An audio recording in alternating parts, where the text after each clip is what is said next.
Alright, so we have one working. Let's do the other one.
I'm charging you for all the time I spoke to you as well, bro. Like, I'm charging you for every minute, bro. Yeah, if you're gonna... Yeah, bro. Like, I'm charging you the least amount, but I'm charging you for every minute. I'm not gonna give you any time.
Hello, everybody.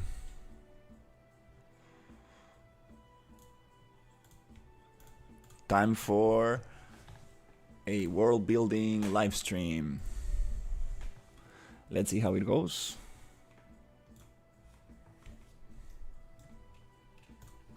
Think I'm live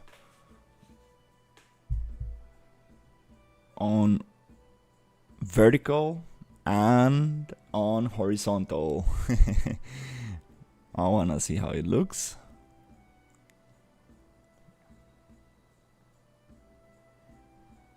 Awesome.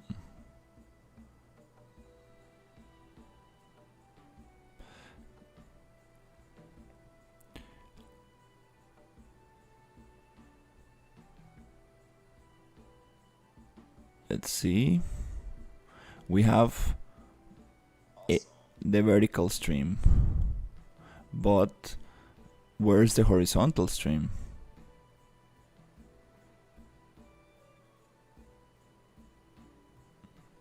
That's the question.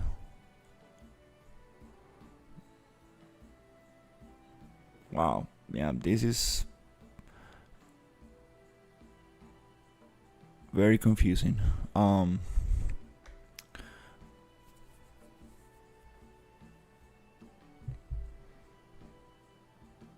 Where's the horizontal stream?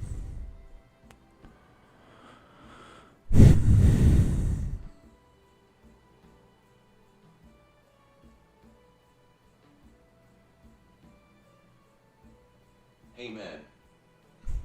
Hey, what's up? Trying to make it horizontal and vertical at the same time, but it's I guess it's not working. It's just showing I guess it's just showing the vertical one. Yeah. That's weird. I'm live on the horizontal one here, but people cannot access this one, which is super weird. They can only see the vertical one, which is not what I want. Well, if it doesn't work, I will just go horizontal. Yeah.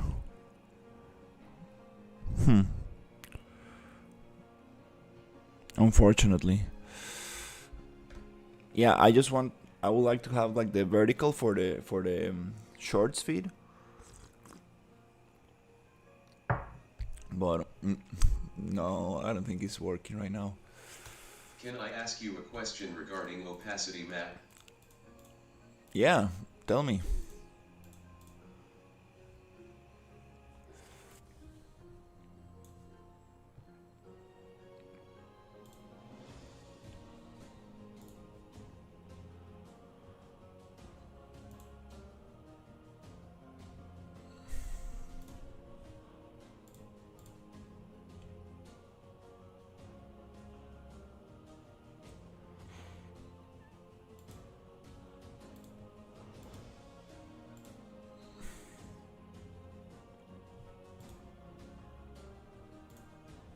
What happens if I finish this one?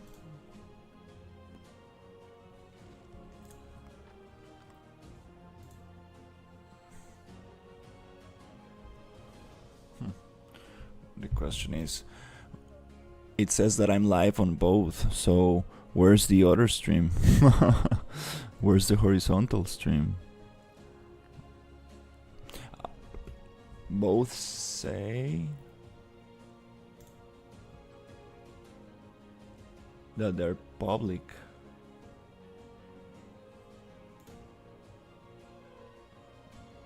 I'll be right back. Give me a second.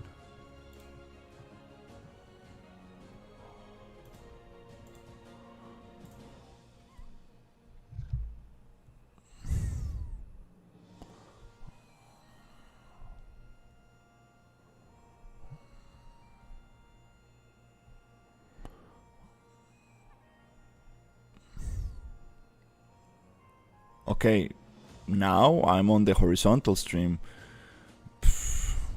but I cannot have both of them. I guess not.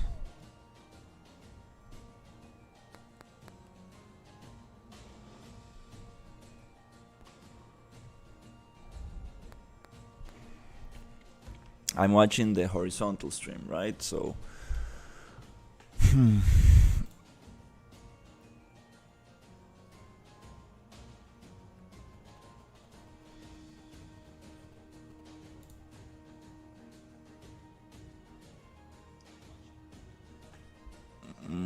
so what happens if I go and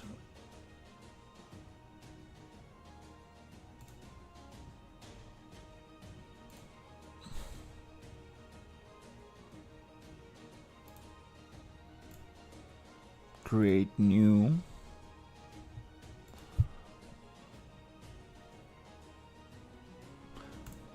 which is supposed to be already there.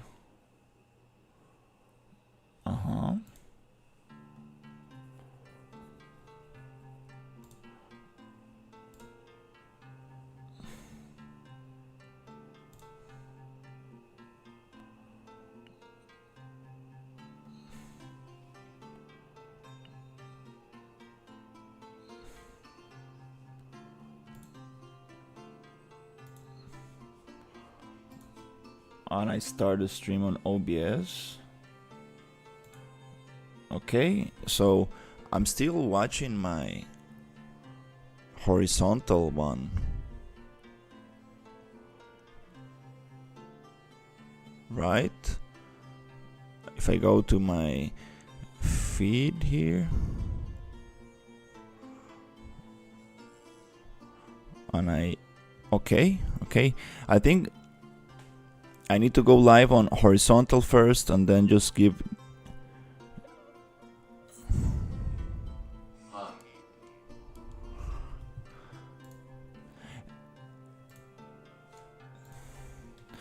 Hey, what's up? Just trying to figure out the horizontal and vertical stream. I would like to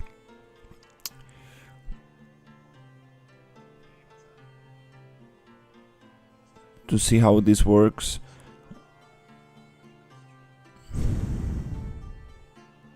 I guess now people can see the only the horizontal one. This is super weird to check out. I don't know. It says that I'm live on vertical as well, but I cannot check my own feed on vertical unless I find myself in the stories, but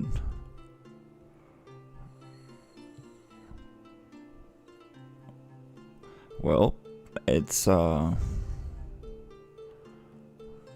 little confusing. Whatever, not gonna spend too much time on this. Yeah, spent like 4 hours or something yesterday just trying to figure out how this works. All right, let's continue with the horizontal stream, and hopefully if people scroll by they can like join.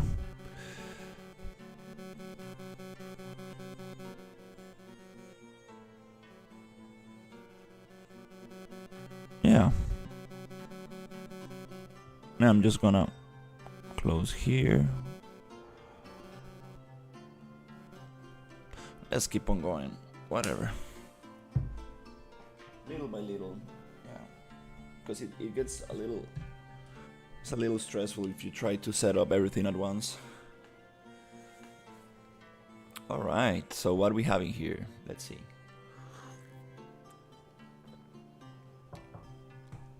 Let's continue with the environment.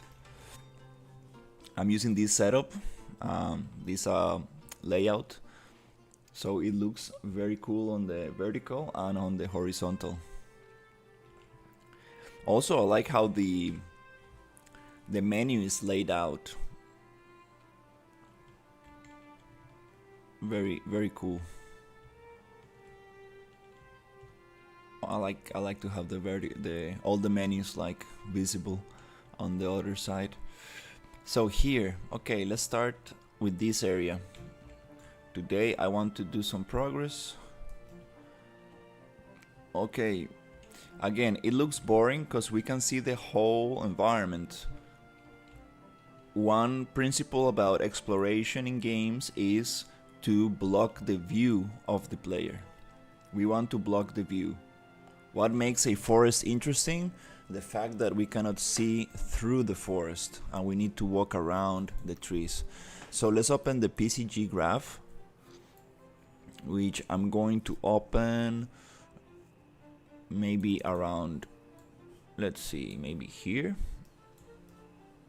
Or we can just go and see how can I make this into a nice kind of menu. Here we have all the different all the different nodes on the side, which I don't need right now. And we have the options, and here we have other stuff, which are all the PCG graphs that I got in the environment. That's nice, we can hide that. Here are the options, that's important. Okay, so I'm gonna go to my trees and I'm going to make them bigger. So I will go to transform, points, and I want the scale to be at least like 3 times bigger, and it goes to from 3 to 7. That will make the trees super huge, like this. Now we have an interesting forest to explore. It's very dense, but if we walk around it,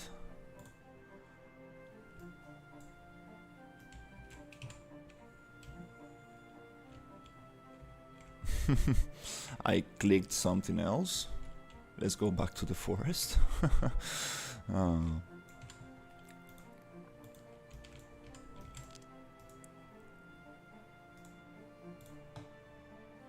There you go. So now if we play from here, we should be able to have a more interesting forest to run around and explore. Okay, so that's cool, but the scale is too big. Let's make the scale a little bit smaller. I'll actually put my PCG graph on the other side, so I can see what I'm doing and work in this direction. Okay, so I want the max scale to be, let's say, 5. Okay. Maybe it was not that bad, like 7, but the density is too much. So let's modify the density filter on the trees. Let's see if I can have less density.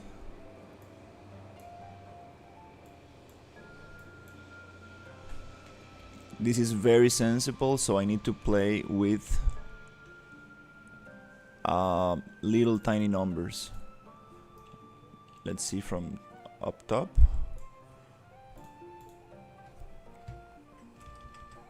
Let's try 19.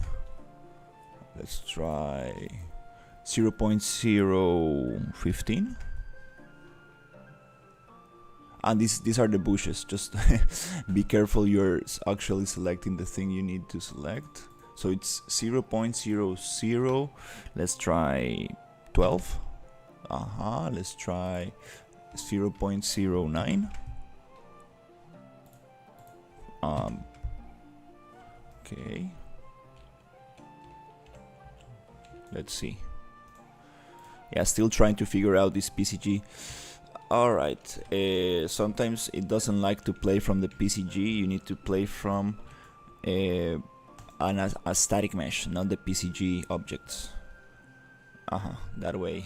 That's why I was like just starting in the center of the scene. Okay, this looks a little bit more interesting to explore. I have some trees floating, so I would like to go to trees. Let me change the color of this and make it like different, darker like that. Okay, cool. Nice. And I would like to just go here and push this down.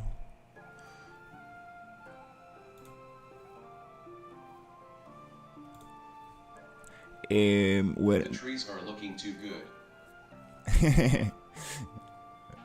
I appreciate it. We still have a lot to do. I'm just trying to understand the PCG graph a little bit better. I still need to do some tutorials on this to get the grasp on these nodes. I want to push them down, so I will go offset minus 50. Minus 50. I want, for example, these trees to be pushed down into the soil.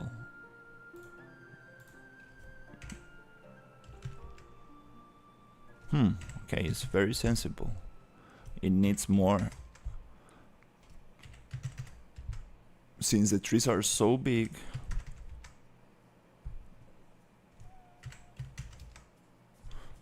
it needs a little bit more, so we don't have floating trees. Okay, nice. Now we have some shade areas. Now we have some more interesting stuff. The thing with this is that everything's kind of like touching each other, which is not so nice. I would like to add some rocks as well, but these rocks, I want them not to collide with the trees. So the problem with this is that the bound modifier is actually not working.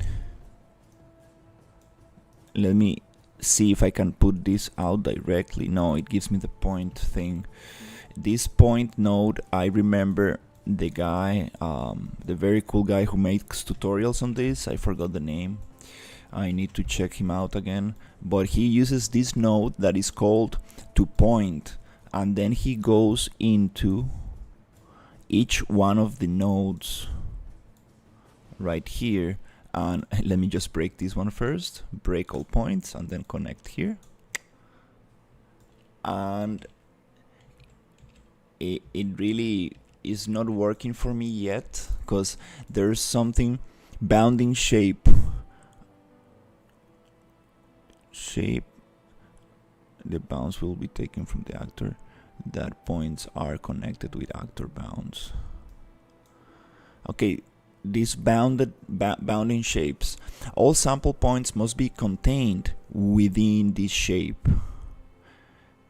If this input is omitted, then bounds will be taken from the actors, so the points are contained within the actor bounds. The unbounded properties disables this and instead generates over the entire bounds of the surface. We have problem with the bounding shapes. That's the problem. Bounds modifier. This is the one that I'm having problem with. I need these boxes to actually work for me, because these boxes tell the PCG to separate objects and keep them far away from each other so they don't intersect and cause this weird intersection, like rocks over trees and bushes over trees. So this is very important. I need to understand how this works. So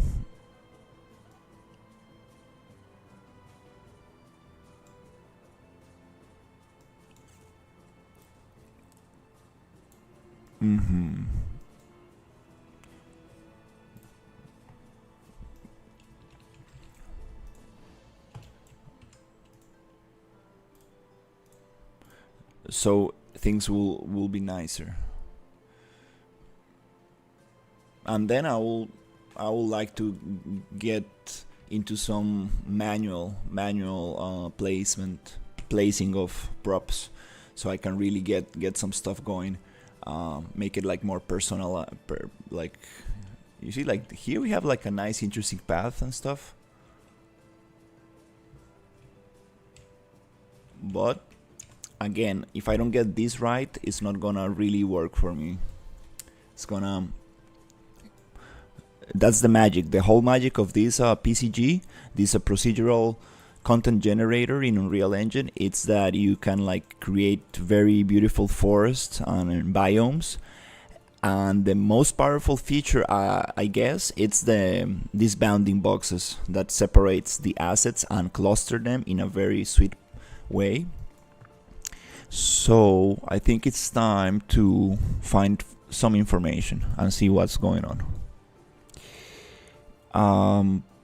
I did manage to play with the graph and get the assets off the road, which I'm very proud of. Just by understanding a little bit and playing around, I found a solution for slopes. Because in most of the tutorials that I've seen, they work on a plane, on a flat plane, which makes things easier. But we are gonna go with a lot of slopes in this environment. So no problem, no problem.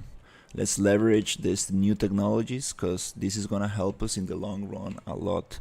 Now it might be a little hard, but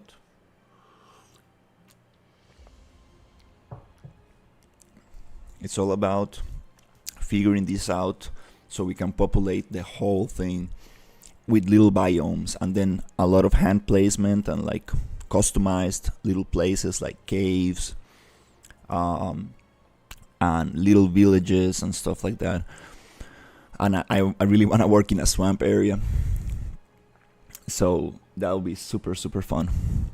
All right, so let's see how it goes. Just going to check super quick here. Okay.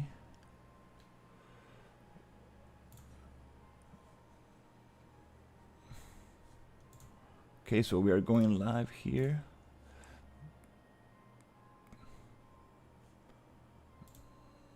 Yeah, we got some problems with the vertical stream.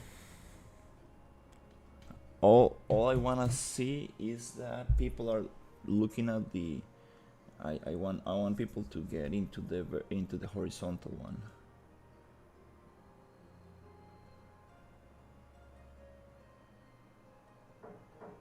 Yeah, that's what matters. The horizontal one. The other one is just for the feed, so I can get more people interested on this. So yeah, let's continue.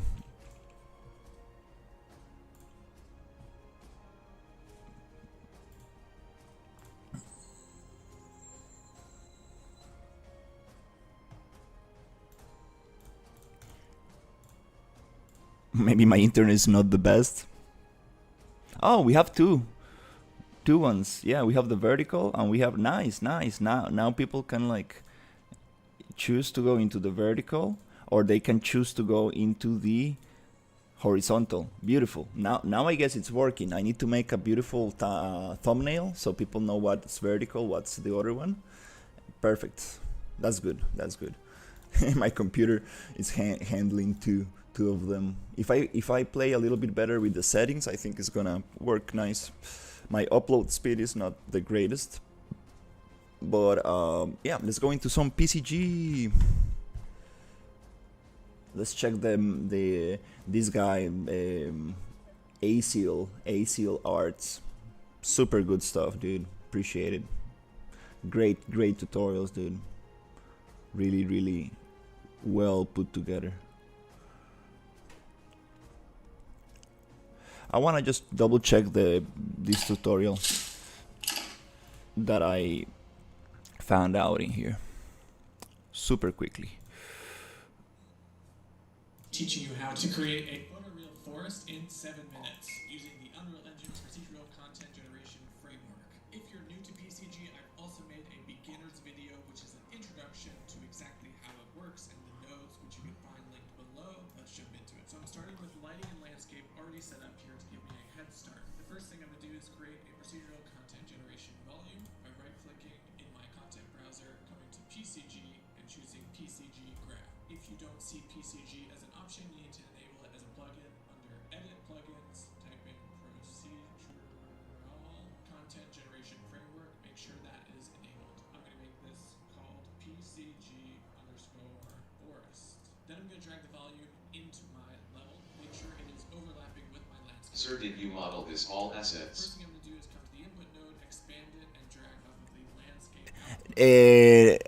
Are you talking to me from the vertical stream, I guess? Let me see. No, these assets are all from the Polygon asset pack. These were given to me by a client who wants me to build an environment. So all of these are available in the Unity store. It's just that we moved them to the... Hello, hello. Hey, hello, Head. How are you? I'm trying to stream vertically and horizontally. It's been a little tough to set it up. Let me see. Okay, so I have somebody talking to me through the vertical stream. Okay, that's great.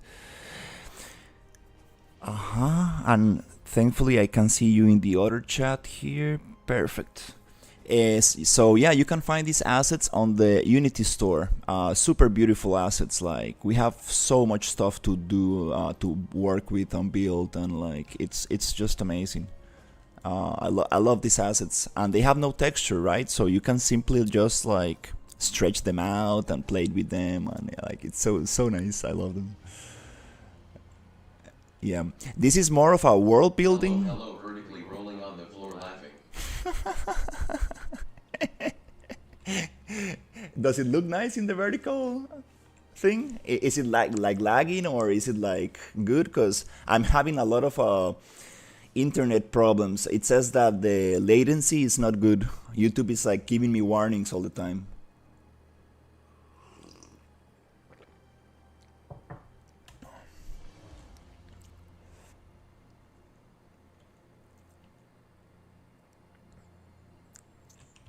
Hopefully it's not... They don't have textures, then what?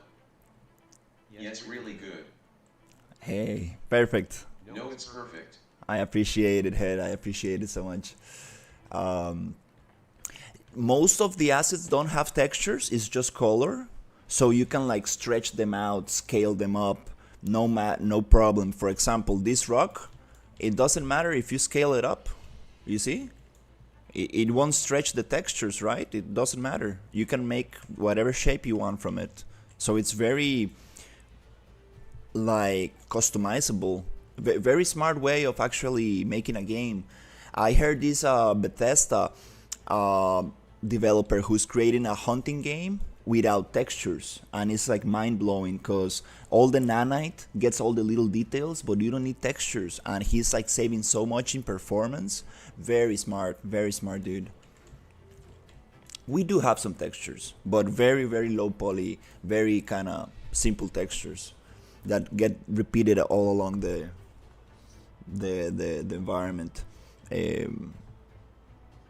just so we can get some little details where on the character specifically and stuff like that. But now I need to try to figure this out. Sorry guys that I'm watching like this tutorial for like the 10th time. Overlapping. I'm going to type in sampler to get my first surface sampler. I'm going to select that surface sampler and press D to debug. If you don't see anything appear in your viewport, it means that We having problems with the bounce modifier. This bounce will separate the objects in the environment and will allow us to really make an interesting distribution of the assets, so we don't have rocks on top of trees and stuff like that. you haven't yet started the simulation in your procedural content volume, so you can do that by clicking on it in your content browser. So, and we hit debug, which is just the control, the D key on top of the thing, and we can see the little points, you see? And these points is what distributes this whole graph. These points is what distributes the objects on top of the surface of the landscape. So this is the main graph. This is the most important. Can you tell something about lightning? Lighting? Yeah. Ask me whatever question. There was somebody else trying to ask me a question, but I cut the stream and then restarted it. This other guy who usually connects to the streams. If I don't get to answer your questions here, you can always join the Discord and let me know. I always read the Discord.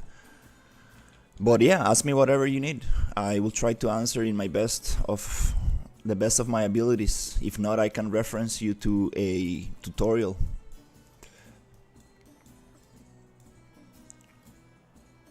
Absolutely.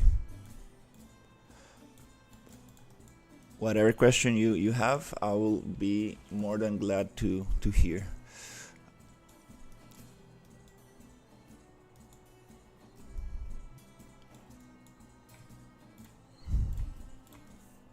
And coming down here to generate anything, you should see these.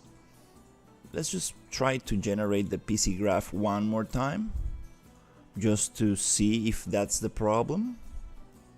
Maybe it is, maybe not. Who knows?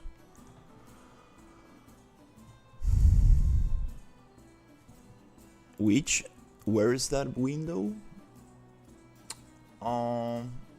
Interesting. That window, it's on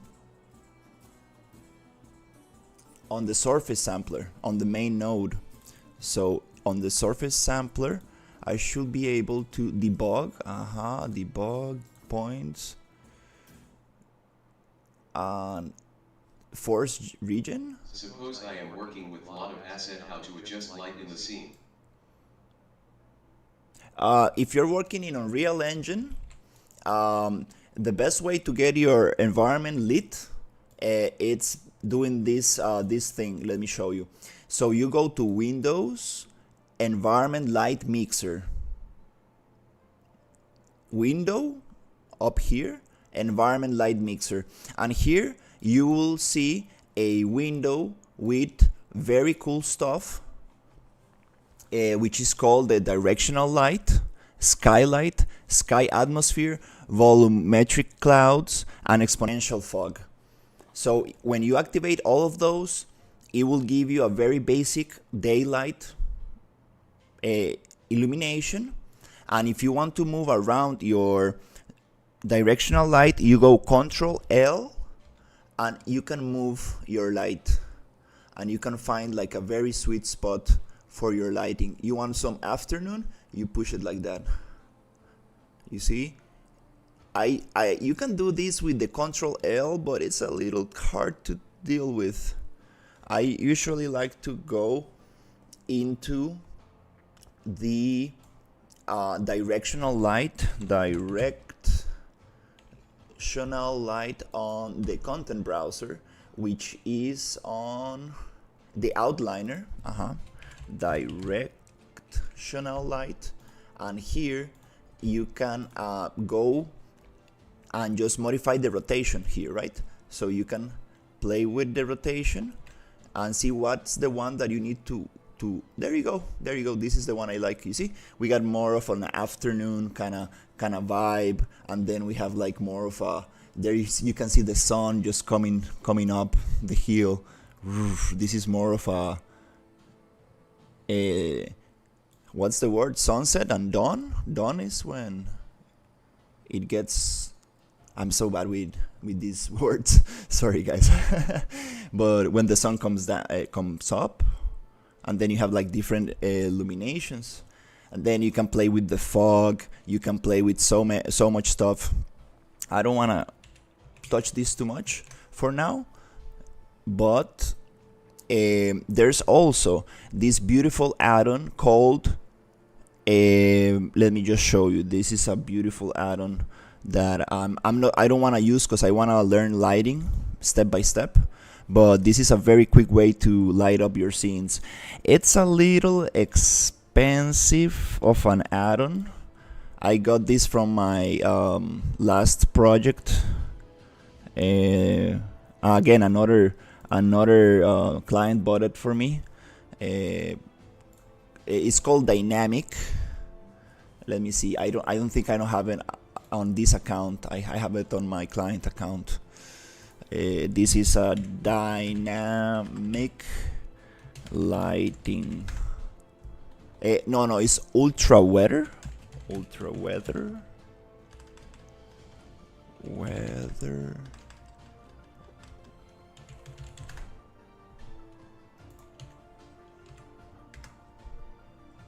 Ultra Dynamic Sky. There you go. This is around $40.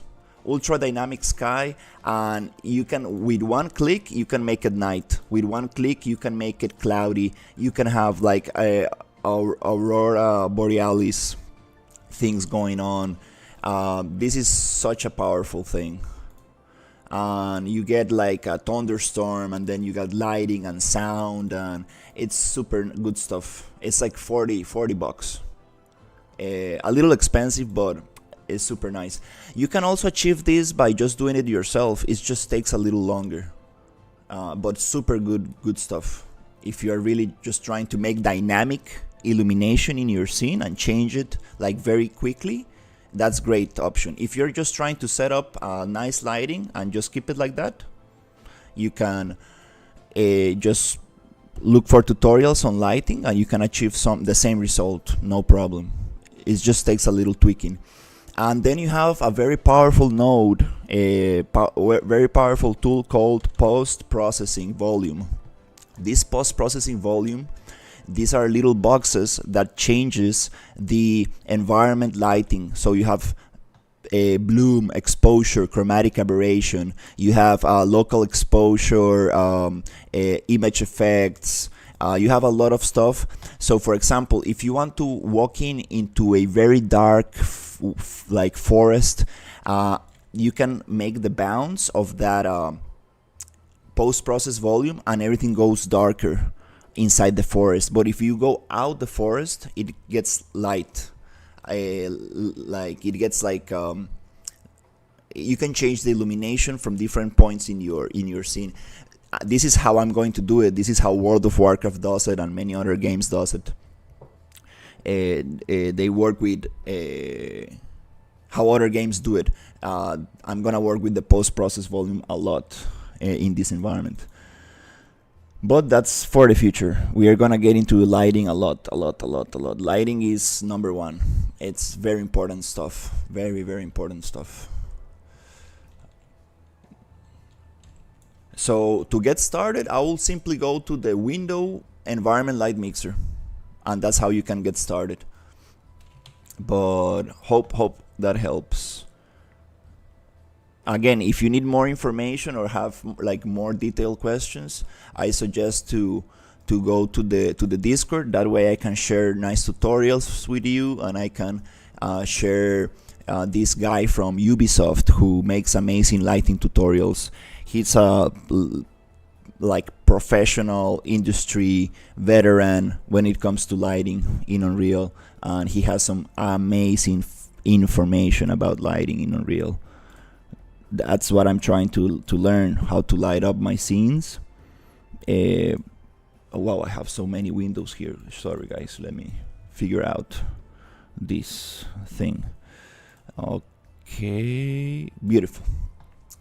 Okay, so that's my little advice on lighting. And reference, always reference.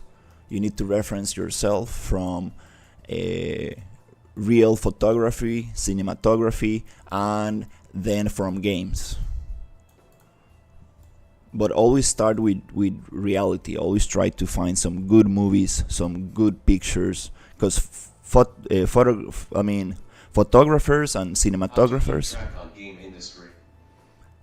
How to keep track on the game industry?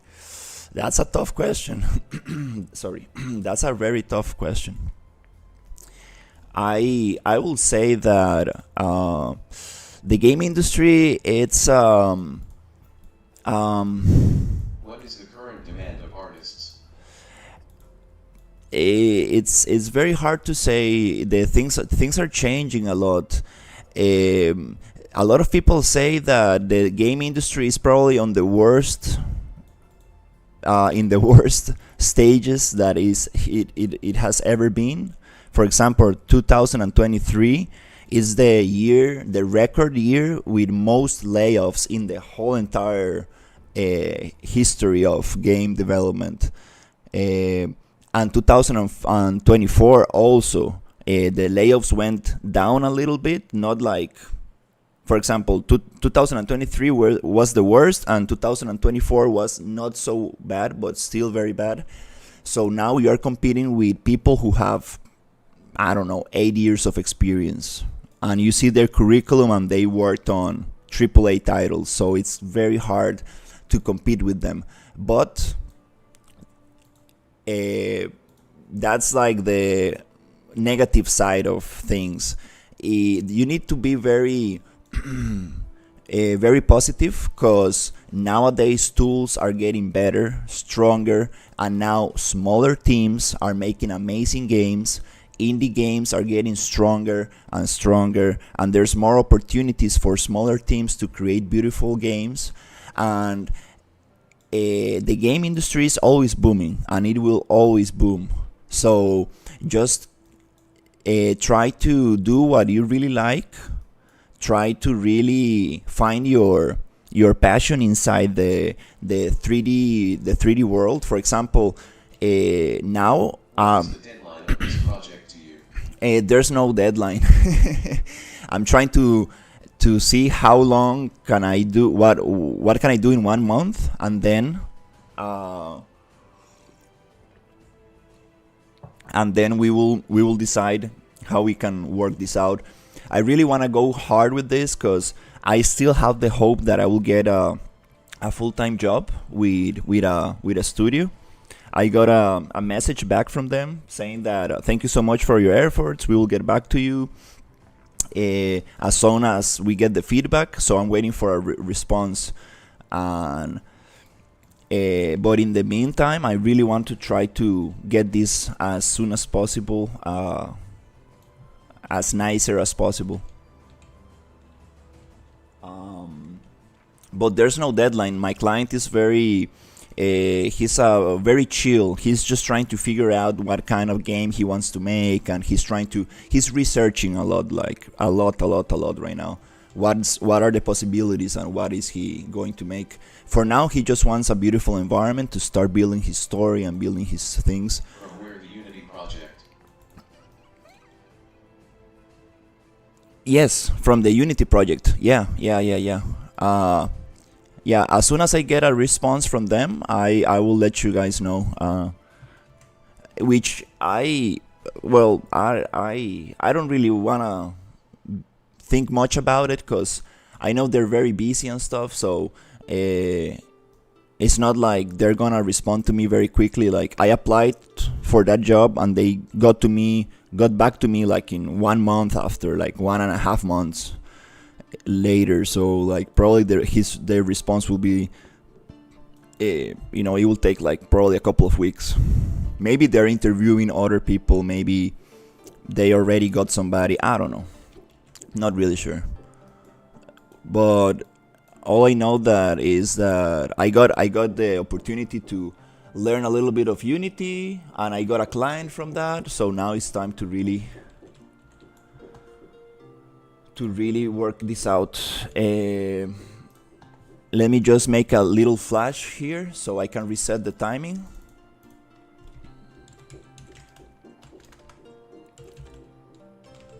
So now I can count this, the timer from here on. Awesome. Because I'm using these streams also to know how much time I'm putting into the project. And I don't want to charge the client time that I'm actually just talking to the audience and stuff. So it's gonna be interesting. But I really appreciate talking to my audience, because that's what I'm using PCG now. Somebody came into the stream and said, dude, you should probably use PCG, what are you doing? And I'm like, yeah, you're right.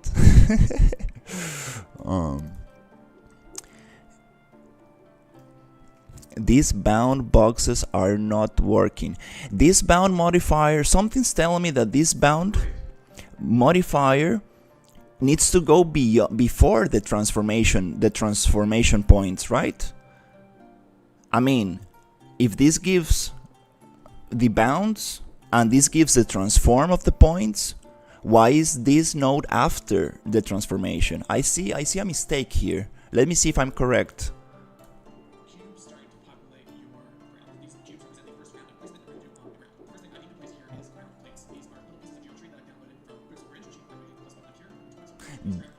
this channel, Acil Arts, go subscribe. He's an amazing artist. Super awesome tutorials. I want to make tutorials like this. This is the quality bar I want to get to.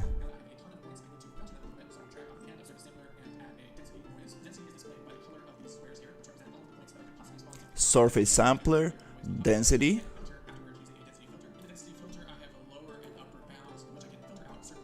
Let me just mute the desktop audio. So you guys don't hear this on speed up.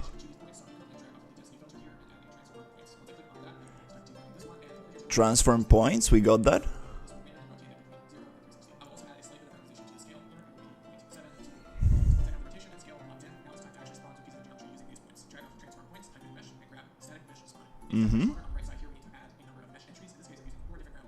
Static mesh spawner will spawn the meshes.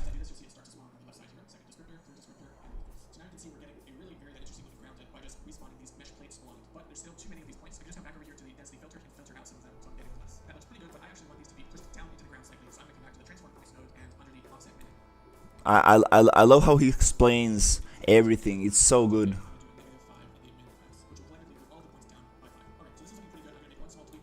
Yeah, I want to get into the part where he goes into the bound modifier.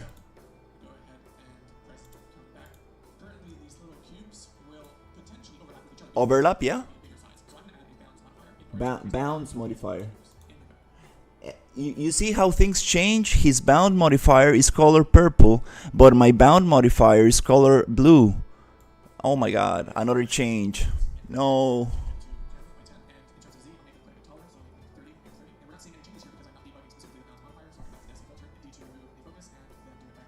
No, there's another update I need to figure out how to make to work with it.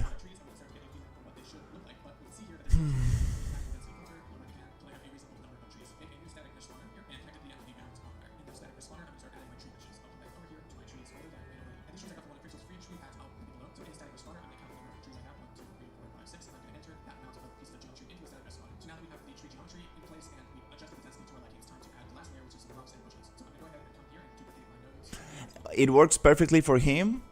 Oh no, his bounce modifier is still purple, mine is blue. There's a change in the bounce modifier. It's okay, it's okay.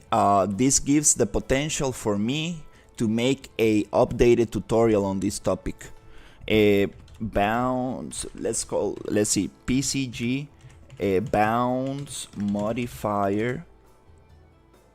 PCG bounce modifier Unreal Engine 5.4.4. I really want to understand the bounce modifier. Maybe this is not for YouTube, maybe this is for a forum. Let's go into... If somebody... Is there somebody talking about this? Oh, you can use Python in Unreal Engine. Hey, cool.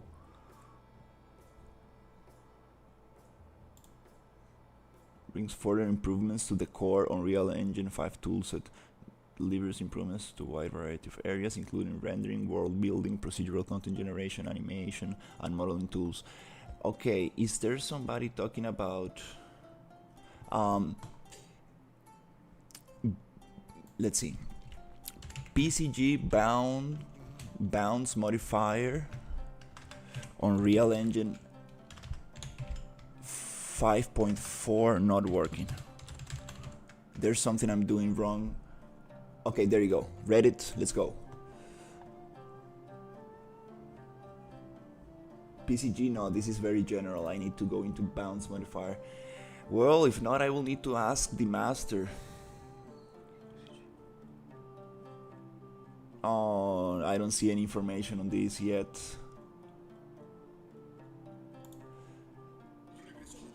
I need to leave a comment to the master to see if he responds. Yeah, I will let her. I'm trying to use the bounce modifier node in Unreal Engine 5.4.4 and it's not working for me. I realize the color of the node is blue and not purple like in your tutorials. Do you know anything about the new update? Do you know anything about the new update? Let's see, how can I frame this? I'm trying to use bound modifier node in Unreal Engine 5.4 and it's not working for me. I realize the color of the nodes is blue and not purple like in your tutorials. Do you know anything about the new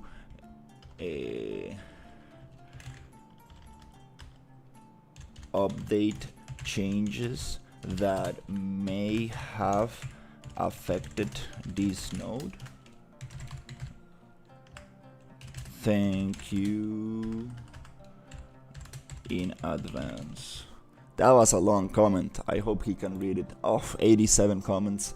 Damn. Yeah, he is a big channel. That's the problem with big channels, right?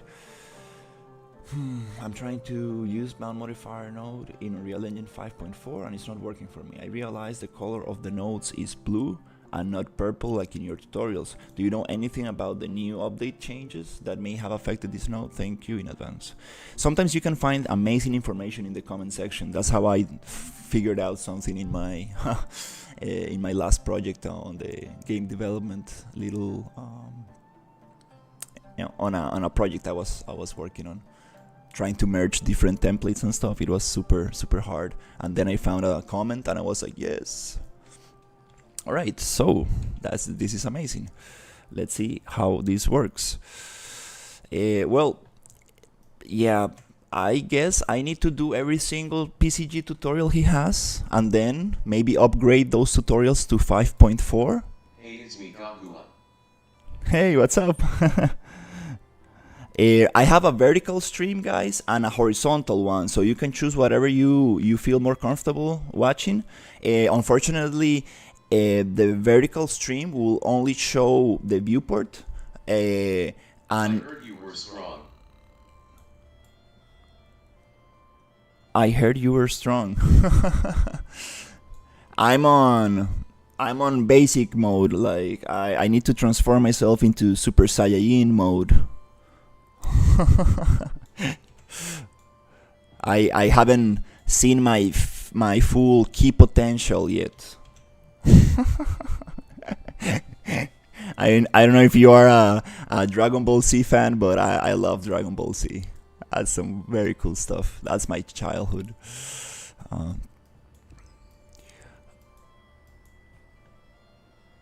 I really trying to figure out why this bounce modifier is not working. You're so.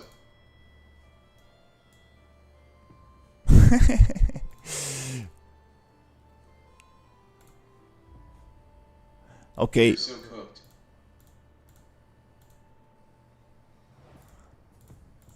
Hopefully I'm just al dente. Saitama way better, I admit it. Sayatama. It's so nice. Debug. Well, I mean, I'm gonna try it for 5 more minutes, maybe 10, and then I think I will continue with hand placement, because if this node is not working, it's just going to be very hard to get this working. This is very important node, and the first thing that comes to mind is the order of these nodes. So let's just play with my logic.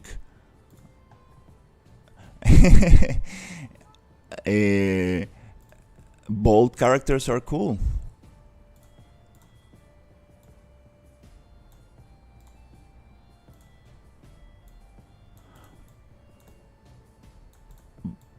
it's a sign of experience.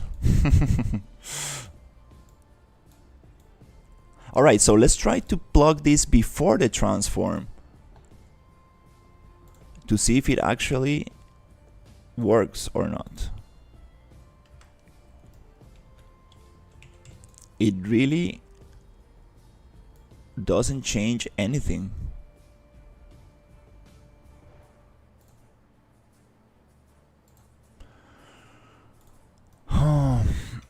Well, it's just a matter of having a little patience, no problem. Sometimes figuring things out on your own, it's super fun. But let me just try it out.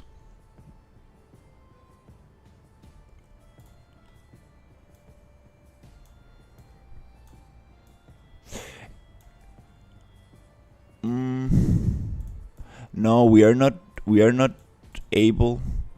Yeah, I'm not able to change the bound modifier. It's not actually doing anything for me.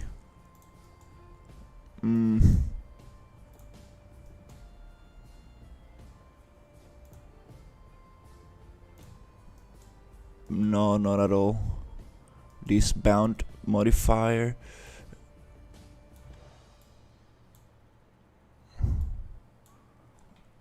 Can I force region? No, it's not actually working for me. They changed this in Unreal 5.4 and I've seen no solution for this. I'm not the greatest like searcher when it comes to Google stuff, but I really, it's funny because when it comes to the spline thing, it does work.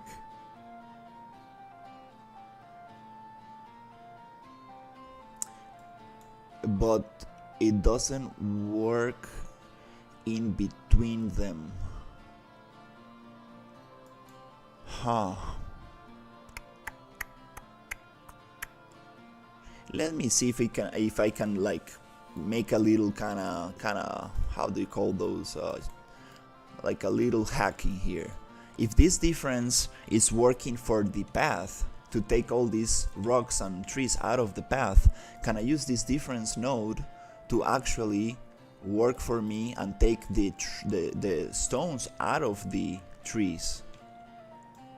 This difference works with a spline, that's the problem.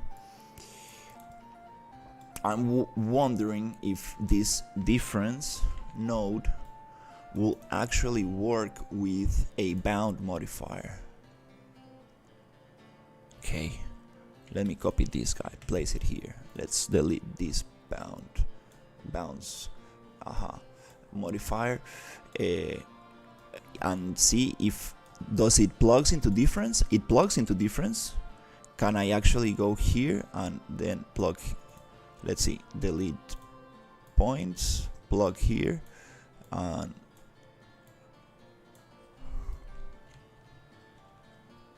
oh no, it needs a data input.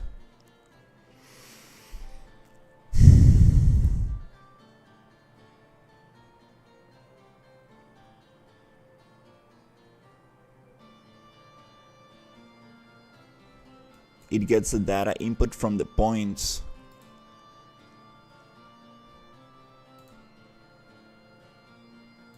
Okay. No. I think I'm just making things up. This is not how it works. Yeah, damn, I need some help with this. I think I might need to go to Reddit or the Unreal Engine forums and ask somebody that is experienced with this. And this is just a very new, like it's very new to Unreal 5.4, so there are not new tutorials on this. I think this is the time for me to figure this out and make a tutorial, because there's probably more people having problems with this, especially the surface sampler node. They changed that, but there's a tutorial on the new node.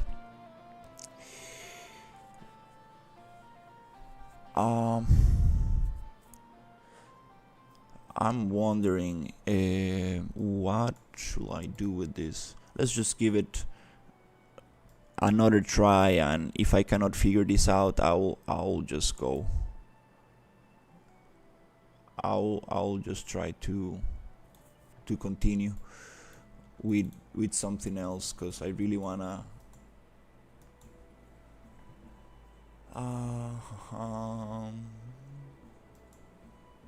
keep on going with this.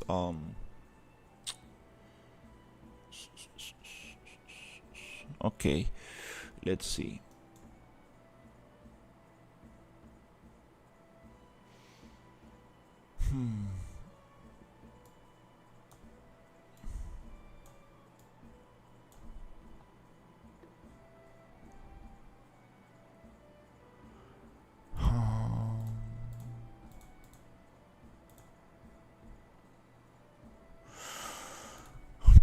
Yeah.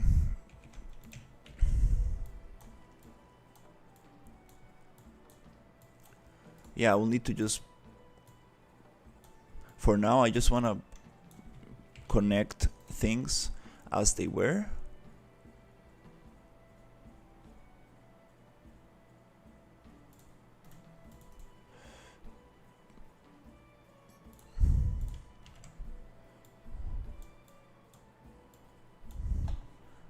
Okay. Let's see if I can see some visual clues of what's going on. So surface sampler, let's go little by little. These are the points that I'm spawning. What happens to the attribute noise? Density filter. It's the density. A bounce modifier of the big rocks. This has nothing to do with the big rocks.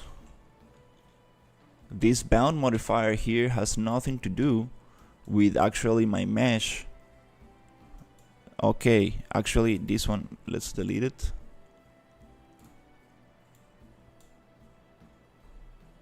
Transform points, can I debug this? No, I don't see much. The spline, that is Corin's bounce modifier. This is the spline that cuts everything that is on top, the white spline. Okay. Nice. Okay. Difference. Bound modifier. Now the bounce modifier, I can see it on top of the rocks. That's good, but it's not actually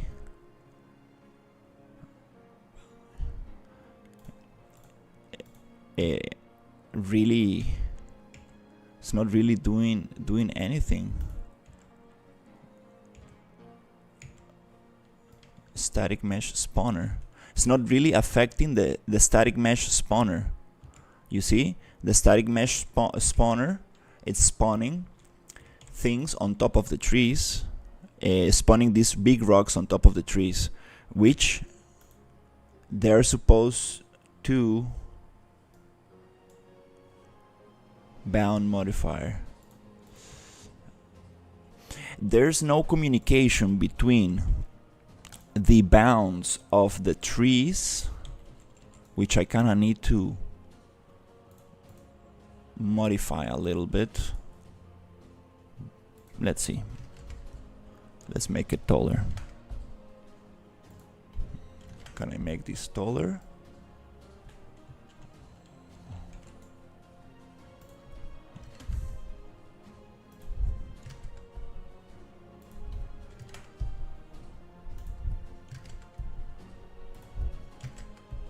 Okay, so we have little kind of boxes for the trees, little boxes that will separate things from the trees that I might need to make a little smaller, but still I want to cover a little bit of the trunk of the tree. Is that good enough? Let's see, 40. This is the height, right? Yeah, height. I just want to have it's okay. Height is okay. Which is not so nice is the thickness, which I kinda wanna make it.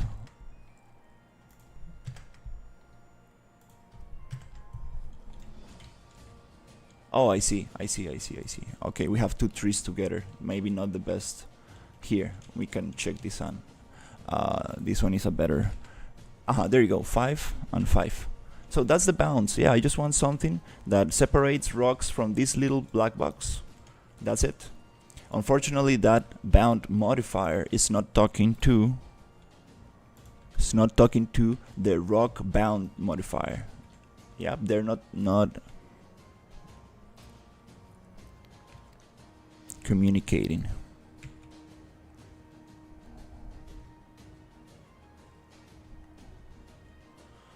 I'm wondering,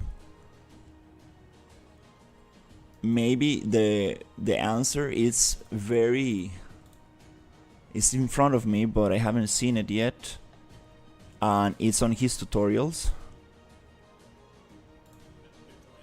Show me the graph. I want to see. I want to see the graph. Let's see.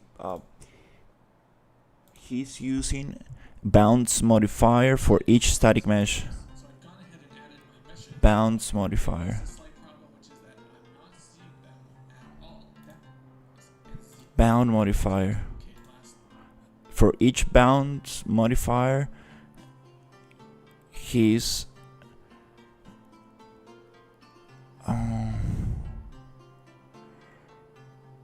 using an yeah, it's what I got, but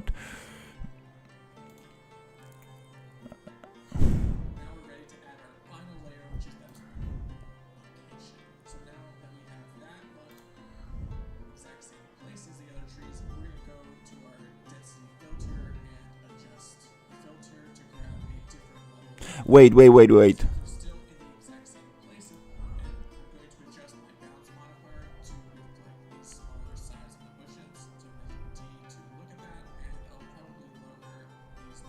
The problem might be on the density filter.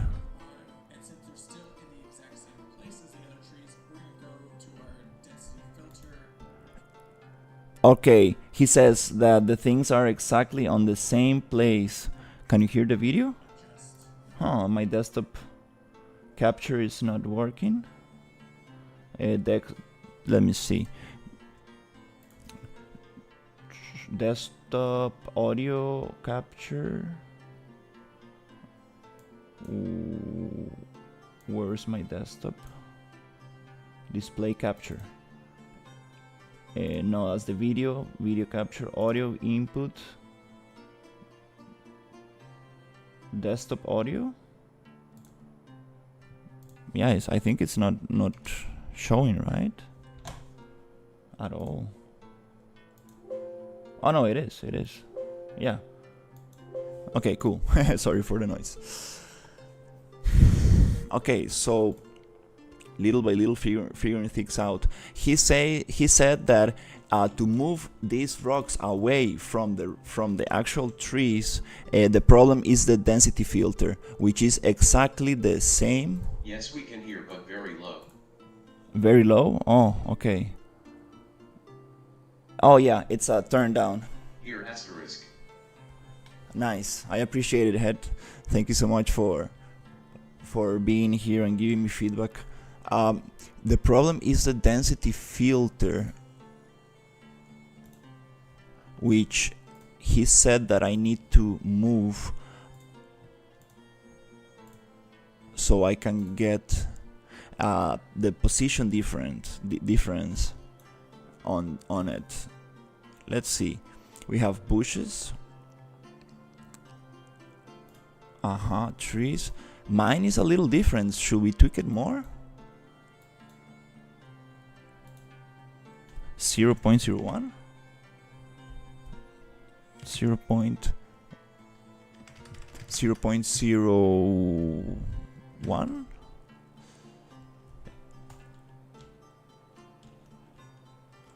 it's spawning exactly on top of the rocks, which this is amazing because it's allowing me to create little clusters of objects, which is great for nature. Imagine this being little grass or little kind of flowers. This is exactly what I need. But for this example, I want the opposite. I want them to invert filter. I want them to actually get... Oops. Oops.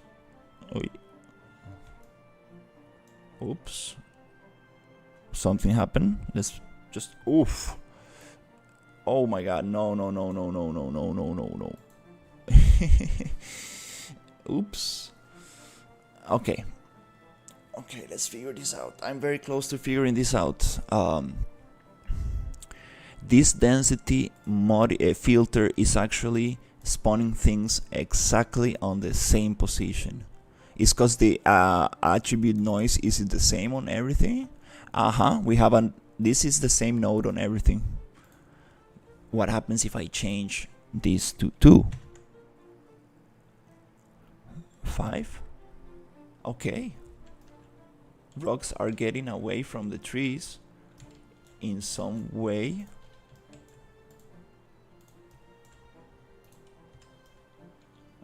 True. Okay. We are having some progress.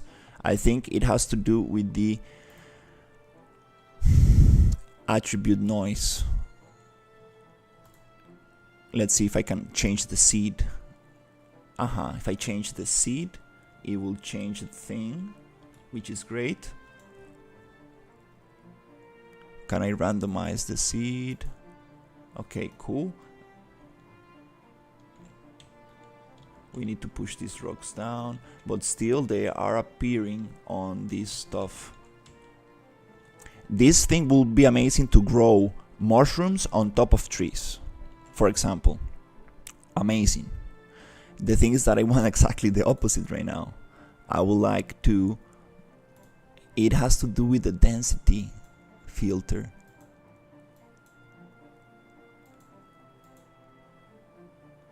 It has to do with this, I'm super sure.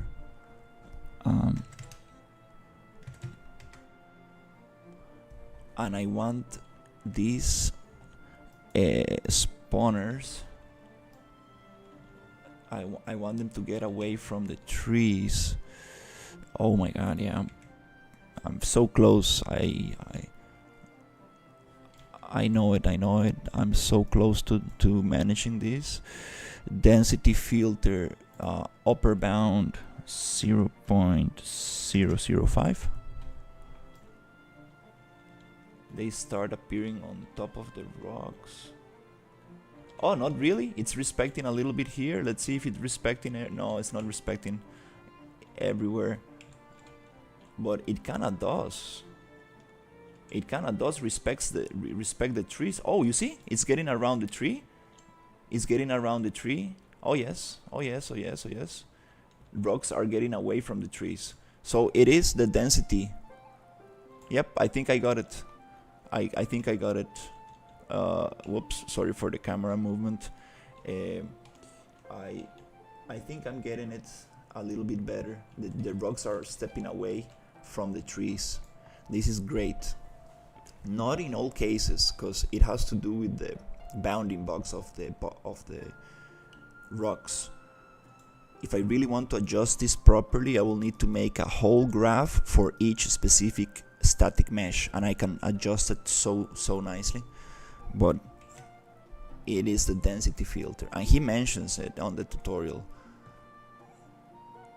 He's like, if you want to get things away from each other, use this, but you need to play with lower bound and upper bound, which is a little confusing because I don't really understand what this means. If they are the same number, it disappears. If there's just a slight variation,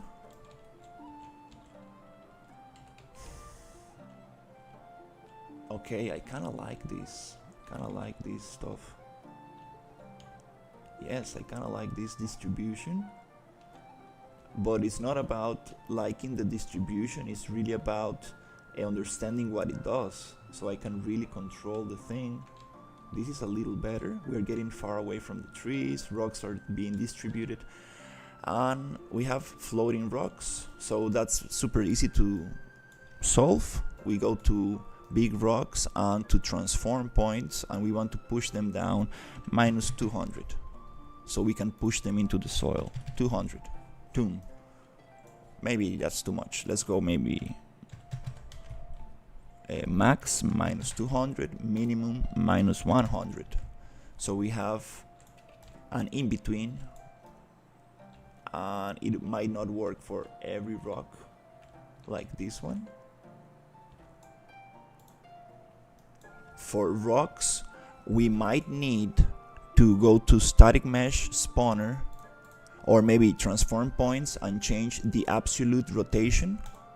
There you go, so it rotates them to the ground. This thing is great for trees. If you want to keep them straight, you go absolute rotation, and it will keep them straight always, no matter the terrain. If you want them to actually bound to the normals of the terrain, you take this off, absolute rotation, and it will just lay down on the ground. Yes, and for rocks, we want them to lay down. Alright, little by little understanding PCG. This is just the basics, just the little kind of diaper moves, the first baby steps, because this can go deep. We can go super deep with this system and seriously like create some amazing stuff. Let's play around.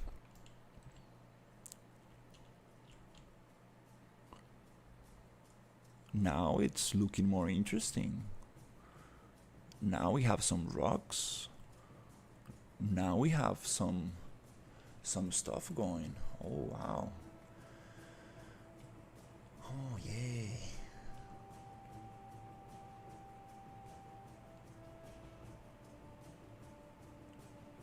Yeah, I would like to really understand this attribute noise and density filter nodes. I guess I need to take the static mesh off and just look at the debug boxes and understand what is going on. I will definitely like to get like very... There's like a tree growing in between the rocks. That's not so bad actually. Okay, now it's a little bit more of an interesting forest. We can walk around. Super cool. I think I'm gonna change maybe the camera of the player so we can actually scroll down, scroll away and scroll in. Super good, super good. Alright, finally, moving forward. Yes. I feel super happy about this. So let's just save for now. Okay. Let's see what we got in here. I would like to... Nice.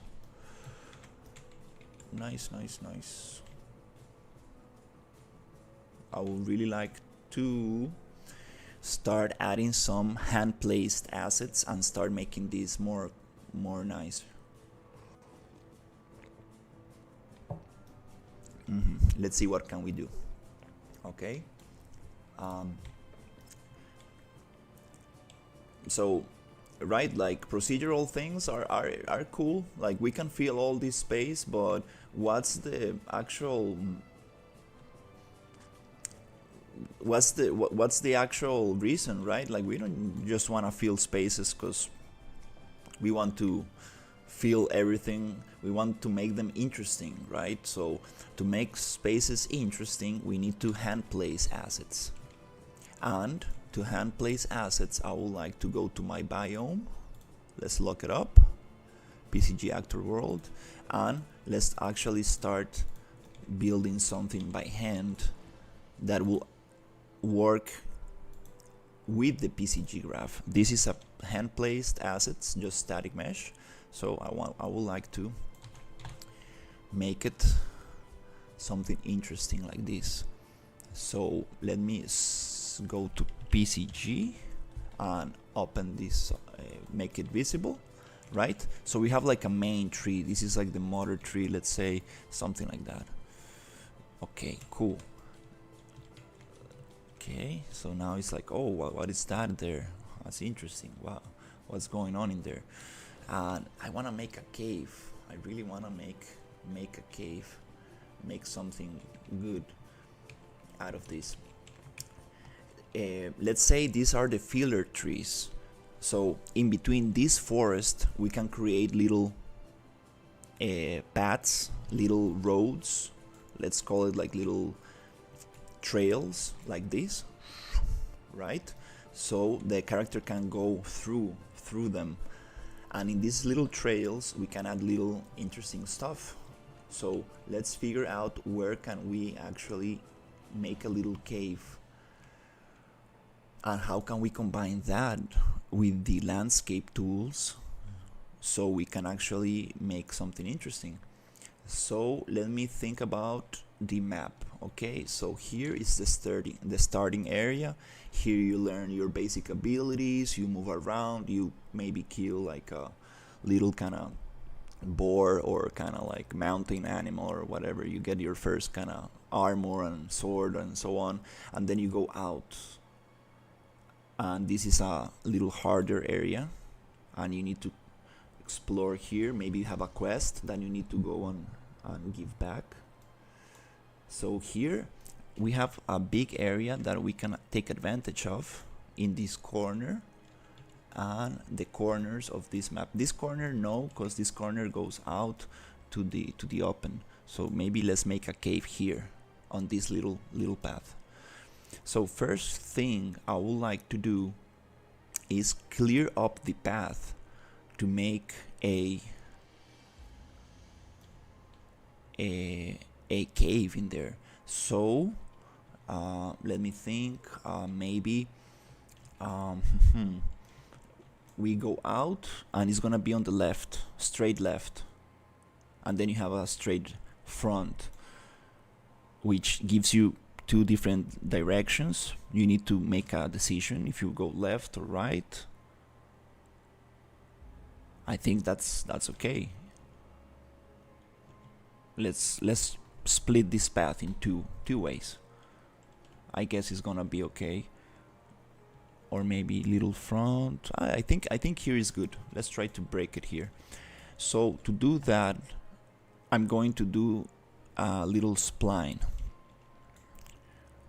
To do the spline, I'm going to go into window and I'm going to look for here on selection mode. You can go to modeling mode with shift 5. Here we can create a draw spline, which is gonna draw a spline for us. And I would like to make a little path, and this little path I would like not to have it here but have it here, so you can get to see the motor tree a little bit better. So here, something that goes along the motor tree, and we're gonna use ground planes so we can draw on the plane. And for this I would like to turn PCG off on the outliner, the PCG biome, to see what I'm doing. So I would like to just keep on drawing my spline a little bit like this. Are the points on the ground. Nice. Somewhere around this area. Okay. Doesn't need to be a perfect spline. This is just going to be used to cut the trees and the rocks from the path with the PCG tools. Here we need to connect the spline, so we go to spline and we set loop. This is the first option, which will connect the first and the last point of the spline. Nice. Now we can go to select mode into the outliner and we can search for spline. In the spline actor, it's always nice to call it somewhere cool, something like identifiable. And my other spline, I guess it's called SP.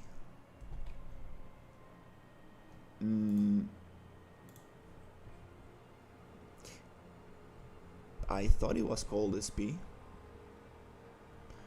If not, let me just look how my other spline was called, so we can keep everything organized and nicely named and so on. So here I just want to see how my other spline is named. It's called SP Road. Yeah, so if I go here and I look for SP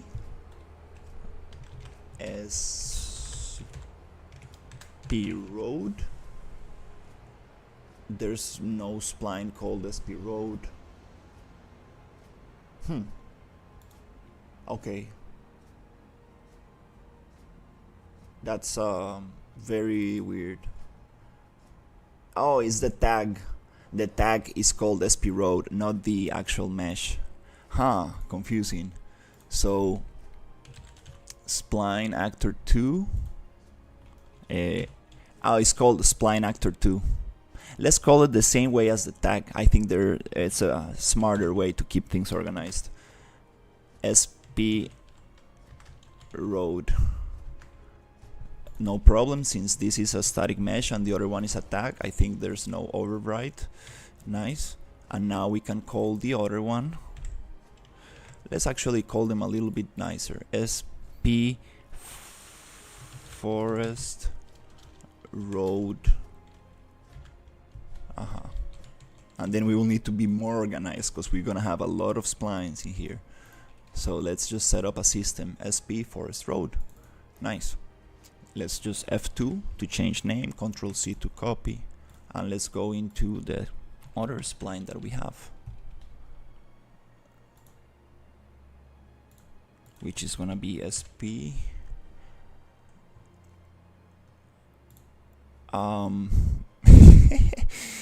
oh my god, this is so funny. Like, I had my other spline. Did I change the name? Spline.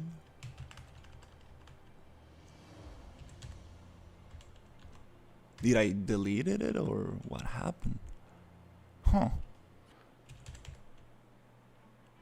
Okay, we have the main one, right? But like, where's the one that I actually created?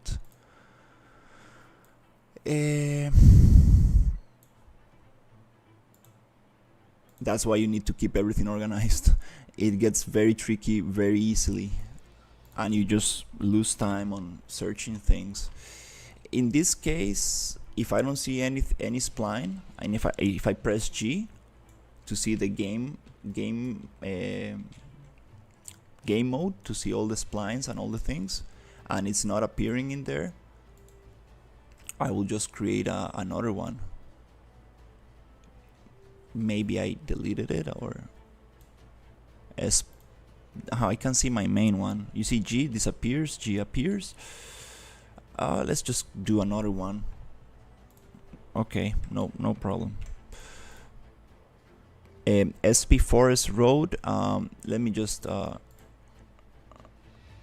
change the tag for this. So on the details we go tag, and I would like to call this the same way, SP Forest Road.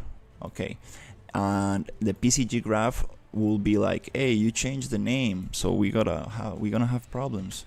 So in the get spline data actor selection tag, just copy the name SP Forest Road, so we get everything the same name, and it's easier to understand, because this is gonna get very confusing very quick. It's super important. Naming conventions. Oh yeah. Alright, nice. Let's go into PCG. Everything's working. Into the modeling tools, let's just draw a spline. Let's just make a spline right here, no problem. Can go like this. Not gonna give it too much curve.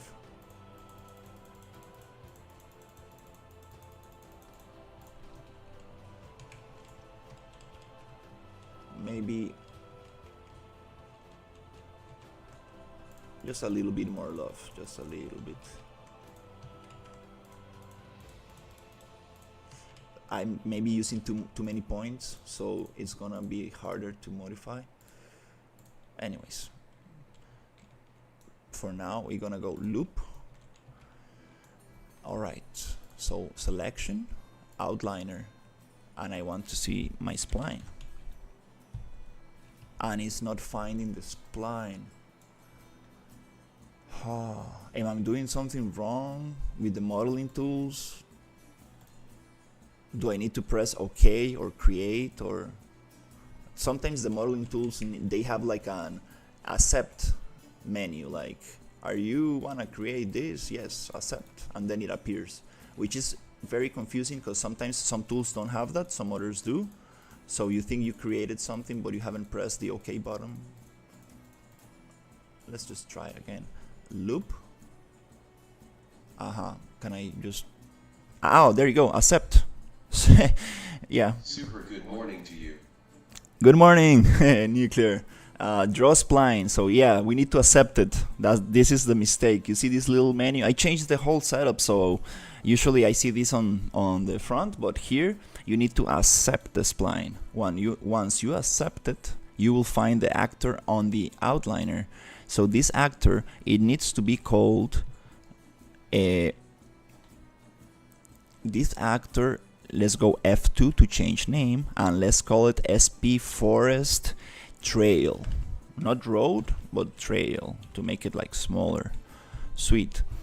Now we go into the detail panel, right tag on the search bar, and now we will be able to name our spline tag SP Forest Trail. Sweet. Okay. Now that we have that, this is funny. It's okay. We're gonna get it. We're gonna get it working super sweet. So PCG, let's make it visible, and then I wanna go to my PCG biome graph, and on the PCG biome graph, I would like to add another spline here, which is gonna be called a trail. So let's just copy this one and place it here, and let's just copy this one and place it here. So these splines, all they're gonna do, they're gonna work as a differentiator. Basically, they're just gonna cut off everything that goes through that spline, everything that goes up and down from that spline. So to do that, we actually need to name this trail. When it says, where it says actor selection tag, we want to give it the right name, so it knows that we are gonna use this spline. And we can do the same here with a paste, and just a little paste on the tag. Nice. So once we have that, we can connect it here, we can connect it here, we can connect it here. So these splines are just gonna cut for us the meshes, and let's see if it works. Now we have a little road that we can walk through. Yay! Sweet, and we can get into the caves. Alright, now since we have a road to play with, I would like to save everything, and I would like to go into a landscape mode, which is Shift 2. Into the landscape mode.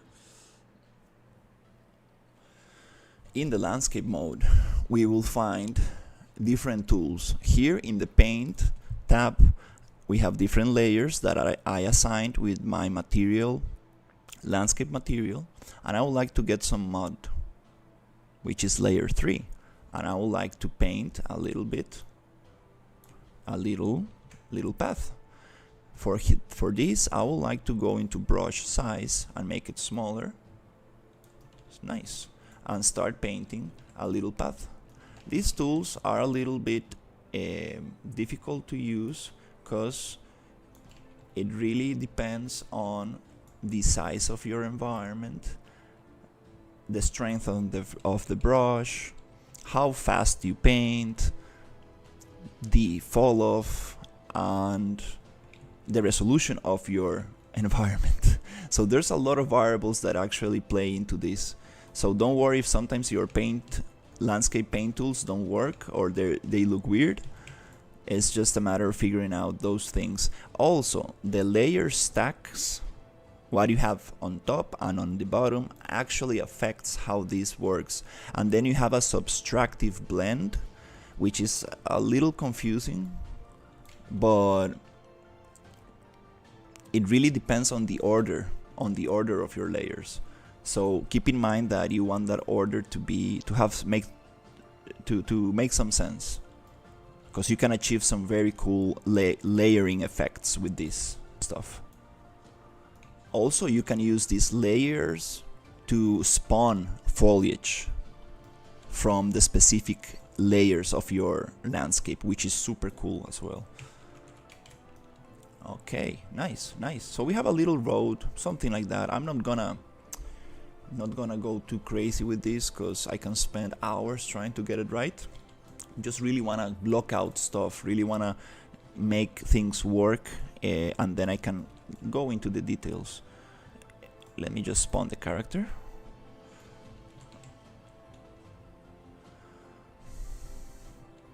And we are looking at this thing, and we can actually go through here, which we can actually block this path.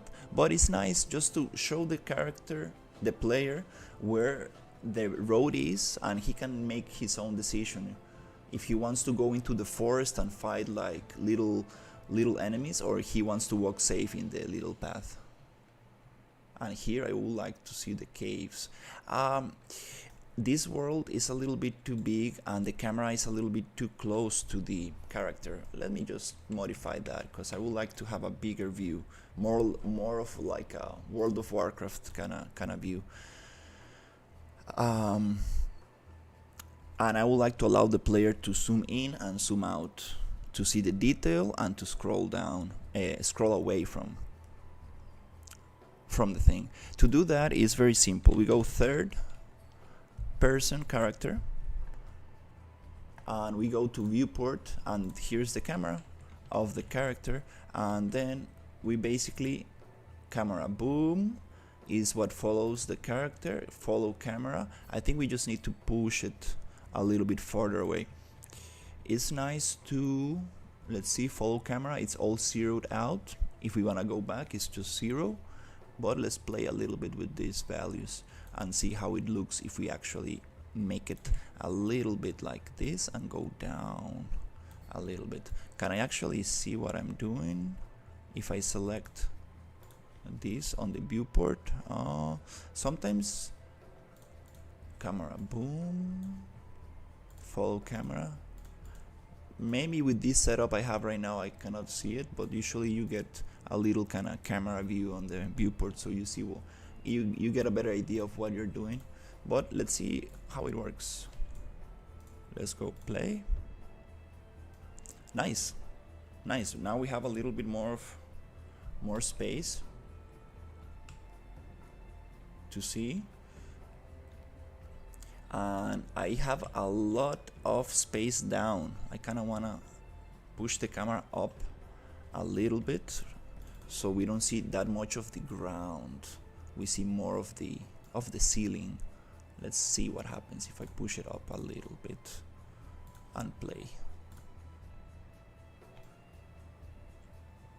It's more like a top-down game a little bit.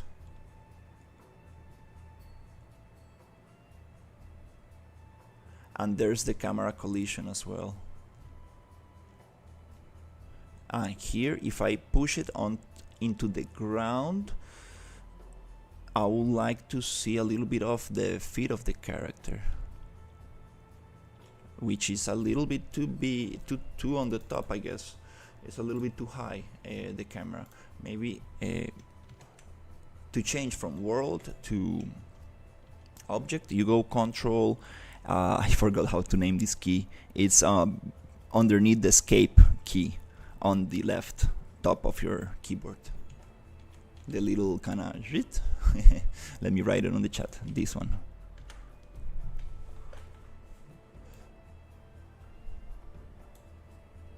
The speaker bot didn't even pick it up. I thought he was going to tell me how it's called. Okay, so let's see if we can just come here and play again. Let's see the camera. I can go down and I get closer to the environment, but still don't see the feet of the character. This is better for now. Yeah, this is better. It allows me to see more of the world in a nicer way. I can get a little closer to the character if I want, and then I can really go and do the little blueprinting, so I can like scroll in and scroll down, which is not hard at all. Maybe like a 5-minute tutorial or something, and we can achieve that effect. So now it's super cool. I like this. Now let's build some stuff. This is what I really like about building environments, the hand placement effect. Yes, I want to build some caves, and these caves, we have this area here that we can like go in. So let's go into landscape again. Into the landscape. Yo, that looks good. I appreciate it. I really appreciate it. I'm working in a very big environment. Let's see how can we populate all this area and make it interesting. Now I want to make a cave with crystals and like something interesting. Let's see. I want the cave to start here. So we're gonna go to landscape mode, sculpt, and we're gonna bring the sculpt. We're gonna use the flatten tool. The flatten tool is super powerful, but you need to be careful because the brush is too big. We need to make the brush smaller because we need to pick up the area we want to flatten from. So if I pick something, Great.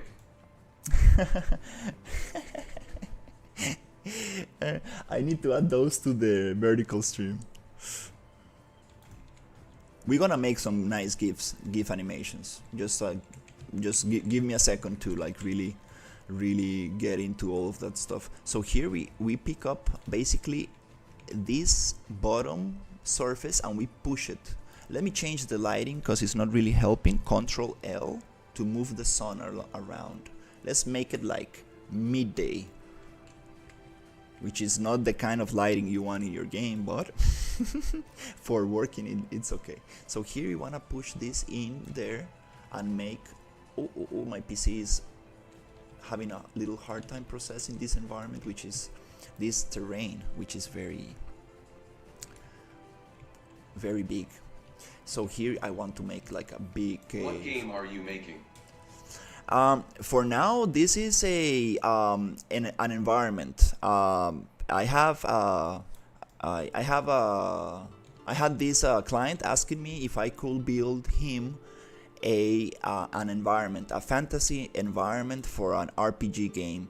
I'm not sure what kind of RPG or what kind of game is this going to be yet, but my client really wants just a very beautiful environment with a lot of different areas and biomes.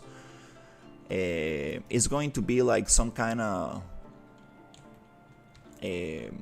low poly RPG kind of thing. I don't have much information on it, seriously. I just know that he wants an environment and he just he's sending me reference, and he's just doing a lot of research these days and trying to figure out what kind of game does he wants to make and stuff. But I'm really trying to inspire myself in World of Warcraft, not like copying World of Warcraft style or the different zones, but I really would like to have different small areas. So you see, like here we have a pine tree forest, then here we have another forest, here we will have a cave, here we will have a swamp area. So I really want different biomes so we can like move around and have different enemies and like stuff like that. It's more like of an exploration game, let's say. Hopefully that's what he is intending to make. But for now, it's I'm just focusing on the environment. I don't really know exactly what he has in mind.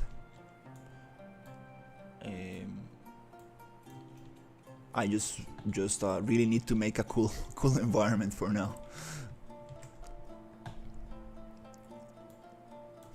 But hopefully we get to like level up and have skill trees and like play with a couple of friends, maybe like 5 people or whatever. I'm just speculating. This is not gonna be a massive multiplayer game. No. It's gonna be more like, I guess, something that you can like connect with your friends and play, like a co-op game, maybe exploration. But still, I'm speculating, right? I don't know much about the specifics. So here, okay, I would like to build a cave. So how can we do that? Let's go into sculpt and flatten.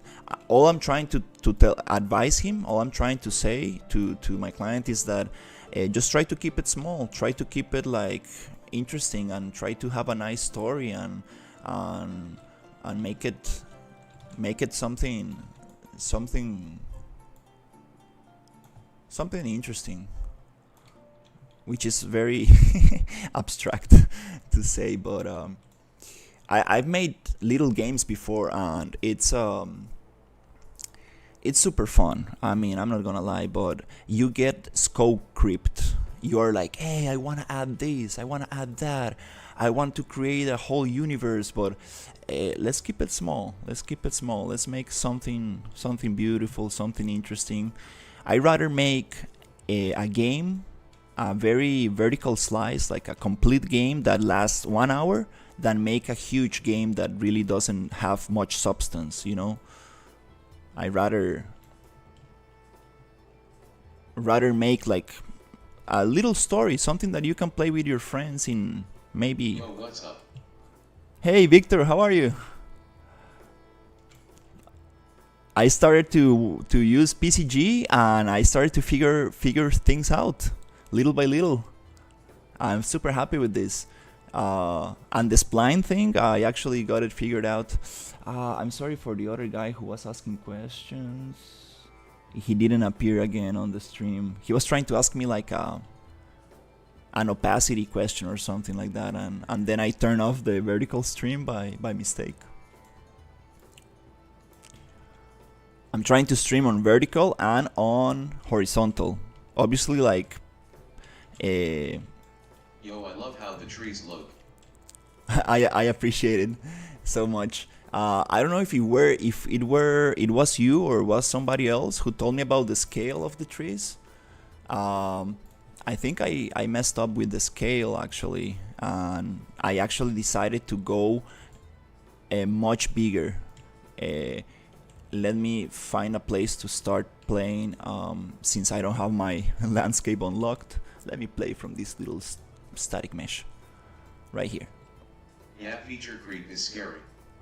Yeah, that happened to me. I really, yeah. I have only finished one game in my entire life. It's a super mini game, super small game. You can finish it in maybe 30 minutes, something like that. But it's super cool. Like, I love it. Like, it's super simple, super nice. It's fun, and I really enjoyed it. I really want to make more games like that. Very short games, short, so people can play in maybe 2-3 hours and finish it. That's it. Like a little movie experience. Like a movie, yeah. You go to the movies for 2 hours maybe. That's what I want to do. 2-hour games. So people can have fun. Oh, this guy comments coming before his name. I need to look on the chat. Let me see if I can find his name somewhere here. Kai 2. He's asking about opacity maps, and he disconnected. Yeah. But anyways, guys, if you have a question and I'm not responding, just leave it on the Discord. I will get back to you for sure. If I don't know the answer, I will reference a tutorial, or I will find some information for you. And maybe other people in the group can also help you. So I'm sorry if I cannot answer right now, because when he asked, I was just trying to get streams working and everything working. And I think, let's double check super quickly. I think, yeah, I think everything's working. Let's see if it actually lasts. Yeah. All right, let's make a cave. Let's make a cave. Yes. Do we have cave assets? Yes. Yes, we have caves. Nice. I love these assets. Like, look at this. I can just scale. Not like that, because it looks kind of scaled, but like I can just move them around and there's no textures. I said this like 10 times before, but this is so nice. I can just really play with this, and it doesn't really matter. Here we have a problem, which is transparency, right? It's just one-sided material, so no problem. When you have that problem, you open up the asset, and you need to make it double-sided, right? So here you click the thing, the double click on the static mesh, you go to material slots, and you go to the little magnifying glass, and you find the material that you're using for it, and then you go into material double-sided, and you make this material double-sided. Look at the textures from this. It's just like, it's just color. Wow. It's just color, like boom, mind-blowing. So you can, this is a trim sheet. You can use little colors from different parts of the texture. Wow, such a smart way to make things. So here we are supposed to have this. All right, double-sided. This, it's supposed to be one-sided mesh. Yeah, that's the thing. This is supposed to be only from one side. I understand. Maybe this is not what we need exactly for this. Let me think about an interesting composition. What can we do here? Maybe we can make something interesting here. There's like a big entrance, like this. And here, should we use this piece? This is for smaller caves. We can make smaller caves. Yeah, you can go inside the cave. We have some issues. That happens with Lumen a lot. When the mesh is actually just very thin, we have this kind of little problems with Lumen. It's called light leak, and that's why Lumen works very nicely with closed meshes, not like plain meshes. I guess we can solve that maybe by just extruding the faces out and making a little making like a thicker layer, double-sided layer. But no problem. I'm just gonna use this for now. All these assets I can just modify in Blender or any other program, or inside Unreal as well. So I would like to create a cave using different assets. Control B to browse, and sometimes to load these rocks, I would like to just grab them all and throw them into the environment, delete them, and now I can see the color and how they actually look like. So let me start creating a cave. Let's see, what can we use? Let's see, this one. Does it look like a wall?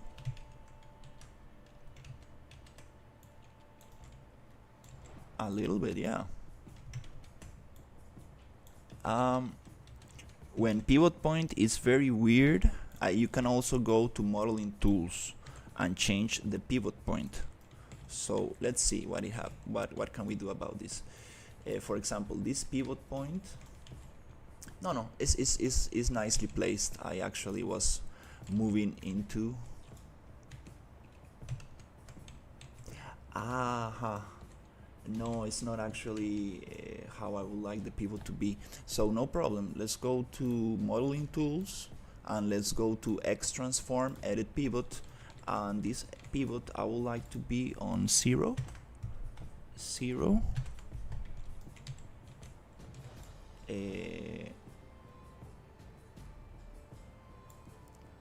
Let's see if I can actually modify this to a nicer position so I can work a little bit better. Let's just keep it like that for now. So now I can actually change it from world to object, and it gives me a little bit of a nicer way to work with this. Okay, just gonna block out a super quick kind of cave.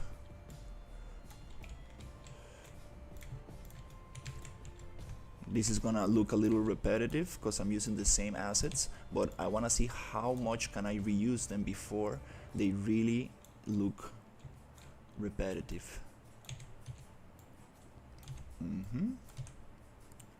Okay, let's see. Oops. Like that. Can we have another asset? Are these rocks? Ground rocks. Oh yes, nice. This is for the ground. We got some ground textures. Cool. Also, we can paint the terrain in a different way. Super cool. Here we have another one. Oops, let's scale more. To make the pivot bigger, you can go Alt brackets and click it like 10,000 times.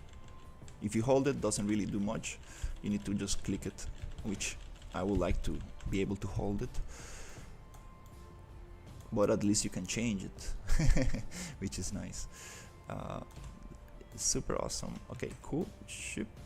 Nice. And then, oh, we have a round one. Nice. I like this. Okay. Also, the color, we can change the color of the rocks, make them a little darker, because since it's a cave, it's gonna be wet and it's gonna be mossy and it's gonna be more humid. So white rocks on a cave, I haven't seen that. We need to actually make them darker. And now we can actually start making the cave, which is gonna be like just blocking it out. Oops.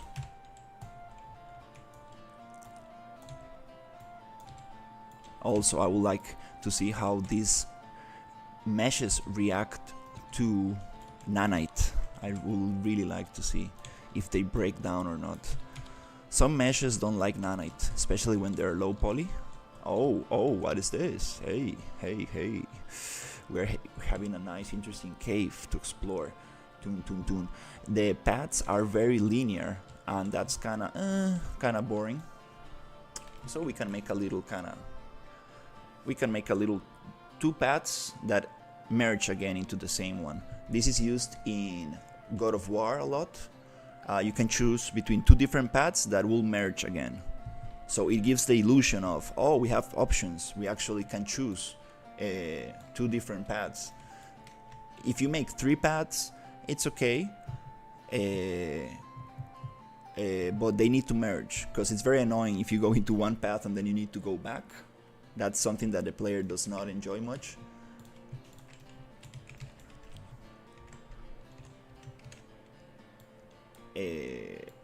Most of the time.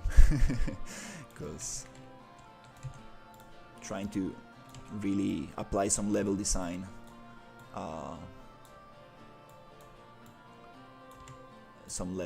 that I've learned through. Oops, this pivot is not letting me grab it. Control D to duplicate this. It's okay. I'm not gonna do these details before we actually have the rocks. So let's make that again. So the mission in this cave is to go and pick up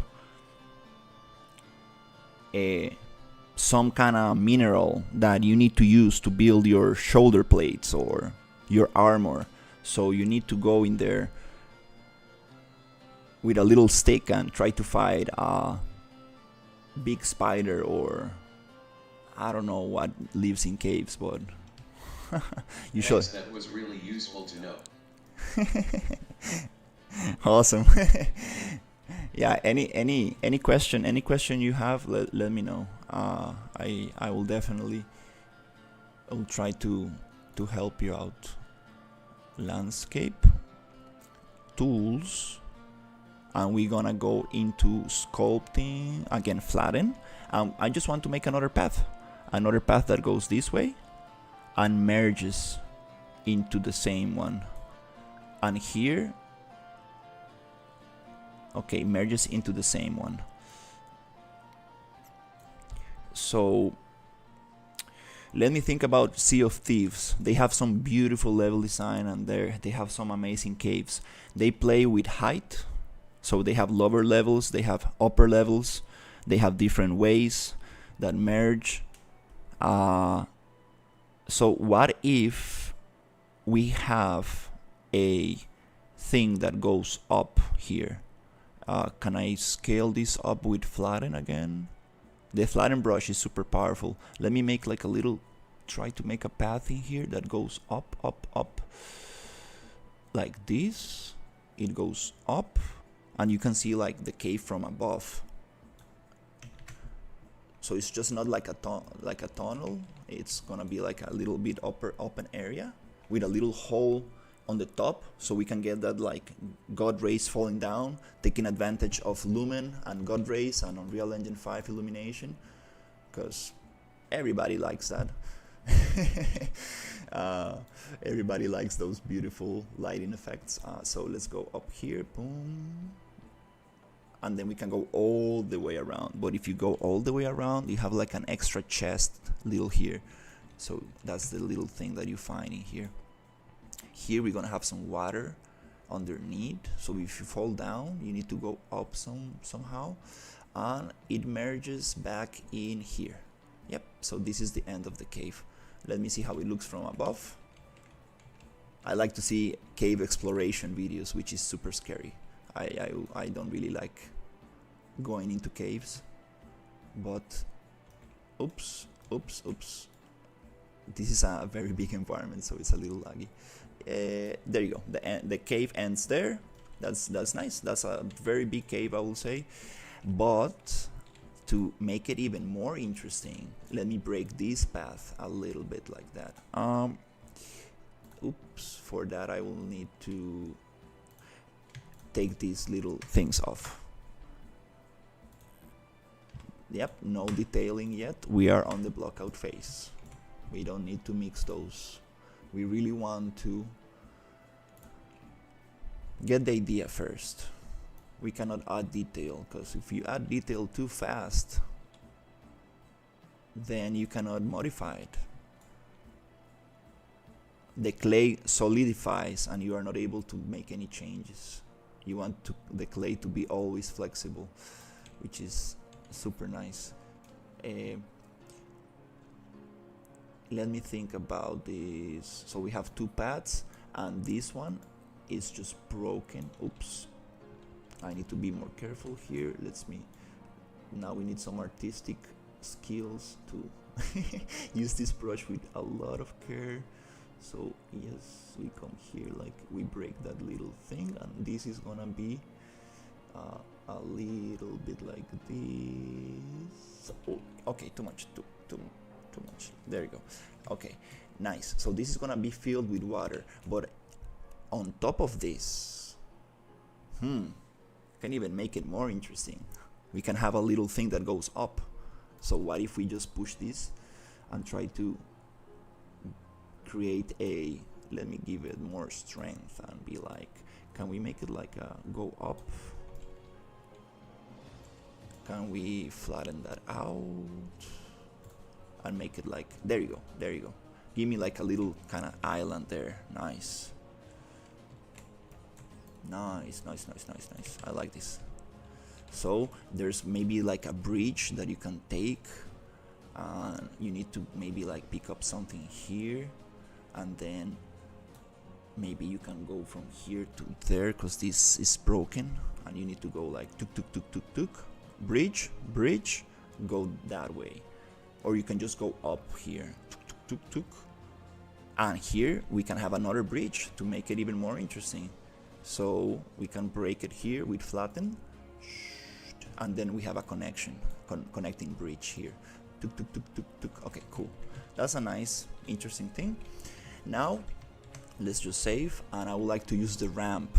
Ramps in landscapes are beautiful. You select one point, you select another point, you change the width of the ramp, and then you go add ramp. Boom, it creates a ramp, so you can go up. Again, we want to do the same here. Do we need a ramp? Not really, we don't need a ramp there, you can just jump down to make the thing. We can add little little kind of ladders so you can go down, I guess. But this needs to be more like non-man-made. It needs to be more. We hit reset to get the tool off. Should we add a ramp or not?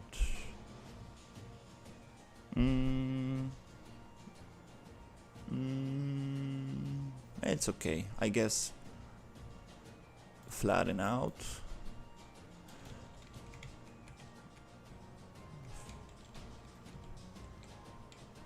Hey, let's just add a little ramp. Whatever, we can always just change it. Little tiny ramp. Add. Super steep little ramp. Nice. Okay, cool. So we have this environment going. This little area setup. We have some trees in here, which is I don't really want them. So let's go into foliage tools. And on the foliage tools, I want to look for bush. You need to be very careful with the foliage tools. You need to know what you placed and where you placed it and how it's named. Because to delete these guys, we need to select them first, and then we go to the eraser. And hopefully, if nothing is bugged out, I should be able to just erase them beautifully. Yes, like that. Sometimes it doesn't want to erase them. But that's because these are willow trees. So foliage tools, willow tree, and we select the 3 willow trees, and again we go erase beautifully. It works. Most of the time you are not selecting the right prop, the right vegetation foliage prop, so it's like, oh, it's not working. When you're using 10,000 different plants from Quixel, it happens a lot, so be careful with that. Because you have like 10,000 ferns and 10,000 palm trees, and it's like, oh, I don't know what I'm doing with my environment. That's why keeping it like small and organized is always good. Nice. Okay, so it's time to actually get this actually going.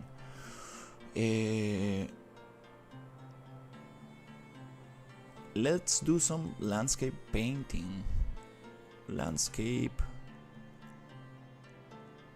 painting, and I would like to use the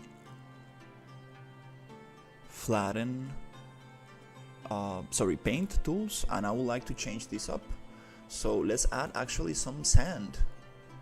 You see how it paints? It's very weird, very different from other layers, because it's the 4th layer. So it's really, it does not allow for blending. It really just appears in there. It's a little different. Oh, and when you paint on a very steep area, it's very, the texture stretches a lot, because we actually are stretching the environment a lot, the terrain mesh. So little things to have in mind, and it's always nice to to find a good solution for that, like smoothing the terrain a little bit and playing with it. Just want to add some sand because this is gonna be water, just a little bit like that, and let's add some mud. Yeah, it's just, this is just a little bit of, you see it's bugging out a tiny little bit. It's like selecting this piece of this plane, but I want to select the other plane and it's not allowing me. It's okay, it's not perfect, but it's just a matter of practice and understanding a little bit the settings of it. Yep, give me a little bit of mud in there, and a little bit here. Okay, let's go. Okay, that doesn't look so sweet, but we're gonna make it look nice.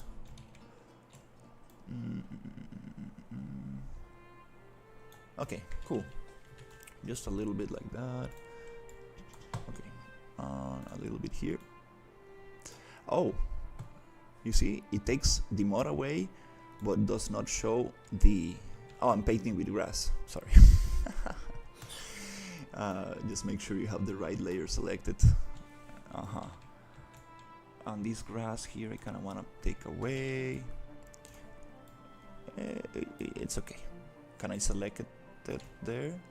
A little closer, maybe. It's okay.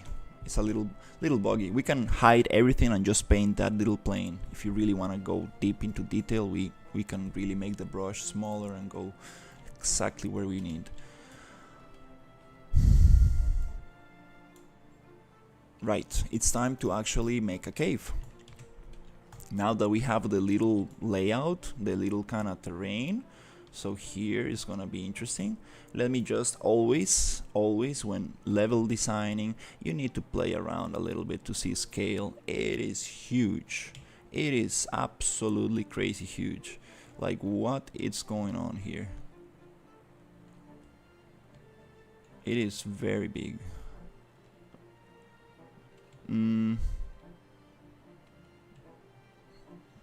Yeah, I was not expecting it to be that big actually, which really changes the whole game.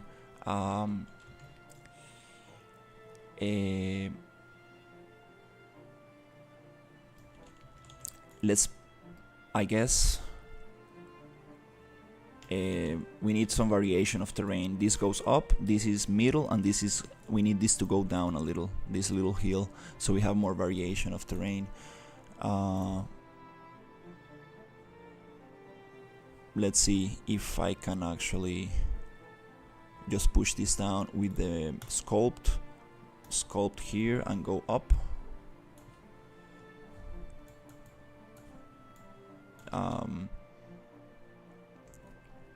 How do I make this go down? Erosion and tool strength and size. Can I make, okay, too much. I went too hard with this. Let's go like this. Up, a little bit like that. Okay, maybe. Okay. Maybe a little bit less of a brush size. Just a little bit less. Is it lower? Not really. I would like to have like a move tool. Just like a simple move sculpting tool. We have threshold. We have so many settings I need to like really understand.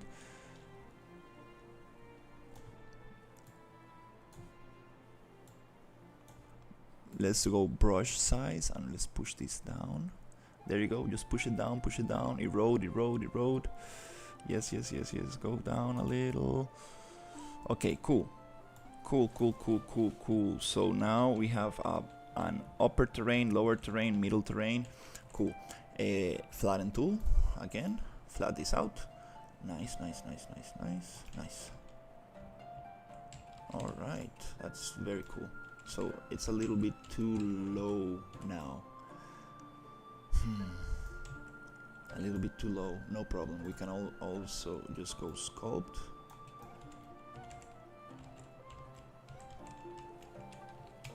Just a tiny bit. Oh my god, this is oof, a little tough. Yep, to get right, but again I got the same height, almost the same height, but not quite. Let's just leave it there. Let's just leave it there. Let's actually block out the thing. Here I would like to get some walls. Let's go here and here and here. Where are my walls? These two? Just two, okay. Let's copy them. Let's use this and let's just start pushing them around here. So we can start building some stuff.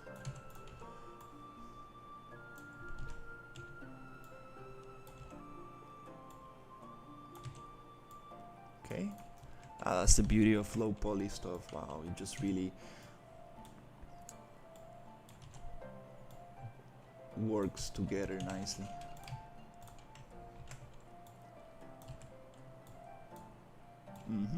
It goes like this and goes down. It's very repetitive if you look at it from far away, but the player camera is gonna be very close to this. And then we can also just change one mesh for the other. I'm just getting the right position of them and just a feel, just a nice quick feel for the environment. Nice. And this will make the space a little bit more crowded, which is super nice. We want super big spaces opened up and then some crowded spaces. That will make you like, oh, you know, like feel like you are really trying to explore.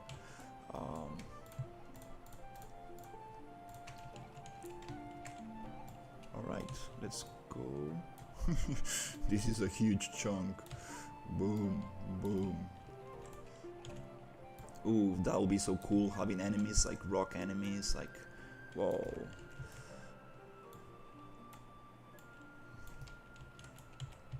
Or maybe making them your friends and then like just thinking of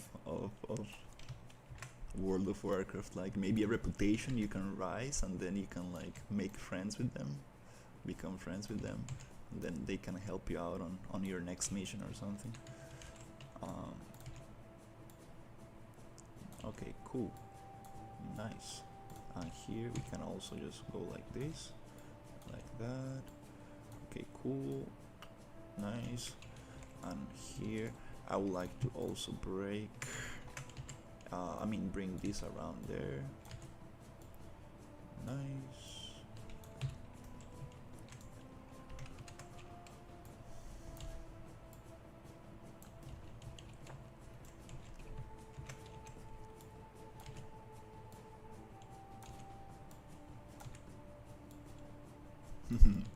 Alright, let's see. What can we do? Cool. And cool and cool.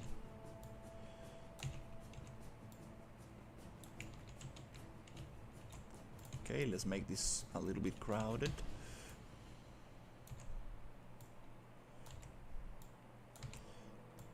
Stuff, something like that. Okay, and then we can also grab this one and just push it around.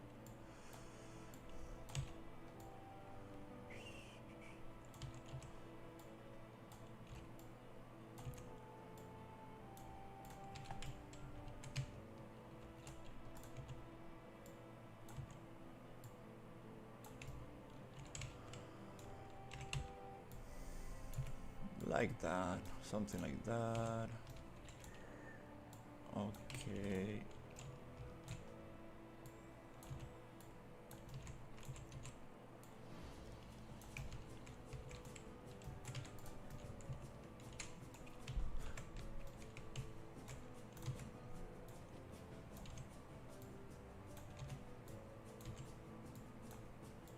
Okay, cool. Nice. This is the main layout of the cave. We need to go this way and then go there. All right. I am making a game with a similar action-adventure thing like God of War, and the path thing that you said really solved me a lot of problems. Awesome. I appreciate it. I appreciated that helped.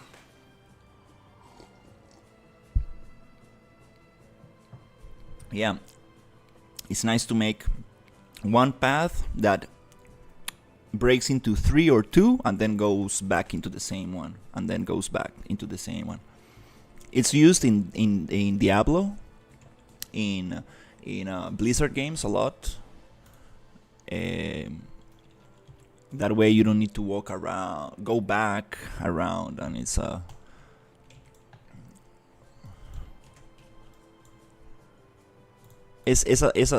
not so fun to walk back. But there are many solutions for this problem. I'm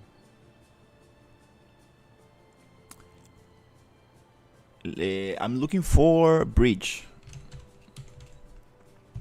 Do we have some interesting bridges? Because I remember having a super cool bridge. Oh, what is this?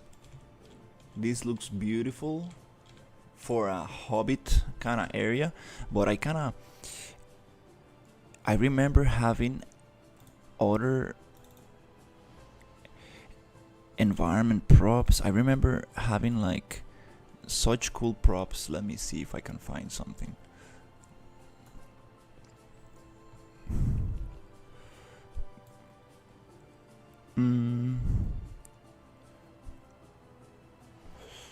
Oh, there you go. There you go. That's what I want. Yep.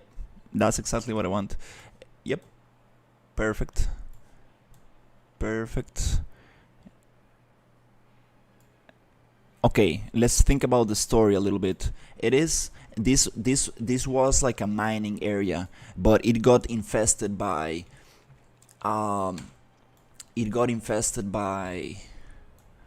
some kind of creature.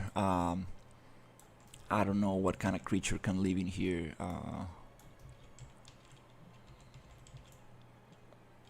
Let's check on scale, cause I think the scale is too big.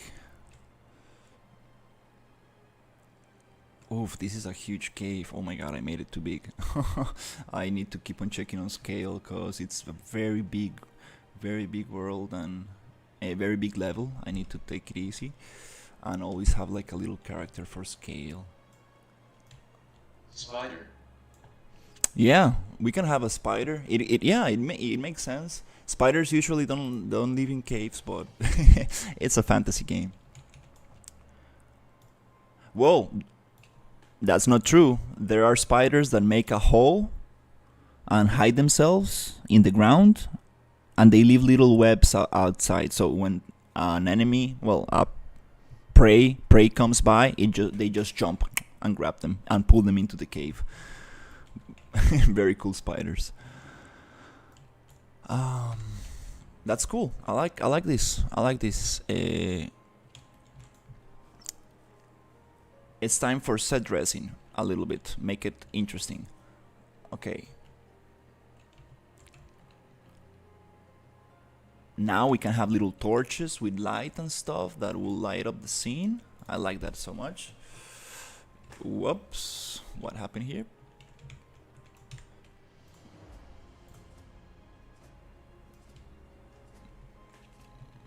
Oh, collision problems. No problem. So to fix collisions, we can go Control B, double click on this, search for collision, and we want not the project default but complex as simple. Since it is a super low poly prop, I think it works great. But for more complex props, you do want to create your own collisions, because it's a little bit performance heavy if you have a very complex collision going on. So collision presets, collision complexity, use complex collision as simple. This will make me be able to walk on top of things like this. Maybe not perfect. Oh, maybe the other collisions are wrong. Sorry, let me see what else we need to play with here. Also Control B, just make sure that the collisions, again, just look it up right here. And okay, this is good. Maybe this one was the one causing problems. Let's look it up. Collision simple. And you can also go and check collisions here. You see, this is the complex, which is very nice. Looks low poly. That's the beauty of low poly assets. No need to actually build collisions. It will be nice. I think it will help performance, but let me see if I can. It allows me to walk inside the cave. Nice. Now I can walk inside the cave. The stones are too big on the floor. The scale is not so up. There's something that is not allowing me to walk around. Is this asset, which has some collisions. Control V, collision. Yeah, complex as simple. Accept. And then I'm supposed to be able to walk around. There you go. Yeah, too big of in the ground. When you place rocks, The cave is huge. yeah, it is too big. Yeah, you're totally right, Head. I think I went too crazy with it, and the scale is not so sweet. We need to make it super small and little smaller. I think it's too big of a cave. Oops. Yeah. Yeah, you're totally right. You know, I don't know what to do since I already got most of things. I like big caves. It's kind of nice, but I guess it's too big for the first quest. It's like a dungeon.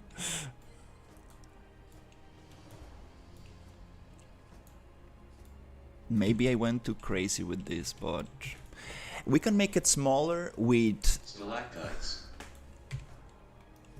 are so cool. Stalactites. Is that like a rock formation, gems or something like that? Like kind of like I will definitely, I would love to add some stuff like that. You see the bridge? It's super tiny. Like, oh my god. Like, it's like, oh, I don't want to move around there. I would like to have the hanging bridges. I'm sure we got some hanging. You would like to keep playing the game if you see cool thing like a big cave. Yeah, this is the paradox, right? Like, big is great, but we need substance. We need to really make it interesting, right? Like, it needs to be very nicely set dressed, so we can actually have some stuff. You see, like, I'm just trying to play a little bit. This straight line doesn't really, it's not really fun. Look it up, it's what happens in some big caves and also used as environmental hazard. Yeah, caves are scary places for sure. It's like, this bridge doesn't wanna let me walk on top. No problem, we can change it with the collision preset to complex and show complex. Beautiful. It's a low poly prop. We have low poly collisions. Done. Beautiful. No need to create my own collisions for props. Yay. Now we can walk. Oh my god. Imagine like just falling down and then there's like some crazy monsters in the water. Nice. Or maybe you can go down the water and explore in there as well. I mean, everything. Yeah, I would love this to be like make underwater make the character able to swim underwater. We have everything to do it actually. I have 2 very good templates that I'm trying to... Stalactites and stalagmites are really cool cave formations. I'm gonna look that up for sure. Really wanna add very cool stuff to the caves. Is this... what? Is this... no, this doesn't look like it fits at all. This is a scale 1 and a scale 1. Whoop, this is not part of the same asset. What is this? Oh, cool. Hey, this is kind of cool. Like a little structure like that. Oops. Yeah, I would like to add like mining gear and make it like a super great cave.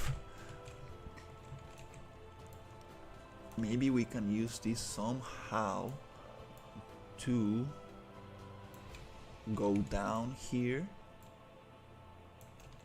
and add maybe those stairs somewhere. Let me see if I can find some kind of connection, interesting connection.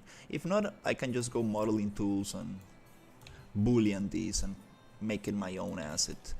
Oh yeah, the power of Unreal Engine modeling tools.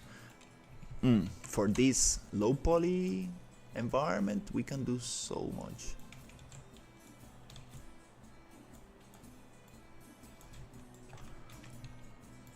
Again, I'm not going to go too deep into the details. I just want to block out something interesting, and then we can actually start getting some stuff going. Here,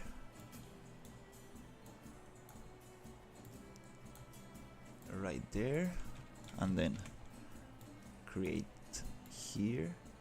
Nice. And maybe another one just to go down there. Yep, something like that. Oops, collision. I kinda need to do this for the 1000 assets we have. Maybe I can change this with the matrix property. It's called property matrix. So we can change multiple settings for multiple assets. Again, collisions. I should probably go to the property matrix and just do all the assets, because I'm gonna be doing this many times, which is kind of nice to see which assets I'm using and stuff, but really okay. Did I change the right setting? Complex or simple? Collision,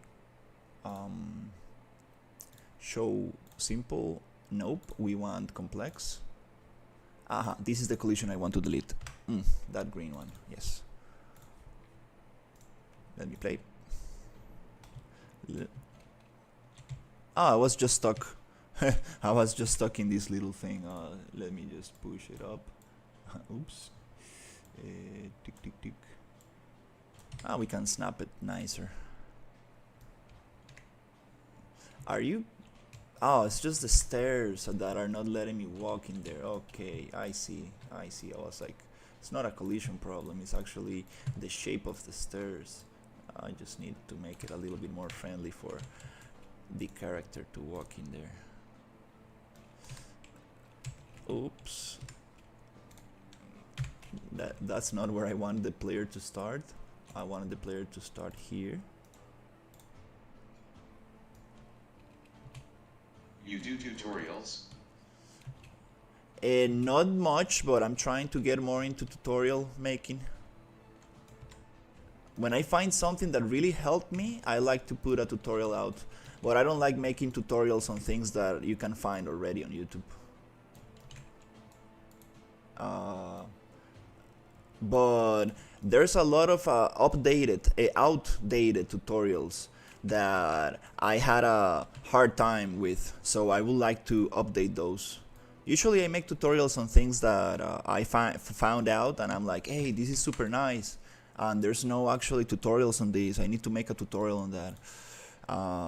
But just like doing like many YouTubers do, like they just copy other people tutorials and do it exactly the same, so the whole thing is flooded with the same tutorial 10 times. It's kind of like, dude, can you add a little bit of something, more information, or can you give your insights on it? Because you're just repeating the same tutorial everybody does. And that's how many YouTubers work. They see a video that works and they just copy it, and that's it. They don't put much thought into it, and it's okay. But I don't do tutorials for just doing them. I really want to cover topics that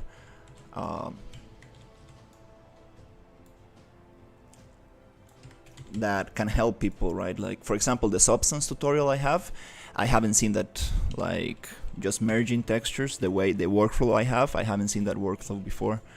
Oh my god, no.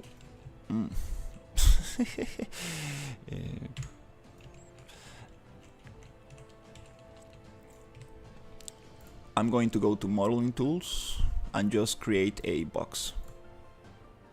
Okay, cool, accept. Nice. Let me start from this box because we have some issues with the starting meshes. Yeah, but everybody had their own way of doing certain things. Yeah, but you know what I'm saying? Like, if you pay attention, like, people copy a lot of tutorials and they do it the same way, on the same order, with the same settings, and they don't mention the version they're using. They don't give any insights, they don't explain, they just go like, click here, click there, do this, do that, and it really doesn't solve much problems, you know. But I get what you are saying. I like when they give their own... Oh my god, this is not letting me go up.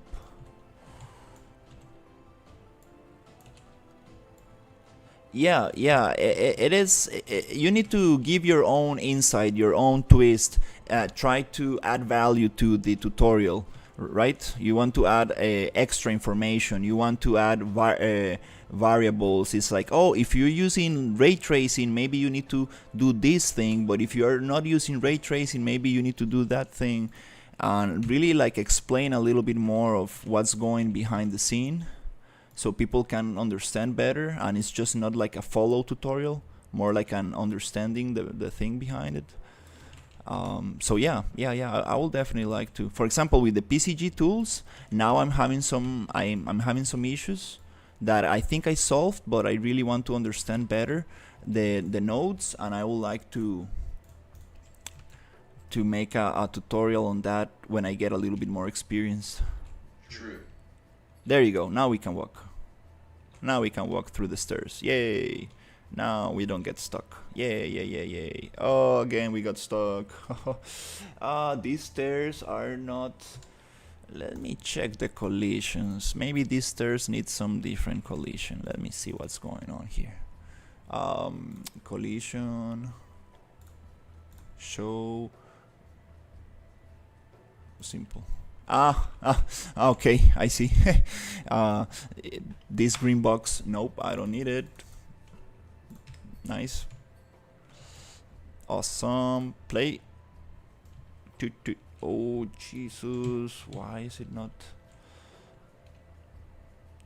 Is this one that gets the feet stuck? Oh my god. No, I guess I will need to make my own collision box for this one. It's the collisions are so precise that it actually gets stuck in between them. That's so funny. Oh yeah. Anyways, that's not a big issue right now. You see, it works nicely from some of them, but if I go straight to the center, the difference on the separation of the little stairs is too big. I'm just gonna squish it up a little tiny bit. and see if that works, and then I will continue. This is not what I should be focusing on right now. It's always nice to get these things right, but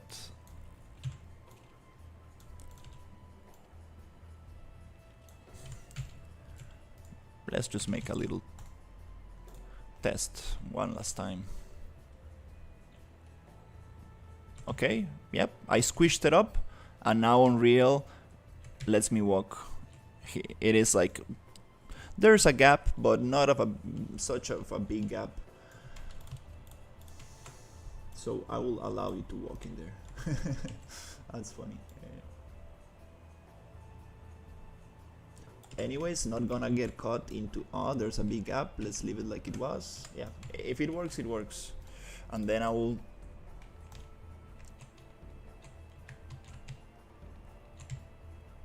nice, it allows me to walk. Good enough. Good enough. I'm not, I shouldn't be thinking about any technical aspects now. I need to think about the art, the artistic aspects. So let's go back to rock. Rock. And now I would like to actually get some stuff going, some very interesting stuff going.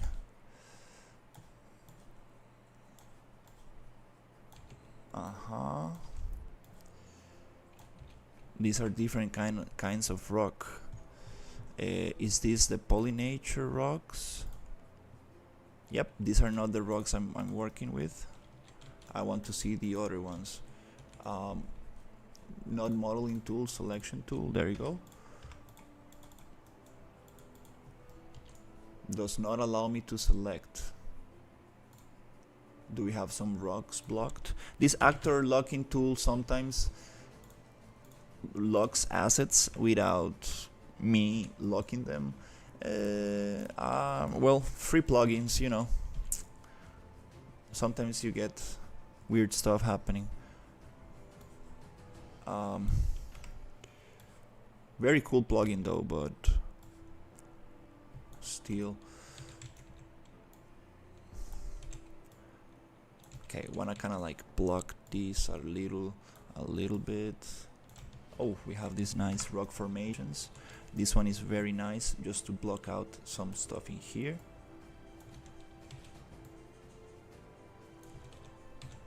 Very cool stuff to block out a little bit here. And here we're gonna have some water, so might as well just place the water first and then keep on adding to it. I guess it's gonna be the smartest way to actually keep on going with this. Nice. Maybe we can go into a lower level and then into the water as well. Kinda be cool. Should we try to get some water there? Yeah, let's see. I think I have some cartoon water blueprints, ocean, lake, ripple water, cartoon water lake. Is this the one? Yep. And we can change the color to be like something interesting. These assets that I'm using now, the water assets, are from a fantasy pack that I got for free on the Unreal Engine Marketplace. Every month they give free assets, so just look out for them, because they give some very cool stuff. Props to the artist who made this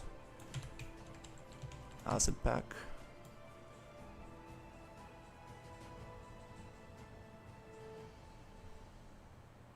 And then we can modify the waves and just make it look sweet, because we don't want any waves in the cave, since there's no air going, at least not so much air, which really doesn't make sense actually. I love the shadow on the water, it looks so cool. Reminds me of Zelda Wind Waker. Oh yeah, I like to see a little bit of the rocks underneath the water. Nice. Nice, and we can change the color of that and everything, and keep on playing with this water. The waves I would like to take off. We will make a different blueprint variation for that. and for now it's okay, just as a block out. Alright, maybe I need to change to start blocking the roof, right? Oops, we don't want water coming out from it. Hey, we're gonna figure that out though, don't worry. Let's see. So, look. Yeah, let's just think about blocking out. Big chunks, nothing, no detail now. I'm just gonna really try to get something interesting together, because I really want... Bridge bottom woods hanging, you gonna change them, right? I would like to make them hanging, yes, Indiana Jones style for sure. I will have some of those straight bridges for sure, for mining purposes, because they're more stable, right, for mining, but we do want hanging bridges, and yes, we're gonna get some hanging bridges. I guess we have some hanging bridges, I just need to look it up. I'm almost sure we have some hanging bridges. If not, I can make them, no problem. Yeah, hanging bridges are coming. I definitely want those.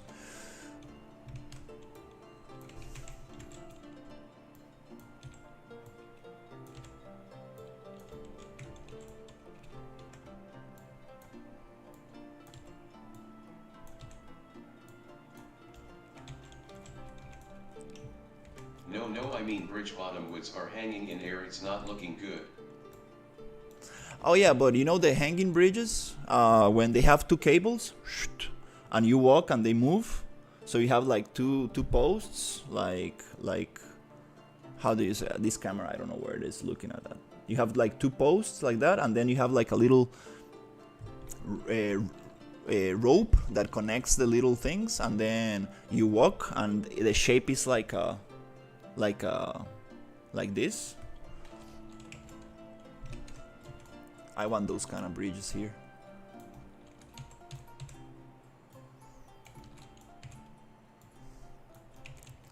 Cause yeah, it makes no sense to have this floating. Yeah, I totally get it.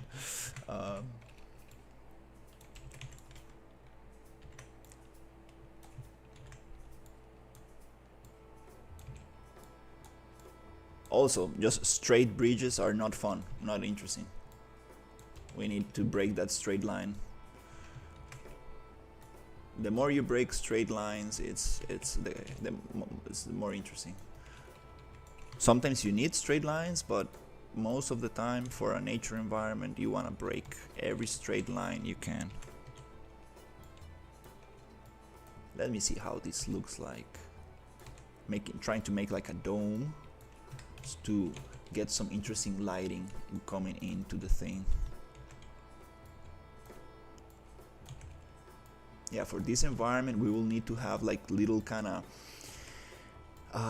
levels or like programming thing. For example, when you walk into the cave, the directional light should change to play with to our favor. This water, is it inside this pack? No, this water is a free Unreal Engine marketplace. If you have been downloading the free Unreal marketplaces, you should be able to go to fantasy environments, and you should be able to find like a very nice fantasy environment pack. It's called Cartoon Water Shader. The way you just said no problem on something that it would take me 2 hours to make. What will take you 2 hours?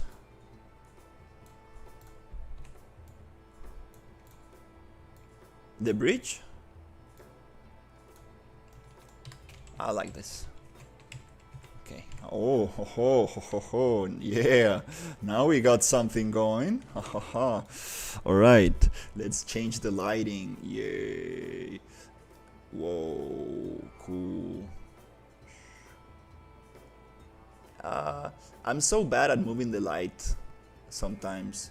So It's okay. Let's just go directional light on the outliner and play with rotation, because I don't really, it's very hard for me to move it with the tools, with the Control L tool.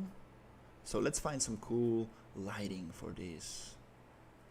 I want like a straight 45 angle kind of lighting. Should we just try 45? Maybe minus 45. The hanging bridge. Oh no. No, I only started UE 1 month ago, don't have previous free assets, but it's okay, I will make one with tutorial. Yeah, it's not that hard. It's not that hard. You can make it in Blender, you can make it on the modeling tools inside Unreal, depending the complexity of your game. Maybe Blender is a better option.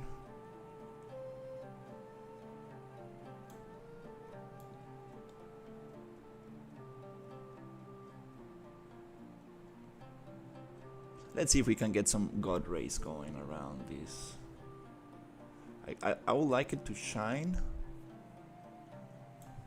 Let's see. If you enter here, I would like the light to shine somewhere interesting, like in this angle, like 45, not 45, but like 30-degree angle, shining on the center of the thing. Like this. A little bit like that, maybe, showing us the center of the cave. Something like that. Now, let's see if we can get some light shafts, which is God rays. Light shaft bloom. And can we go and push this up?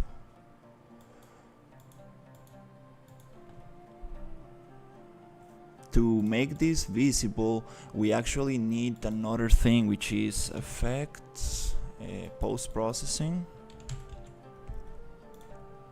And here we need, on the post-processing, we need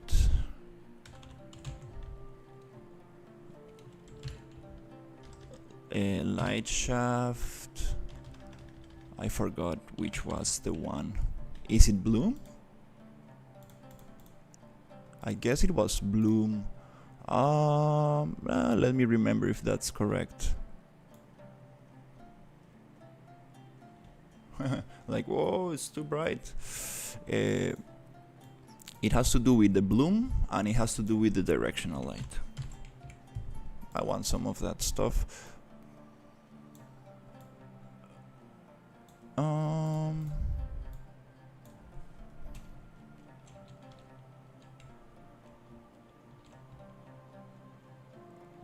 And it depends on the angle as well. On the angle I'm looking at.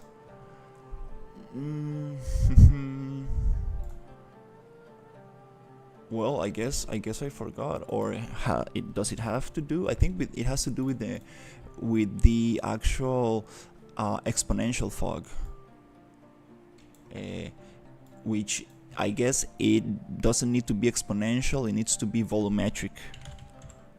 I think it was volumetric.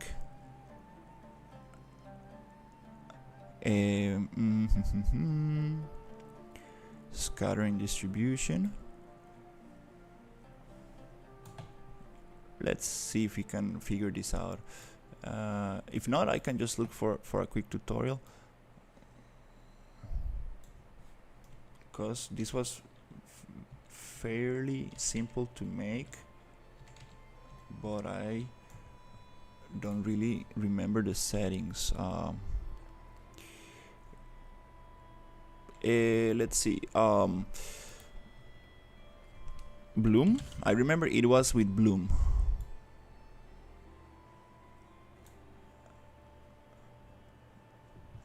I have zero experience on modeling, so someone who can make a hanging bridge is like a master to me.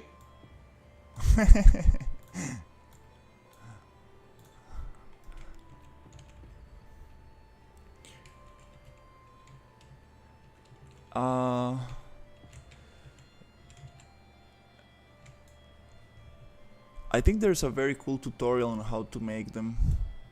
actually like move and stuff with the character.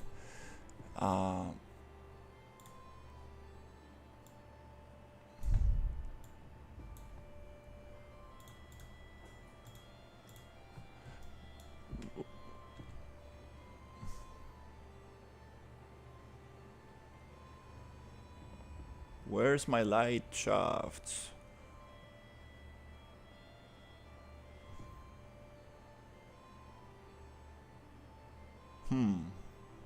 It's okay. I'm gonna look for a tutorial. It's super simple, like it's just like a couple of settings that I need to like make it like sheen, and that will look super awesome.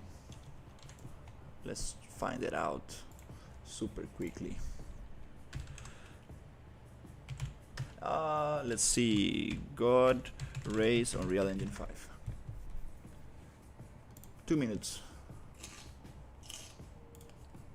2 minute tutorial. Let me just get rid of the. Hey, what's up? Hello my friends, in today's video I'm going to be showing you how you can create volumetric lighting and God rays within Unreal Engine 5. So without further ado, How you doing, Magma? so here we are in Unreal Engine 5. Welcome. Now this effect is very simple, very quick to set up. Firstly, you can see we have no license, we're going to create this from scratch. Next, we need to go to window at the top, navigate to environment button. Now by default it might be a floating window, that's absolutely fine, just keep up to the button.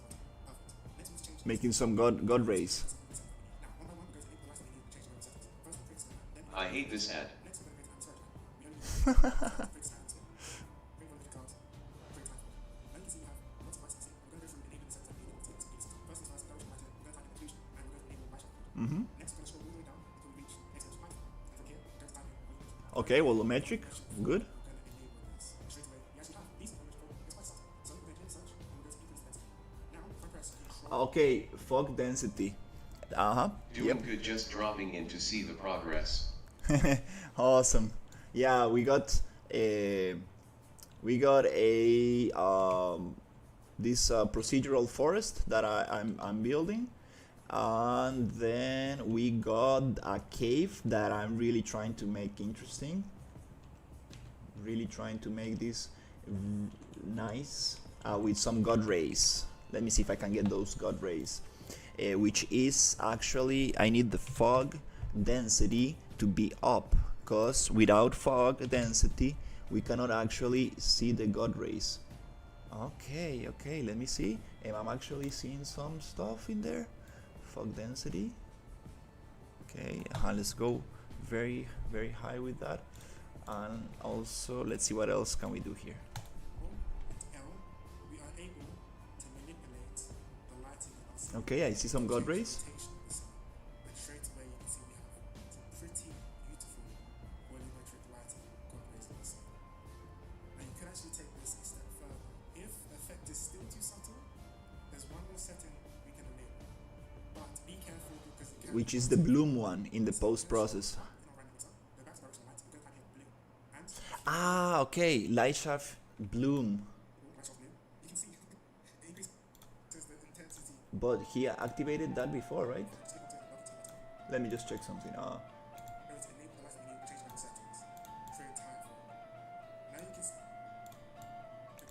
Wait, I'm sorry. We only need one of these. After that, create scan zone. Create one of the clouds. Create time for. Now you can see you have lots of licensing. We're going to go through enabling settings and enabling settings. First things first, direction lighting. We're going to type inclusion and we're going to enable light shaft mode. Next, we're going to scroll all the way down until we reach Xcode Python. And from here, we're going to type in volumetric. He It's pretty good. light shaft bloom. So that's the one I'm missing, I guess. Okay, directional light. I need light shaft, and we have bloom and okay, this is the one that I need to actually play with. Let's see. Bloom scale. He doesn't go to post process, so I think I messed up there. With the bloom. So let's take this bloom out, which might be causing problems. And then I'll go to directional light. And here I would like to. Oh, we got some god rays. Oh, hey, I saw some stuff in there. We got some problems with the fog. Let's see. Let's go fog. Reset the thing. Fog density. Hey, I'm touching the exponential fog. I need to touch the second fog. No, this is not the one. Which is density. Oh yeah, there's just one option. Okay.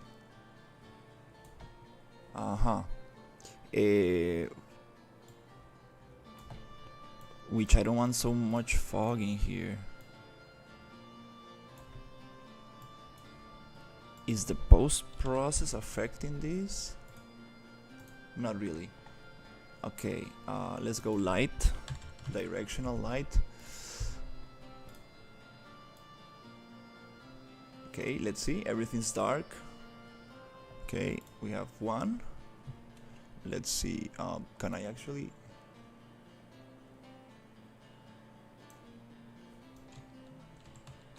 I want to see bigger light shafts. Light shaft.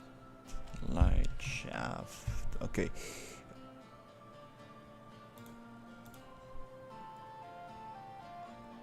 Bloom scale. Oh my god, this is.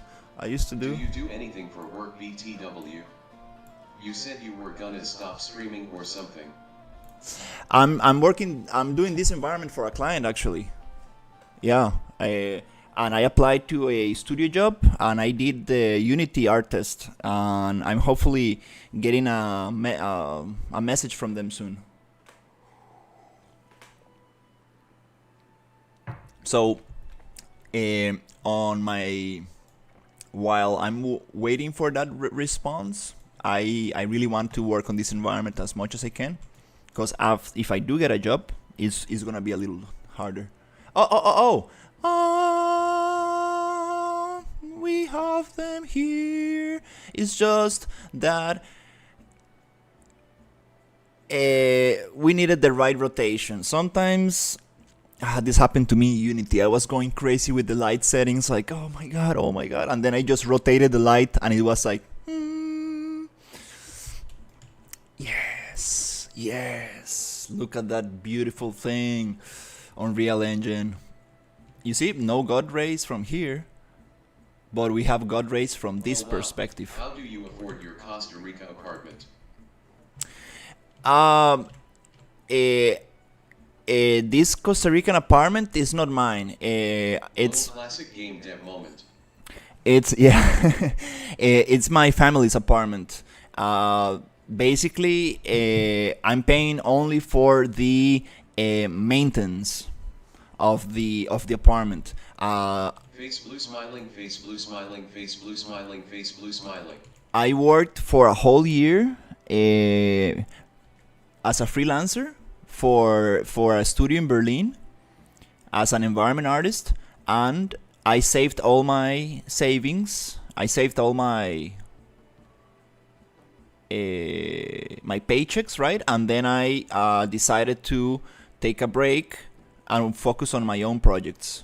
And after a while, I decided to apply again. And it's been a long process looking for a job. But hopefully I will get a job soon.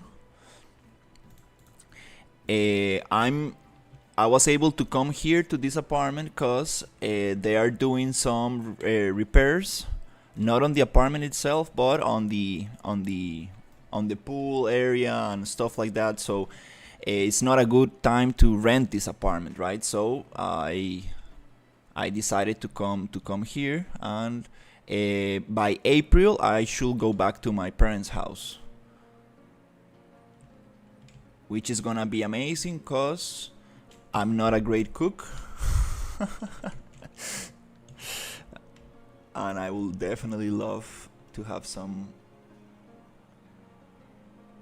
I will definitely would love to have some food, some homemade food from my mom. So yeah, that's the thing.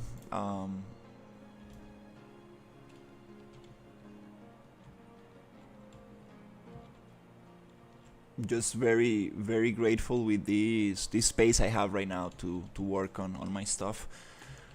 But when I come back to my parents' place, I'm gonna build like I a prefer living alone personally, but I haven't moved out yet.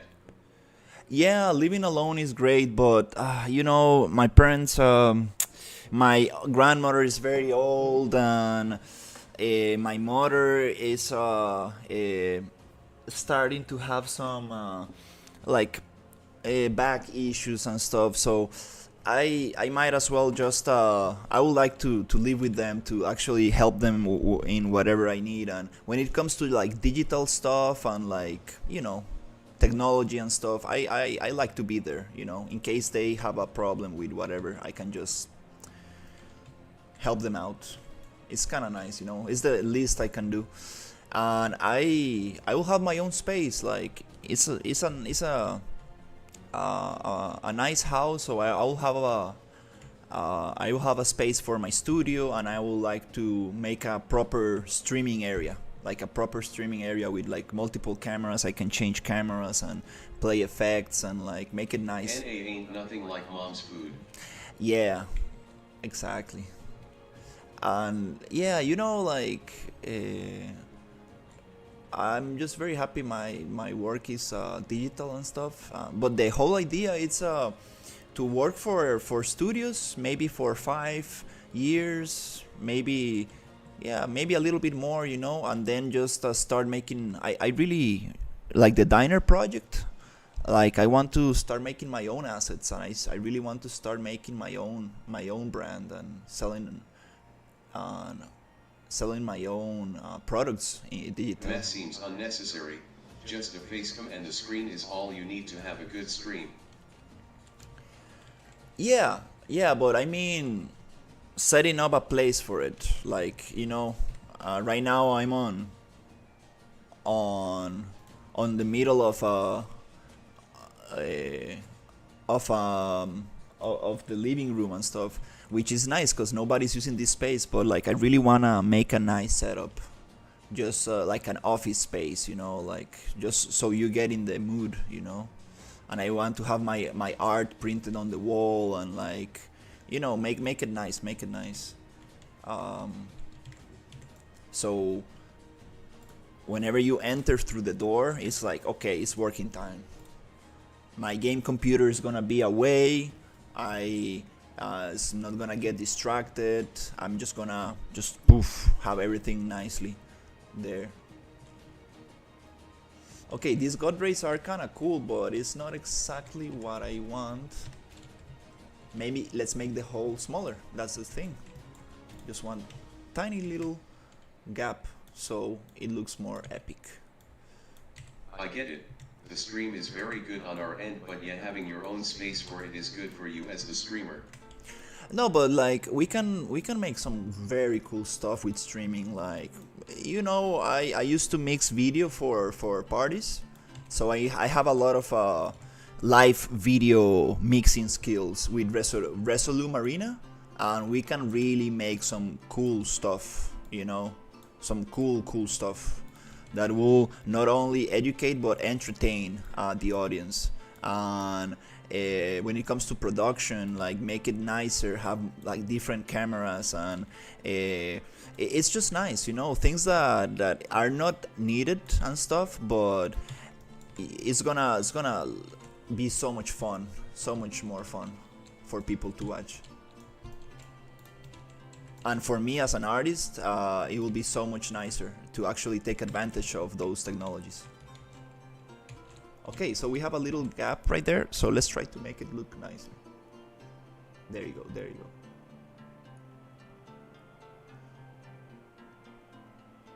Oh, I don't know how to rotate this light. It's like, oh.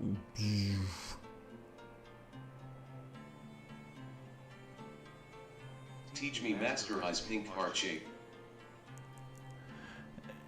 Teach me, let's see.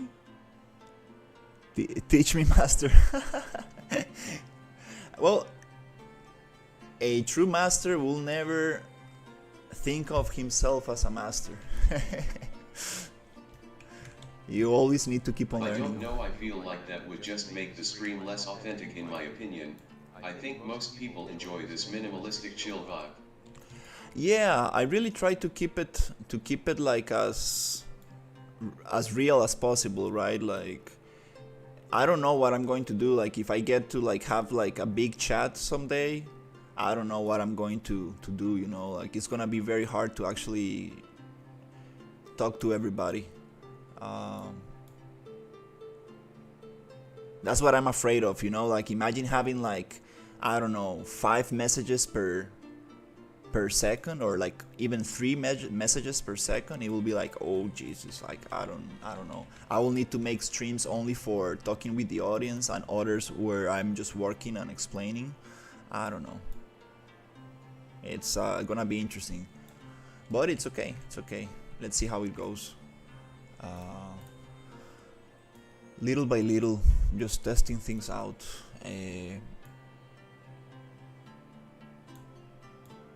Let's see. Okay, I'm just gonna play with this a little bit more, and I will leave it here, cause you can really stay all day long just playing with the light. It's like, where is the angle I wanted? Bye, good night. Good night, Head. I'll see you next time. Thank you so much for hanging out.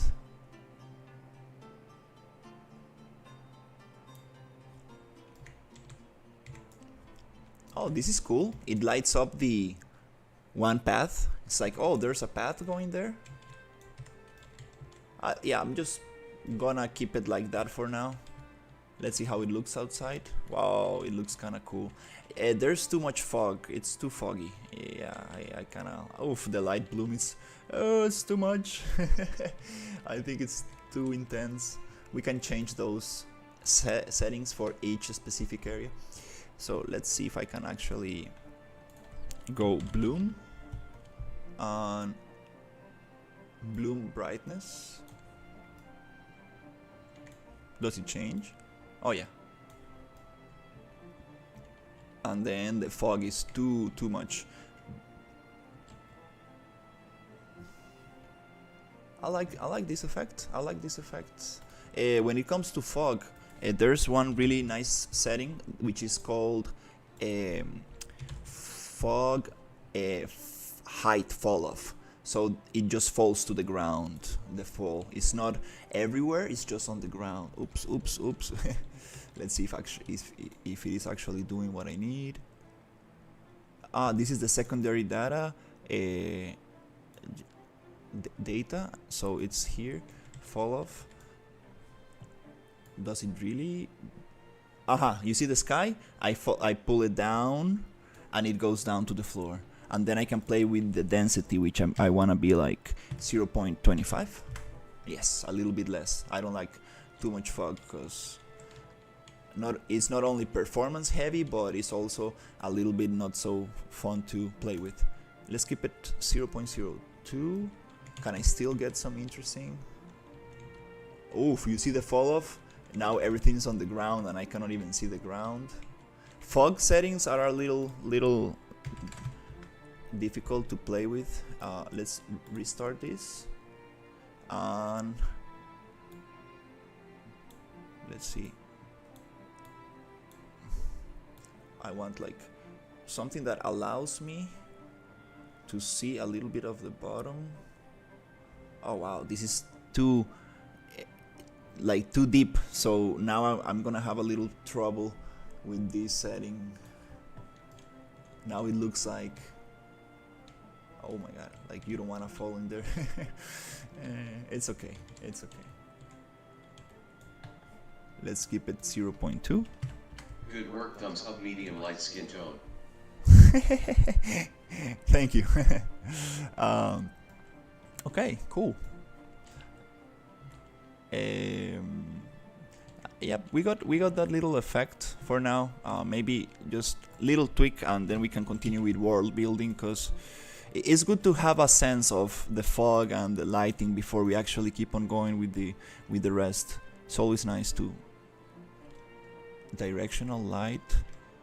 This rotation really doesn't do anything. We need to play with this axis. And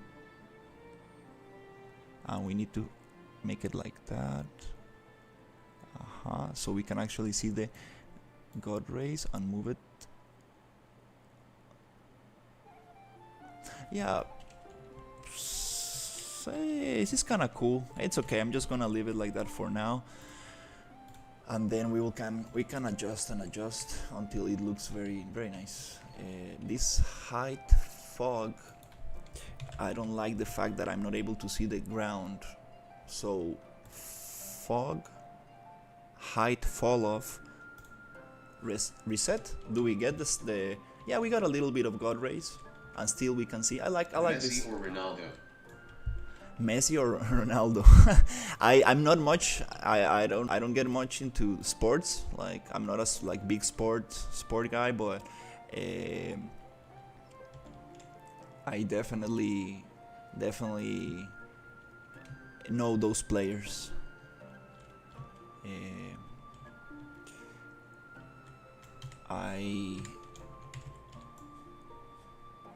I usually just go and have I like football, well, soccer, cause you get together with friends and you can have a beer or have some barbecue stuff and stuff. I feel like it makes sense for the light to be shining on the bridge. Yeah, right? Like telling the player, you can go this way.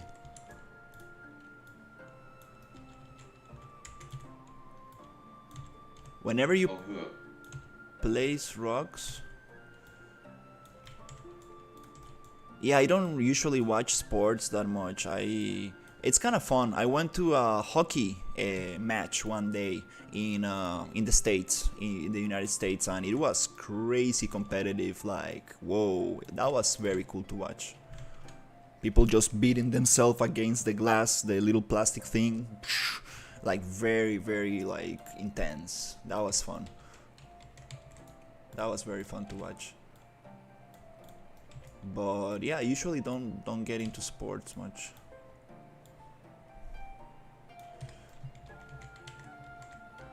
Nice. Cool. I like this. Little by little, it's very cool.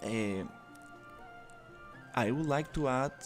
Well, it's very. Let me just check something. I would like this to be darker. Like I would like the whole thing to be darker. Aha. Let's see how it looks outside. Maybe we need more light. Maybe not that much. That's kind of nice. 5 is okay. Yeah, I like darker spots. Because lumen, since this is such a low poly area, such a low poly environment, lumen just bounces everywhere so nicely. I guess that's my guess that it really. Maybe I'm just speculating, but maybe we don't need to have such a hard light. Because I do want to have some artificial lights, like flames. How do you call them? Little sticks with fire, torches. That's funny.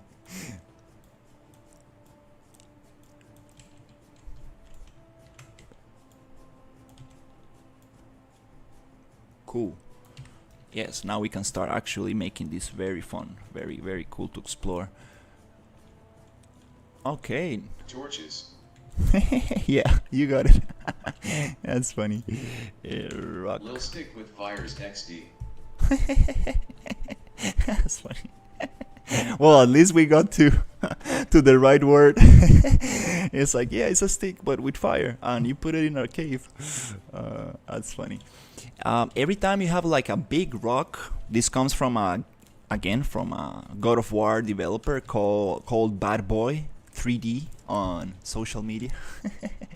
This guy always he gave a speech in a university in Spain, and he said that whenever you're placing rocks in an environment, to make things feel more real, more kind of believable and interesting, you want to place big rocks, middle rocks, and small rocks. So you have a hierarchy of detail. You have like the soup. This stream plus chilled beer plus chicken fries equals heaven. I appreciate it. I really appreciate you guys enjoying the stream. It's nice. It's very nice to like work on something and like talk to people and also get feedback from people, because sometimes you are so distracted on the settings and in the technical aspects, and people are like, dude, like the scale is totally wrong, like what are you doing, dude? I Like, feel like that's for every scene. Large, medium and small stuff. yeah, hierarchy is a Hi design. guys, slash. Yo, Ricardo, how are you? Ricardo was the one who told me to use PCG, and it's actually coming up very nicely.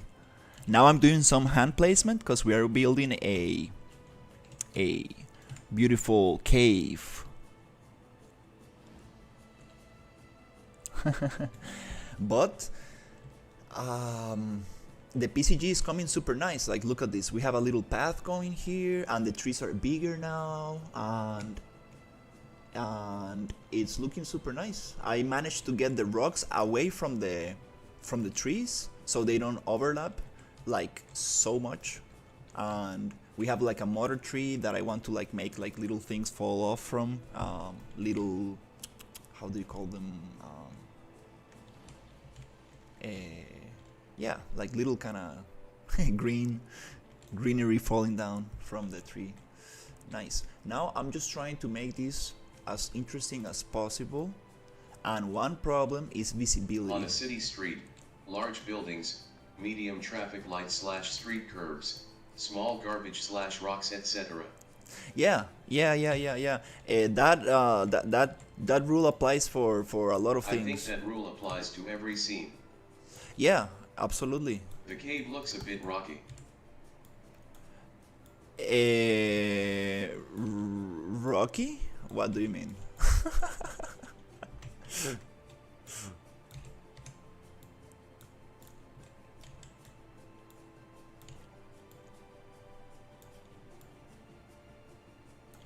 What do you mean by rocky? Well, it's Nah, the rocky looks a bit cave. Became a PCG expert right now, he. I think these comments are coming from the I don't know what you mean. I think you're just messing around. Yeah, I really want to get good at PCG for sure.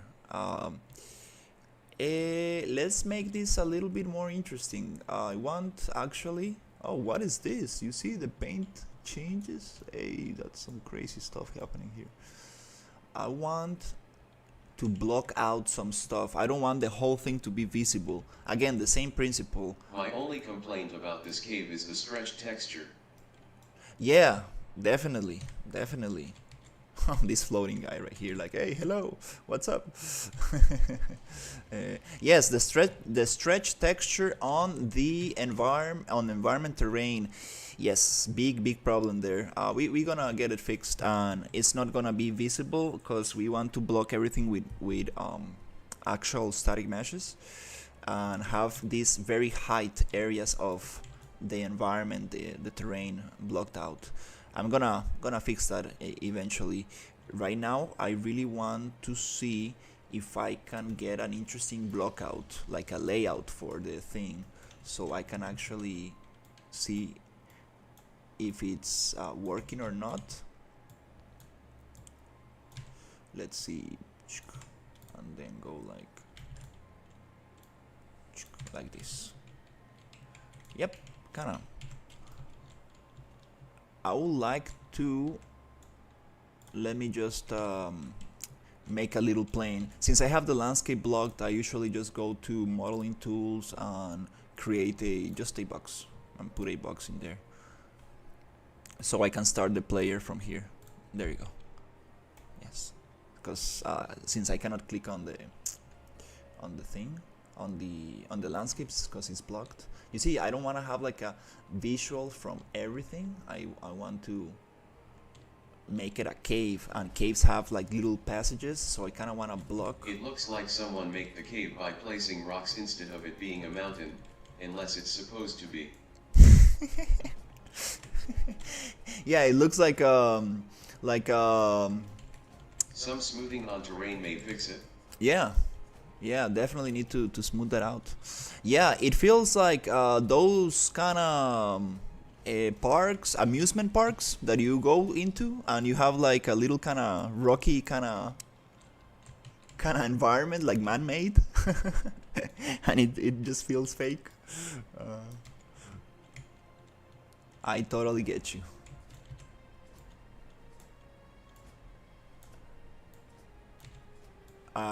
And we're gonna get that fixed. Don't worry. Now I want to create some very tight spaces, like very tight, small spaces. The rock is very repetitive, I know. Don't worry. It's just to get an idea of the environment, and then I will place the assets correctly. Again, we don't want to get too much into detail. Just want to see if the environment is actually working. Okay, I just want to make like something interesting like this, like a little kind of little thing like that. Okay, and then let's go here and push a little bit and then go like this and see how that works. And then when we get like a nice layout and it feels cool and interesting to walk around, we will get a lot of detail into it, and we'll start actually making it feel like a cave. Now it feels more interesting, but we have like the same rock 4 times in a row, which is not so nice. But again, don't worry about those repetition problems. Now we're just trying to make a interesting. Okay, camera. Oh, why is the camera going through things? I don't want that. Third person. Let's try to change that. So if we go to camera boom and we go collision, do collision test. Camera, world static. Probe channel. Let's try world static. Just let's see if it actually collides with the things. I want the camera to collide. No, to oops. No. Usually it's supposed to collide by default. The camera channel is supposed to do that. Yeah, I remember this being like that. Well, anyways, there's maybe a collision option I need to change on the rocks so it doesn't go inside their thing. Let's see. Yeah, it's okay. It's okay. Look if the rock has collisions. Yeah, it does. It's using a complex as simple. But don't worry. I really want to check the. Really want to work on the layout first, and then try to get those details going. Since actually, yeah, my task here is actually to get the environment going, because all these details are supposed to. We're gonna like work them later.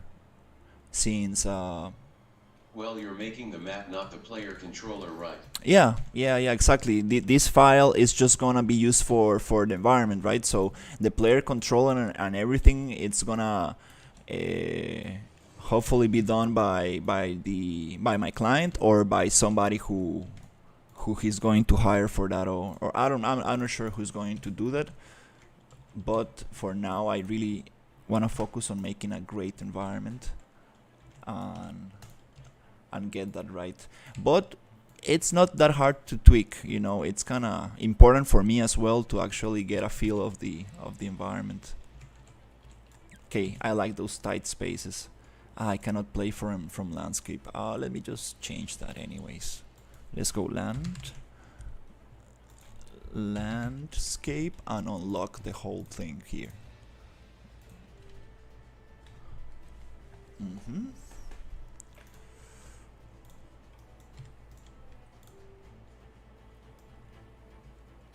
Okay, this is very cool. You see, like that little thing. Oh yeah, I think maybe we do need to change that. I'm not able to get a nice sense of the space. Yeah, I think we need to go and fix that, because if not, I won't be able to actually design the space properly.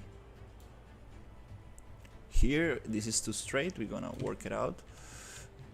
But now it's starting to get more interesting. Now we have like wide open spaces, and then we have very tiny little spaces there. It's a big space, so it's gonna take a little bit of time to actually get going. All right,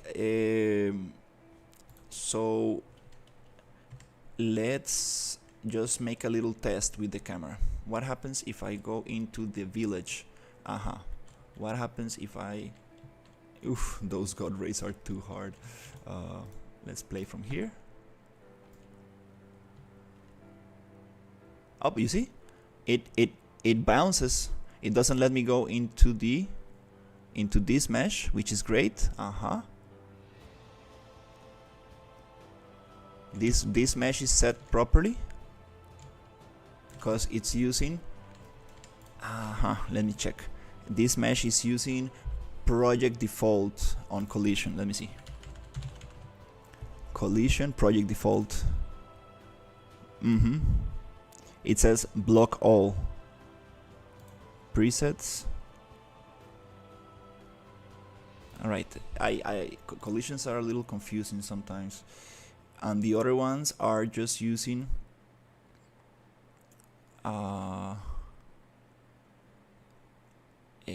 simple as complex. Okay, so what if, let's see, okay, here, what if I come here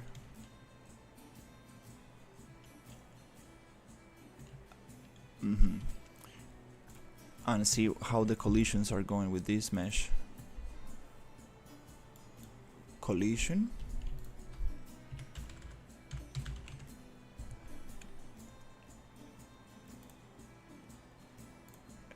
Block all. Okay, if I go project default,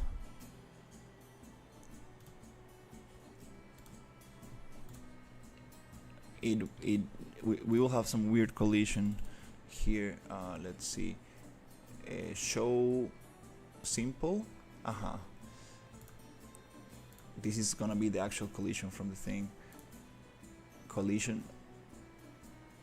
Show. Where is it? Show complex. Okay. Okay, let's see if the camera bounces with the simple collision. Okay, I guess it does not allow me to go through the rock, or it does. I guess it does, huh? Yeah. In my other project, I was just able to do this from the camera using complex collisions. So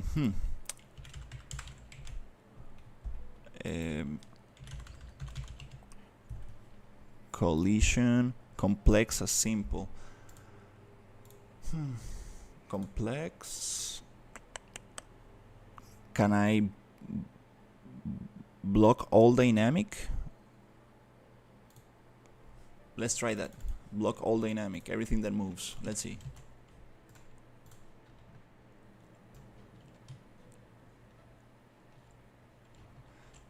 Oh no, I don't want the camera to go through.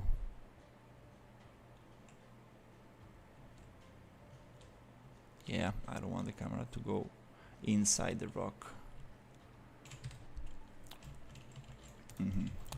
Okay, If not, one more try and I will look for information, because it's just one option. It's just one single option between this bunch of options.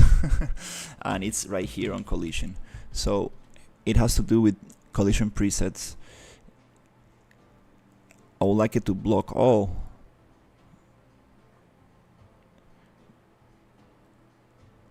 Do I have like camera? Let's see.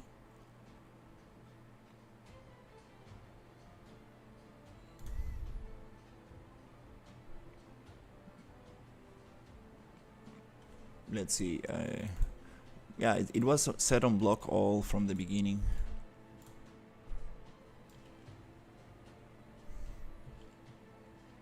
Yep, I don't want the camera to go inside the mesh.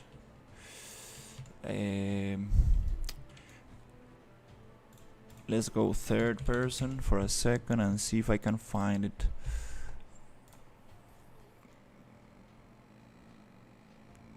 Do collision test. This is the thing that I usually activate.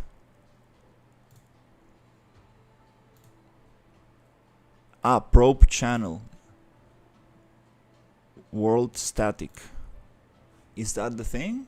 If I go to world static and do collision, will it actually collide? It's supposed to be something with the player. Yeah. Yeah, it has to do with the camera collision and the object collision.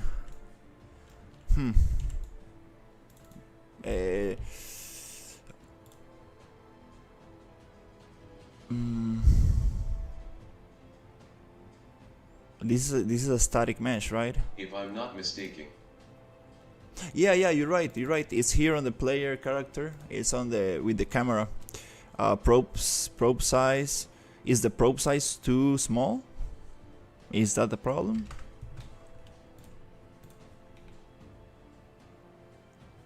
World dynamic. Yeah, let me just try this out. If not, I will look for a tutorial, because come on, like I've done this before and it's kind of like, why is it going through if this is using the same, this is using the same thing. Let's see.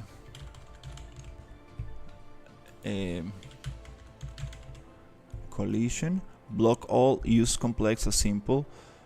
Is blocking all. Okay, yeah, this is properly set. The thing is on the character. We have some problem with the character camera. So here we need to change it where it says camera boom, camera collision, probe size, and world static. Do collision test.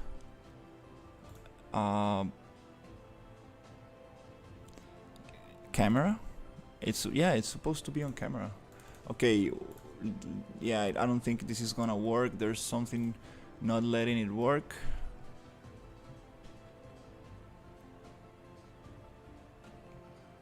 Like,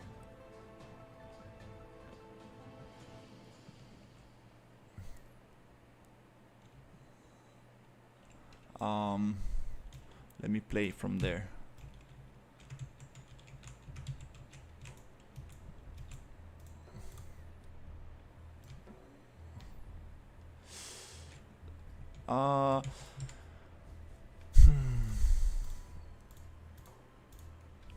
Okay, no problem. I'm gonna just open up my other project and see the settings super quick, because I remember it was just on camera collision.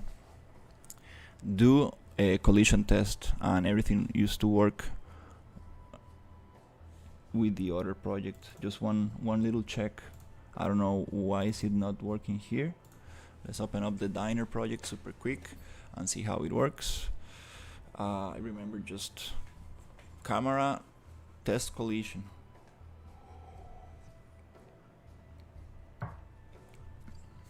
And that was everything, because I have everything set to simple as complex when it comes to collision on meshes. on my other project. It's coming up. Diner project. Okay, let's open the viewport. There you go, we have a little viewport. Yay, my diner. Oh, I love my diner. I want to come back to this eventually. Yeah, it's nice to take a break from this little project, but I'm coming back. Alright, so here we don't have collision, right? We can go through the wall. Okay, no problem. Because if I go to third person,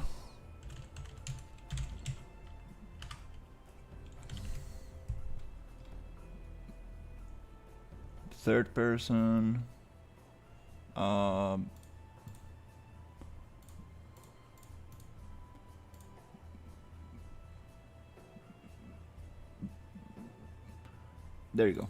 I have a lot of stuff in this project. So if I go to third person here, let me put it there, and I simply go to the collision on camera boom, and you see do collision test is disabled. If I enable it and compile and play, it should do the trick. You see, it does not allow me. Wow, it does allow me. What? Oh, I thought it was, you see, it kind of like uses some kind of collision, but not, I think it uses simple collision and not complex to do the camera test. Let me see. So I'm wrong. I'm totally wrong with this. Oops. I'm confused. I thought it was, nope. I think it uses simple collision. Yep. It's time to look for a little tutorial. Okay, let's see. Let's just check the tutorial super quick. The spring arm. It's on the spring arm is the camera boom, and there's where you change the settings.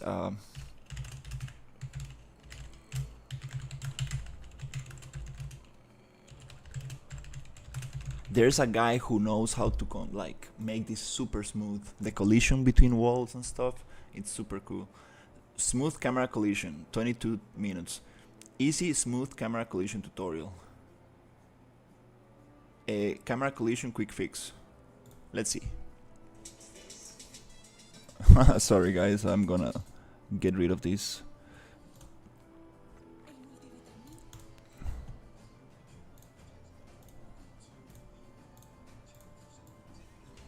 Let's see what we got. Just more about a little fix that I found, right? So, I'll show the problem that I'm having, right? Let's see if we can fix the camera. And you might be having this problem. It could be something completely different for you, but I'll just show you the problem that I'm having. So, Jolly good British lad. everything's fine, walk in, everything. But when I walk up to an actor like this wall, this little white box is an actor. The camera zooms in like that.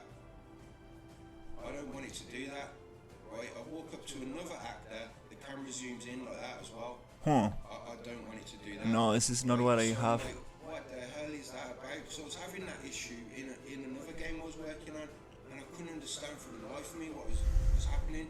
So I just typed into Google, why does my camera zoom to actor in Unreal Engine? A few results came up, but I was drawn to this little post here for some reason, probably out of laziness, but I just clicked some random post, and it basically saying that you need to set the actor's camera collision to ignore the camera collision. So I was like, oh, okay, that does make some sense. So let me see if I Search can fix camera that. wall collision. So let's say this little white box, that's just called target box, right? So Yeah. on the collision of this target box, Does 3D artist need girlfriend loudly crying face? and see there's an option there to ignore camera. So just click ignore, compile, save.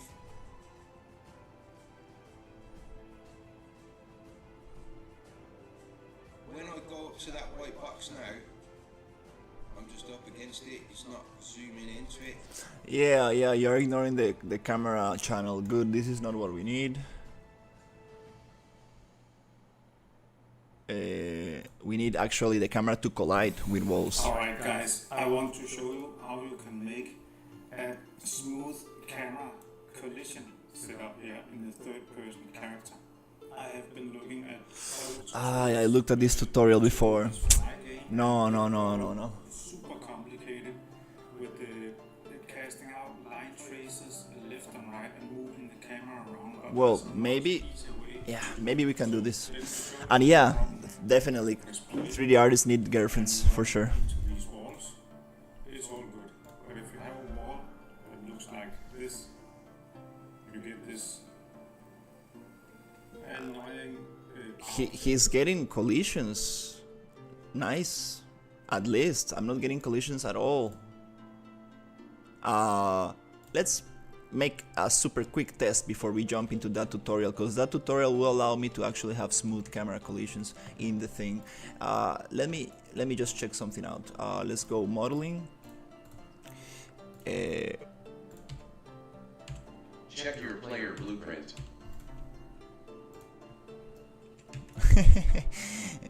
Yeah, guys, I know where do I need to go. I don't know what I need to click. that's the issue, guys. I know where the solution, what blueprint I need to change. I don't know what specific setting I need to change. That's the big problem. I mean, just check if there is a camera rig and all that. We did that, yeah. I don't know if you're looking at the stream, but we did that, yeah. I don't know if you're looking at vertical or horizontal, but if you're looking at vertical, you'll only get to see the viewport. That's the thing. We did check the thing. Try to put a blocking volume to see if it will collide with. This half simple. There you go. That's what I want. I want the camera. Let's try it out again. I want the camera to actually collide with this and go inside. Nope, it's not doing what I want. Cause we don't have the collision test. Let's see. Third. It still seems to be going through though. Yeah, it's not working here. Probe channel, camera. Let's just reset this for now. Let's keep it as default. Do collision test. I do want to collide. Yeah, I remember the first one of the first games the mini games I made. It was working so nice because when you get to like a close area, the camera goes closer so much, and I'm not able to get that effect in here. And that's maybe that's why I think where the problem is. The camera is super far away from the character. This will also make a lot of problems. Let's just reset the camera. Yep, let's just reset it and see if it works. That's another thing I haven't taken into consideration. There you go, that's what I want. It was not colliding with the thing because it was outside the thing. Yeah, that's the effect I want, you see? I go against the wall and it goes closer. Boom. It goes far away, it goes closer. That's the thing. Okay, let me check again. What if I put it here? Yeah. Oh my god. Sometimes you change one setting and then it's like, there you go, that's what I want. I go into a small area, it pushes the camera closer to me. Nice. That's all I want. Now the question is, let's go to this little thing. Are these the same meshes? 60, 60, 60? Yeah. So here I want to just change collision settings. Collision. And complex collision as Let's simple. go. Yeah. Yeah, sorry guys, sometimes you know, it frustrates me sometimes because I've done this before, like many times, and it's just one little setting that I changed and I forgot about it, and now nothing works because of that one little setting.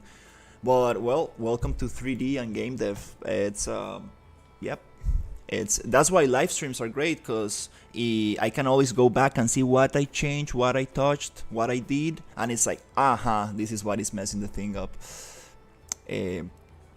Use complex collision as simple. That's exactly what I need. Perfect, it works. Nice, let's go to the cave.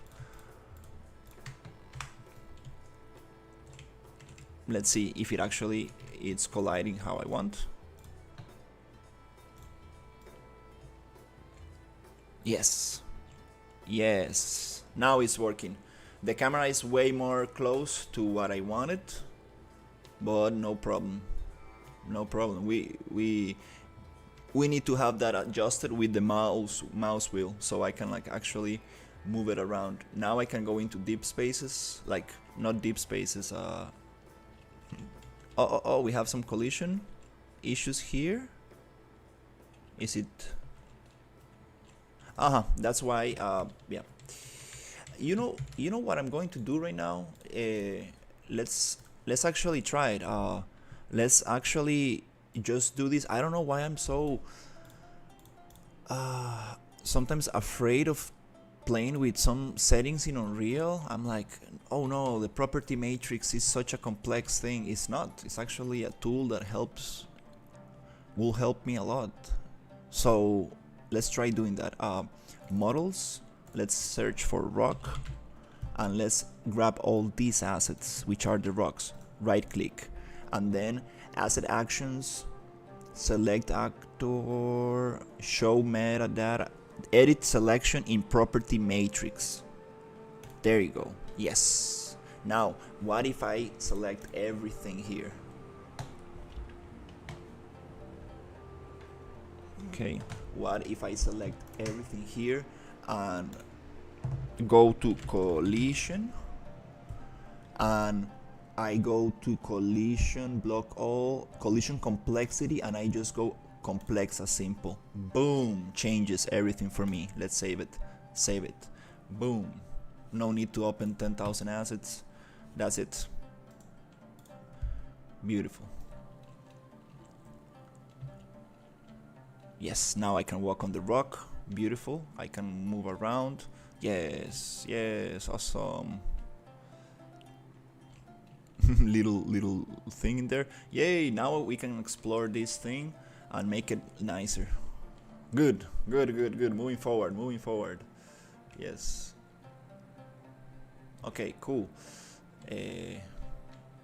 Now I should do this with all the assets actually. Just once one time, and I won't have any collision problems in the future. Cool. Nice. The stretching textures, we're gonna get back to it. Not a big problem, since we're gonna use a lot of rocks. Nice. Now it's looking more interesting. Yeah, I would like to push the camera away with my mouse wheel button. I can just go and find a tutorial and do it. I don't think it's gonna be that difficult to add that little player input.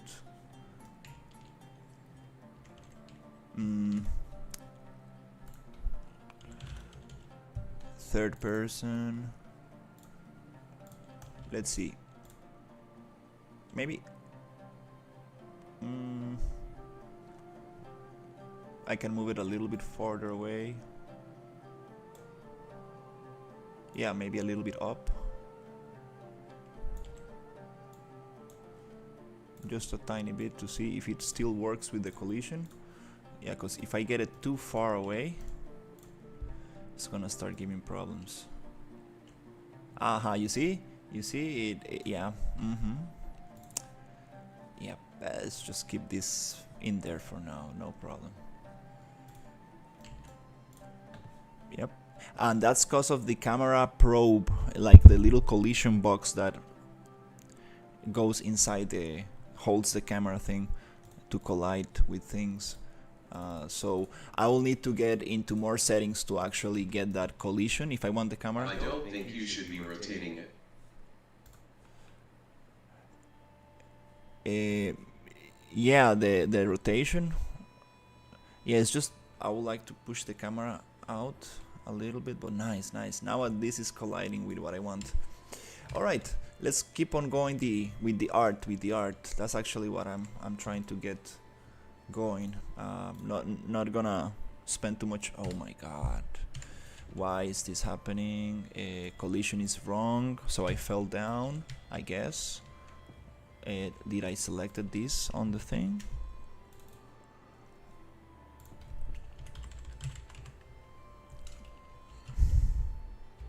Collision, use complex or simple. Isn't the rotation with the mouse? I think you just need to push it back using the position. Yeah, but I want to change the camera distance with the mouse wheel. Yeah. So you can scroll away and scroll in to see details. Like many games have that function where you can like really go far away for like big landscapes. You are able to like really scroll away from the camera and you can like see the whole. Why is this doing this to me? I don't understand. Like if I play from here, it should just play from here. Yeah, like that. I don't understand why it's doing that. In some assets, some places, it really doesn't want to play from there. Kind of weird. If I play here, sometimes it works, sometimes it's just like the character goes through the ground. It's interesting.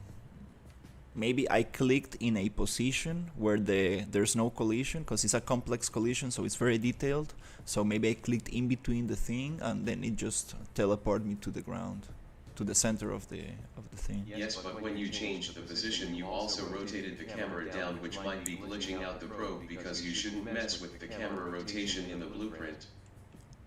No. The rotation doesn't affect much. It's the distance of the camera. Now it's on default. Now it's on default. I resetted it. But if you make the camera a little bit down like that, it doesn't really matter. It's just the distance away from the character that affects the collision. Because sometimes the camera goes behind the object and does not collide. That's why there's a camera probe option that will make it like a bigger collision and it will go inside the wall, let's say it. So if I had like a very long camera here, it will go outside the cave. But since I have it close, it goes inside. As far as I understand, that's how it works. That's why this other guy makes this tutorial, like very interesting tutorial that I'm not gonna get into now because it's a little. I tried it once and it's a little complex. Those short tutorials are sometimes the hardest. You can try to put a blocking volume on this wall to block camera maybe. It's already blocked. It's already doing what I want. The problem is solved. You see?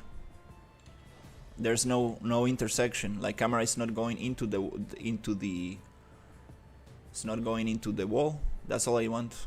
You see?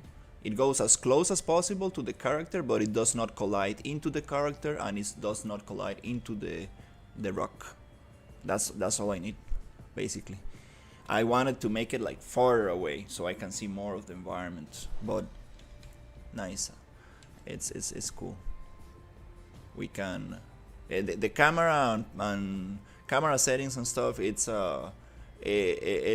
very. It takes some time to really set that up properly. Really takes some time. And you need an environment first to set the camera. So it's time to actually create a nice environment. Okay, so let's see. I have some very weird shadow here. These shadows are too harsh, which I don't like. Let's see if we can change that super quickly. If I come to directional light and I go into indirect lighting. Woof, indirect lighting just makes the light bounce everywhere. But it's not that, it's the I forgot the name of the setting. It's something with the shadows. Source angle. There you go. If I put the source angle bigger, it smooths out the shadows. That's nice. We don't want super harsh shadows, we want them to be a little bit more smooth, which is not great for performance, but it's okay. Let's just keep it like that for now. You see, because now it needs to calculate this soften shadow thing, and then the light, now that we have this, the light can also rotate a little bit up, not on that one, but here it can rotate a little bit like that, showing us like this other path. Nice, kind of like this for now. Okay, cool. Okay. It goes down here. Okay, it's time to actually get something more interesting going. Let's see, what can we do. Let's actually find some stuff. Poly nature, characters, third person, blueprint. Oops, I got distracted. The poly nature, models, and we want the rocks. Let's add a little bit of rocks around, and then I will just without not much thought, just like I will place some rocks and then I will try to make them look nicer. Yeah, something that holds the ground in there. Oops, what happened here? And then I will place them nicer, because I really want to look for some interesting mining. I want to do like a mining area where actually they're extracting like minerals and stuff, and I want to add the torches, and I really want to make this like a nicer space, so it looks interesting to go around.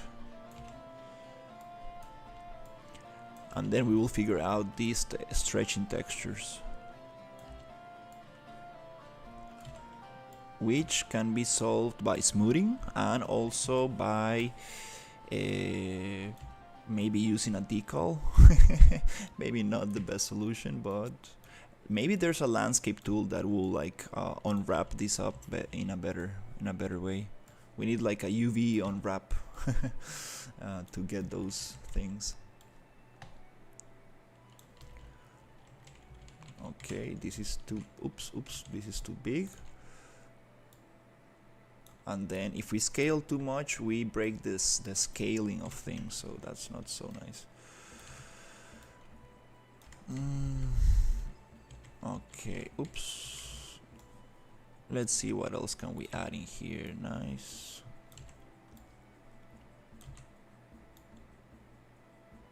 Yeah, I really wanna finish that diner project and make it super nice and like put it into different marketplaces and see how it goes.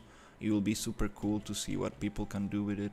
Maybe somebody will use it for a horror game or something. That'll be super nice. But I really wanna build some very cool asset packs, especially after working with this low poly style. I'm thinking like, ooh, I should probably create some low poly style assets like this. Imagine like some floating kind of balloons and like war balloons and stuff.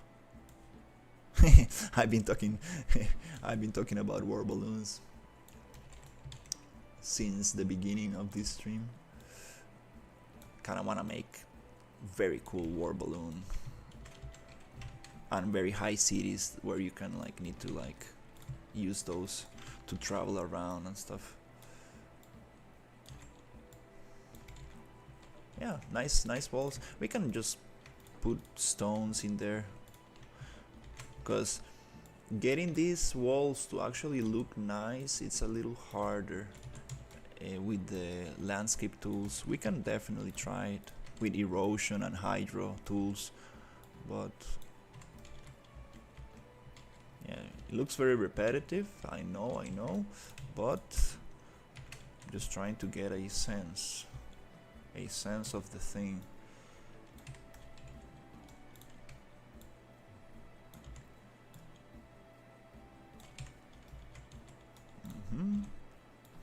Can always rotate and scale and change. Oops. The pivot point is a little bit weird. Might as well just adjust that. Is there another rock in there? Oh yeah, it is somewhere hidden here. Cool. I'm liking this. So far so good. Very cool. Very nice. Yeah, you can really play with the placement, and even it gives that little border that I want.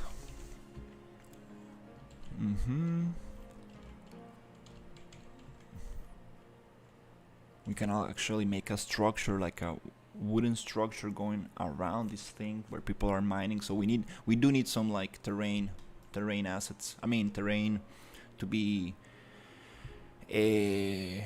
uncovered, so there's no rocks around. So like there's actually places where you can mine. Interesting. But yeah, little by little, just it's a little bit of an abstract art, since I don't have like a concept art. He gave me some images. My client gave me some images of like what he's like trying to make. But it's always nice to just play around a little bit. This rock formation, don't really like it.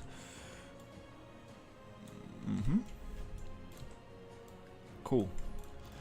It's always nice to start from big ones. This looks like a debris that fell from the ground a little bit. It also looks like somebody just placed it by hand, so not a big fan of actually this asset that much. Maybe we can modify it by scaling. No, don't like this rock formation too much. Yeah, we can start closing those.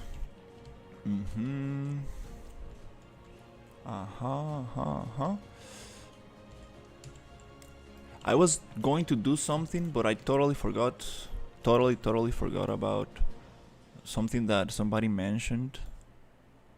I totally forgot about it.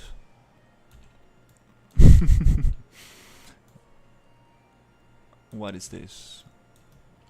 Oh, little walls. Nice. Yeah, it's a lot about understanding the asset shapes and stuff, and like getting comfortable with them, and then you can like, this is a great asset. We have like big rocks, smaller rocks. Great asset to put like in the borders. Nice. Okay, I kind of like this.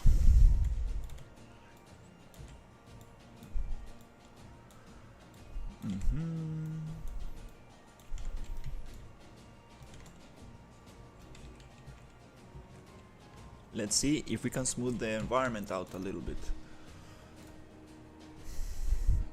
Landscape, and we go to smooth.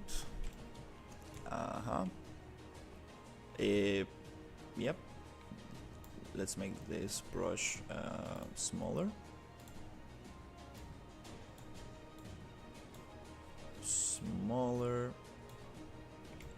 You see, like, ooh. Yeah, there's not much we can actually do, and it's like such a difference of height. It really, you see, like, and I don't want to smooth the actual terrain in there. No, this is not a great solution. Retop, automatically adjust landscape vertices and XY offset map to improve vertex density on cliffs. Vertex density on cliffs. This is kind of like retopologize tool is not available with the landscape layer system. Huh. This is exactly what I wanted. Maybe Oh. Yeah, this is the retop. It really adjusts like the mapping on things, but I think it's slower to render and paint with other tools. Only use if needed. Only use if needed. Okay. I will look this up. There should be a tool to fix these things on cliffs. No problem.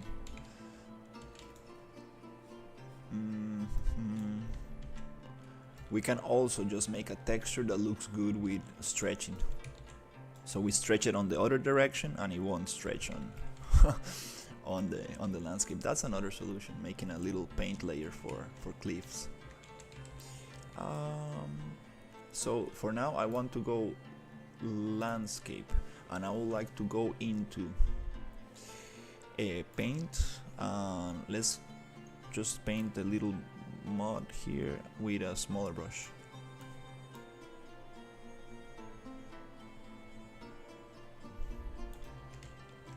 Yeah, the stretching is not so sweet for sure.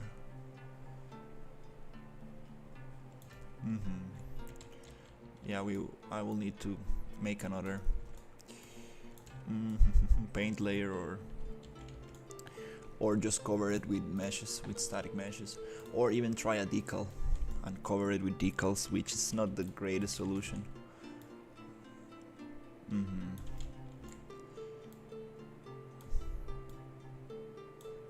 I guess static meshes might be the best solution. All right, this is coming together a little bit more.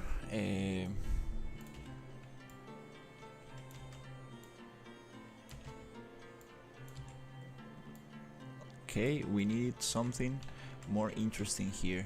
We need something more interesting. What about using these things? Control B, and do we have like little things like that? Like, oh, be careful, don't fall in there. Don't fall in there. Nice stuff like this. Okay. For these things, I do need to make a spline tool. Yeah, I need to make a spline tool, so we can just make a spline and move the spline around, and it will duplicate everywhere. That will be super nice, actually. That'll be super nice. All right, I think I'm getting. I need to drink some water. My eyes are a little bit dry.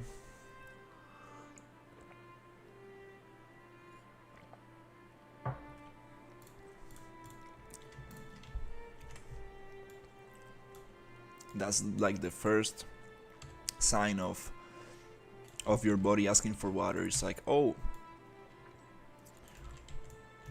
my eyes feel dry, and then you get a little agitated and stuff. It's because you need water. Also, water helps a lot with regulating the emotions.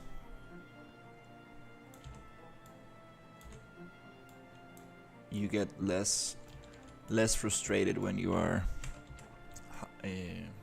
when you have enough water.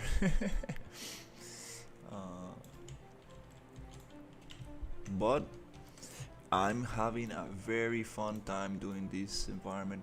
I always wanted to do something like this, stylized.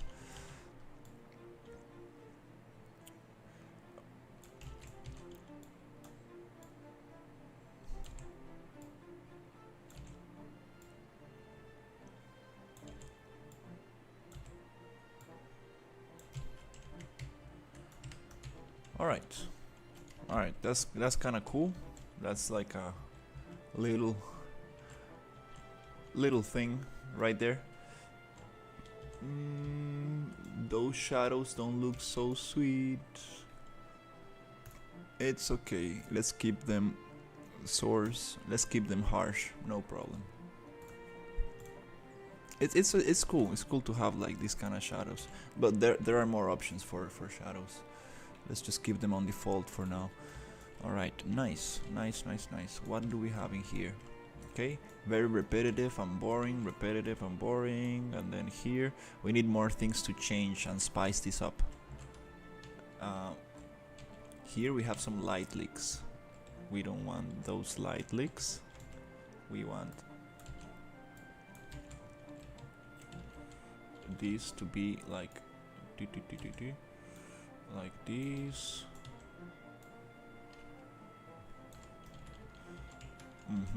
Let's just place a rock to close that for now. Too big of a rock. Nice. Up, can you scale from the center? Poof, there you go. Still, we have a lot of light leaks here. We will need to get like a flat kind of thing to get rid of those light leaks in there. I want to make like a darker area, like a darker area, so we can start getting some crystals and some fun stuff in there. Okay.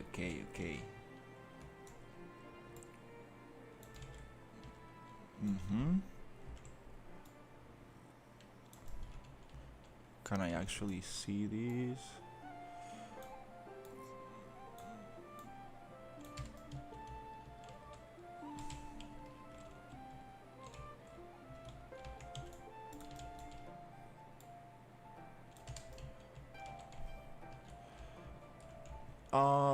Maybe exposure up.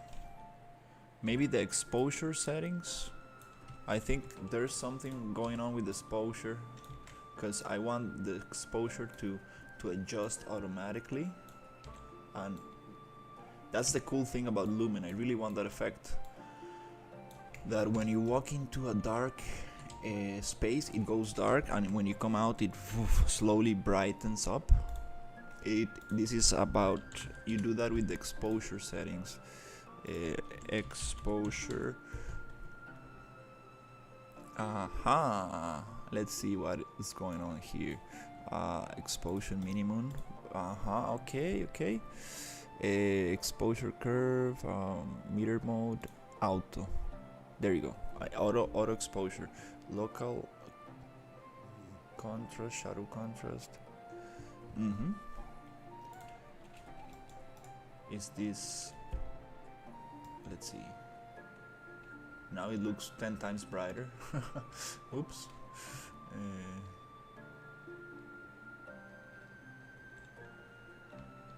Okay, it looks 10 times brighter.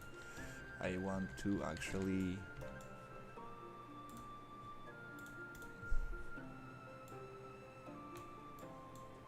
What if I... there you go. I want like darker areas. How it looks outside. Nice. Looks nice.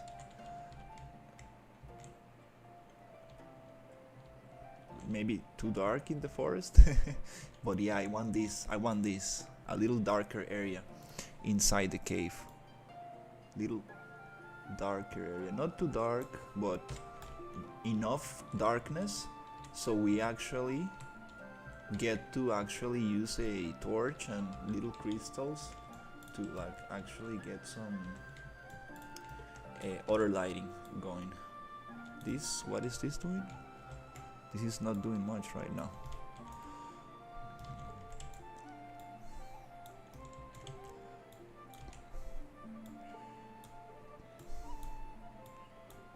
Yeah, this cave, wow.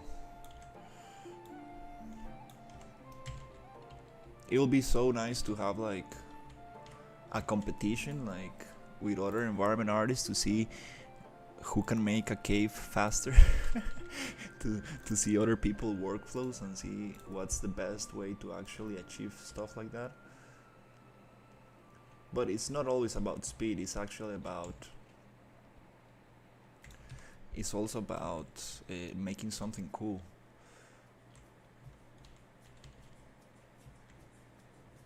Kinda like this. this lighting.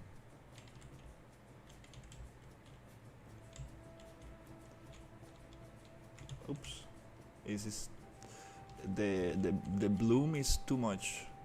Yeah, it's a combination of all the settings, but again, I just wanted to make it darker a little bit so we can actually start getting some other props, just to get a basic idea. I want to get all the props in, and then I'll start arranging and making things more interesting. Let's see if we have some torches. Yes, we do have some torches. Awesome. Let's come outside. I like this so much. Like it's like it feels like actually like so realistic. Like you have like bright sun and then you go into the shade and it feels dark.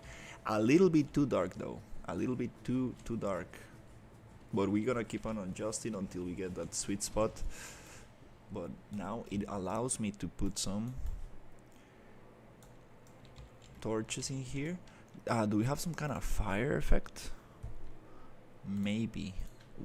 Let's see, fire. Oh, beautiful. Yes, we're gonna add a lot of those in the forest. That's why I like to keep it dark, because we can add little things like this. Yay. Fireflies, so nice. Little fireflies in the forest, which I'm gonna place later, because I don't want to get distracted by that. So fireflies. Oh, we got the slow ones. Yay. Let's play some slow ones somewhere around this area. Fireflies, beautiful.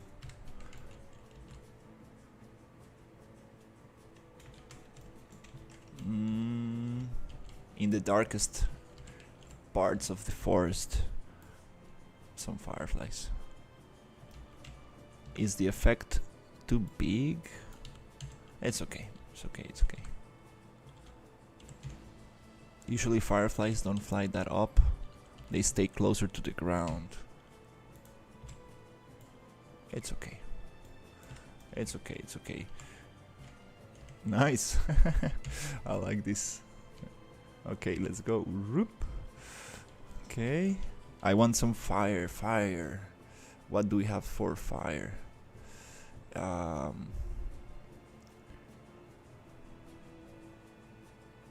Oh, firefly material. Look at this. It actually has the shape of an insect. It has the shape of an insect. That's so nice.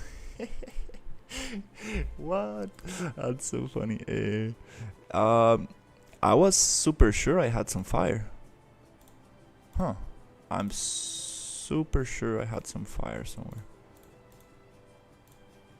Okay. Well, I guess I don't have any fire effects for now. But it's okay. We can just go and get one, because I have been downloading assets for too long.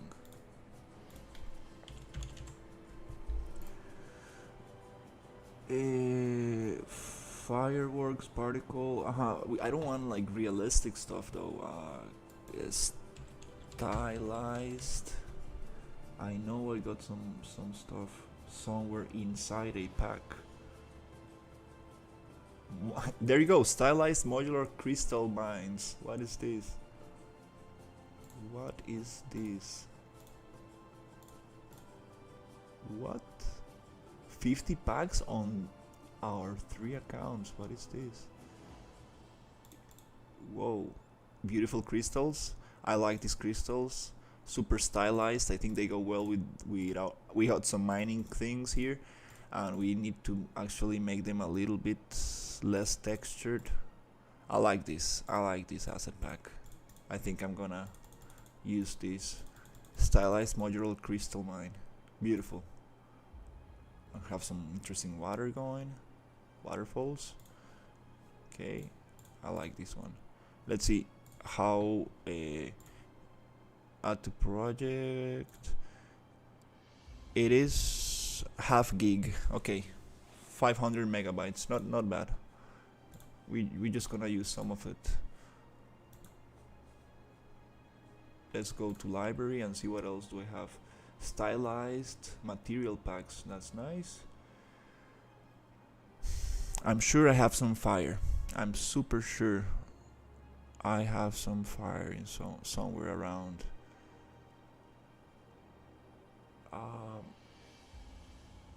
Come on, I should probably.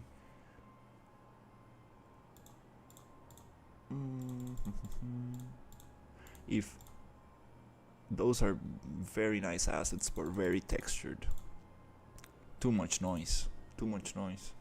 Too much. It's very hard to focus. Yeah, you need to be careful with noisy textures like these. Everywhere. Too much.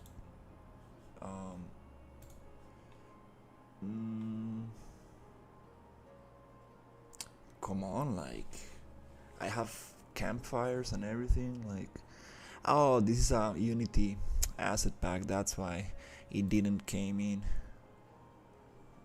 Do we have material instances, unique meshes? Nope, I don't guess. I guess I don't have.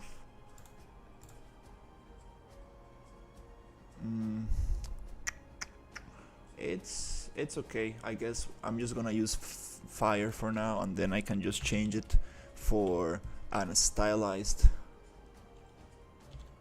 fire. The frames, I can change the frames. We got the Firelands, which is a very cool old package, and we have some fire in here, but still they're trying to emulate some like no, this is this lava kind of works, but I want more stylized stuff. I was so sure I had stylized fire, because this is trying to be realistic fire, which is not the greatest, but let's just use it for now. I was so sure I had some inside the dungeon. Where is it? The Dreamscape series.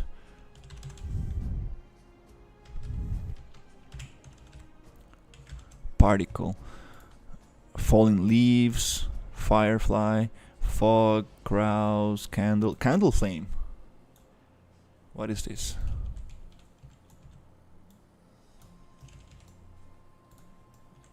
I don't see anything. Okay. Yes, I knew I had some fire, stylized fire.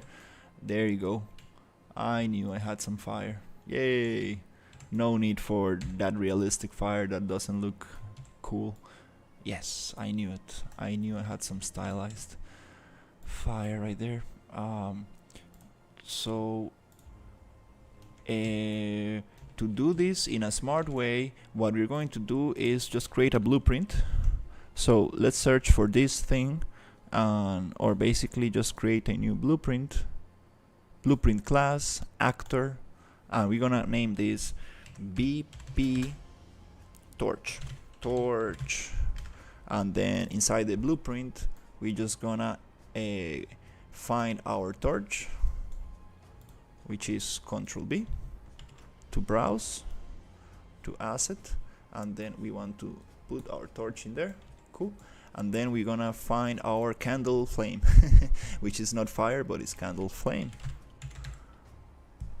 Maybe just flame, and we have different variations, which is 8 flame, part 2, part 3. Whoa, we have a bunch of flames. What is this?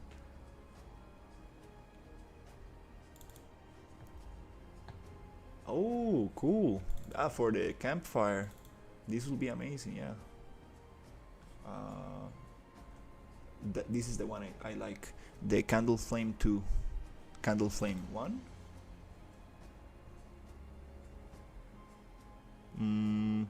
Okay, maybe we just have one candle flame. More than enough. Candle flame 2, let's just drop it and make it put it in there and just rise it up. Now we just need for a nice placement of the asset. It takes a little bit to compile, And here we do want the candle flame to go big. Let's make it 10 times bigger. Let it compile. Okay, maybe too much. Let's make it 2 times. Good. Maybe 4. That's kind of nice. Let's put it down a little bit.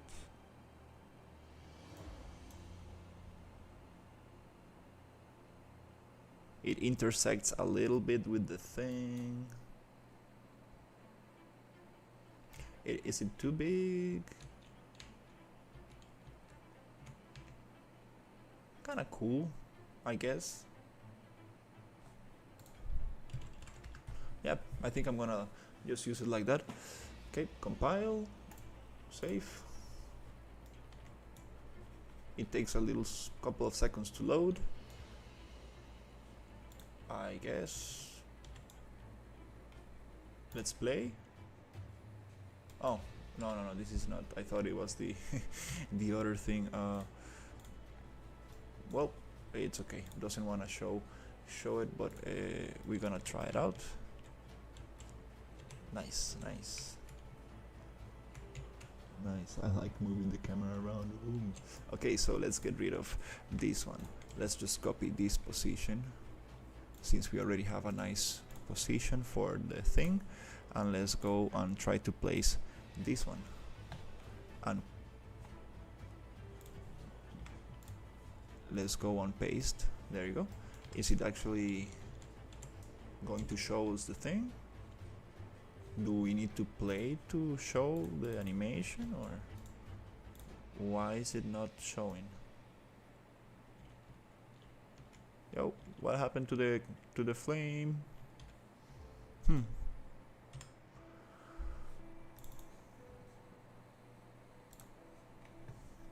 What happened to the flame? It was working nicely, and then it stopped working.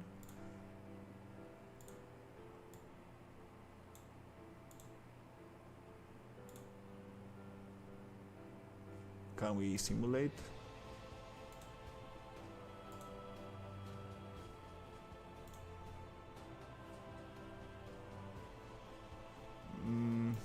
No, it has nothing to do with the simulation. Come on, Cascade. Cascade are the like old particle effects in Unreal. Now they're using Niagara. We can just grab the frames and make a Niagara one. It takes some time.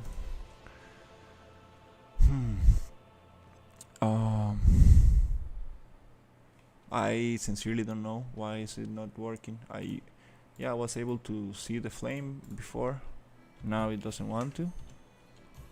Is it a scale problem or something?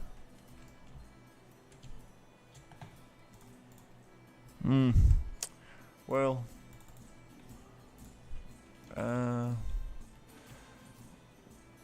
yeah, the fog is looking nice. The exposure is looking nice. I really like this. Hey, what is this? Hey, why is the flame up there? Huh? Little thing right there. We found the flame. The flame is floating super far away from the actual torch. So what if we... Oh, there you go. Can we make this a child of the thing? Oh, I think I messed up the rotation. Let's see.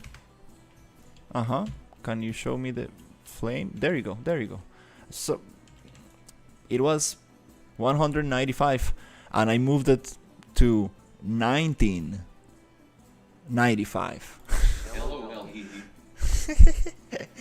What? I don't remember doing that. Okay, good. I was like, dude, I've done this before. I know it should work. It's funny. Like, okay, now, yes, we got a little bit of fire going. It's a 2D image plane repeating itself every 24 frames, always facing the camera. Nice.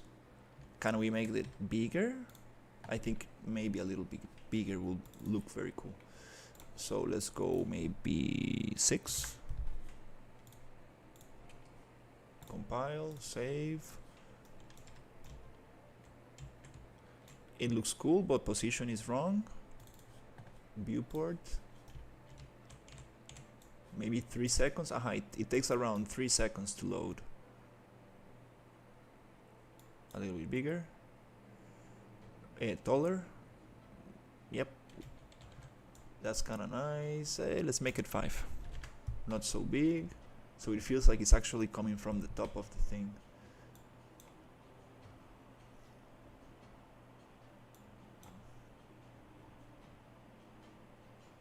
Cool. I like this. Maybe lower again.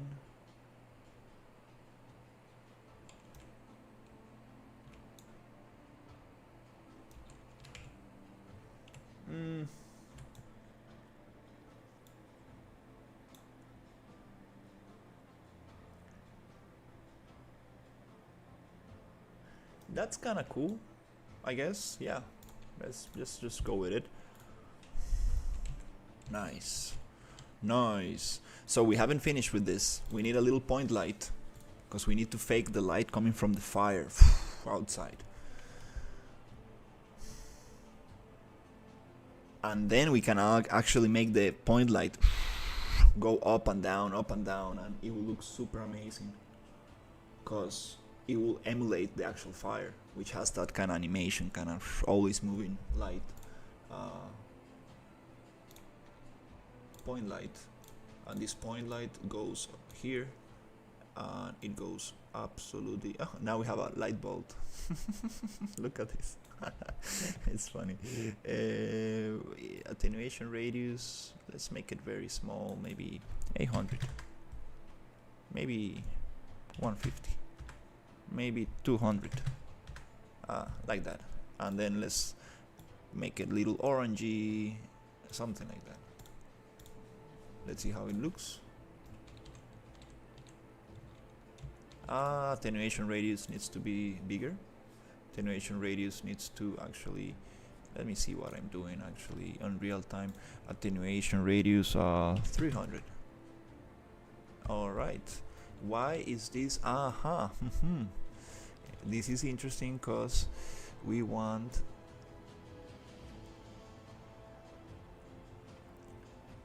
okay, now the torch is casting shadows, which I don't really want for this effect. So I'm going to actually just make a little cheat right here, little cheat code, which is going to be this light. I don't want to cast shadow. Yeah, let's take those shadows off. Nice. Also, I don't want this to be affected by the fog, so there's an option called where is it? Lighting scattering intensity, volumetric scattering intensity 0. I don't want it to be affected by the fog. Also, that's very cool. It lights up the thing. It's okay, it should light it up. I think that's cool. Now we have a little kind of thing going. Intensity unitless. No, I want this to be on candles. Huh. Unitless, that's funny.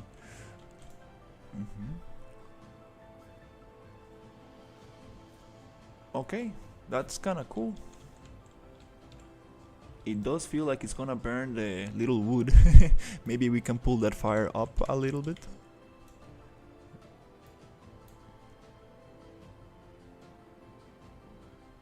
A little bit like that. Let's see. Nice, nice. Now it looks like it's coming from the actual burnable part of the torch, not the actual wood. Okay, cool. I like this. We can try to actually make it 5, 4.5. Maybe the flame is too big.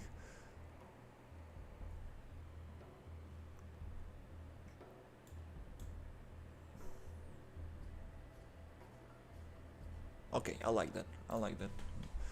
Let's continue.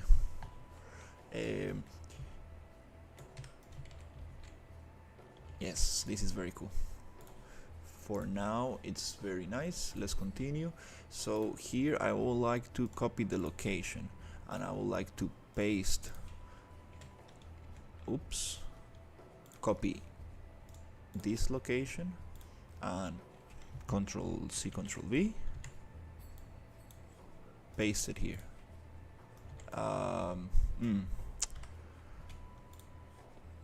Oh, I understand. Okay, what happened? Let's actually get a copy, and then this I would like to just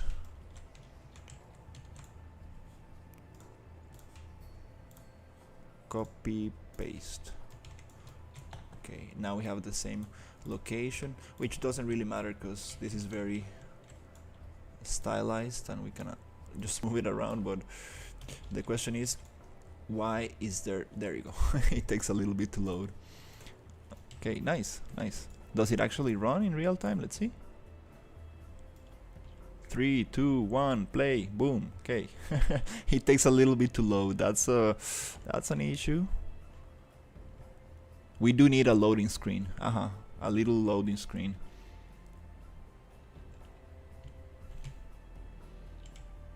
These guys are fighting like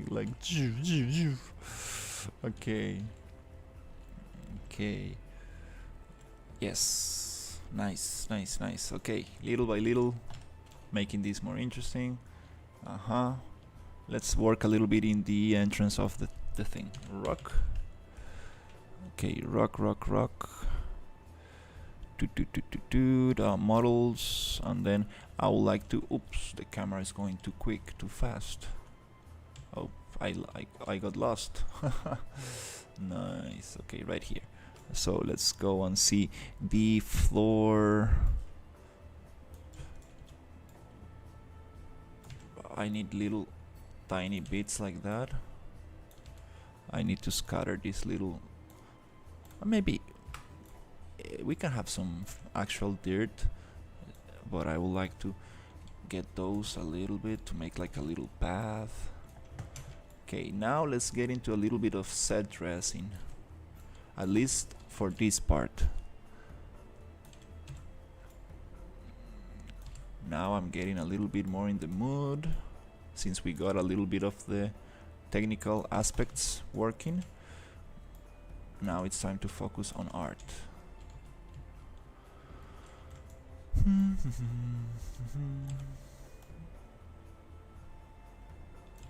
And I need to look for some more medieval music. Kinda like this. Goes well with the stream.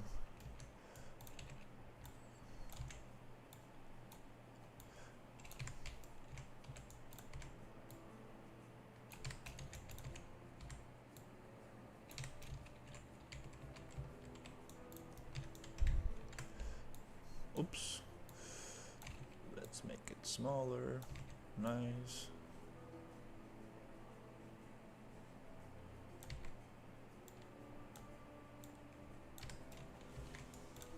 Oh yeah, this cave is gonna come together very nicely.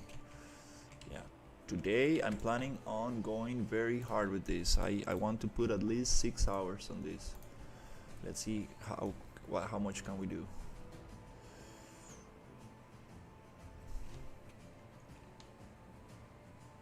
It's okay to have a little grass on the edges, more differentiation.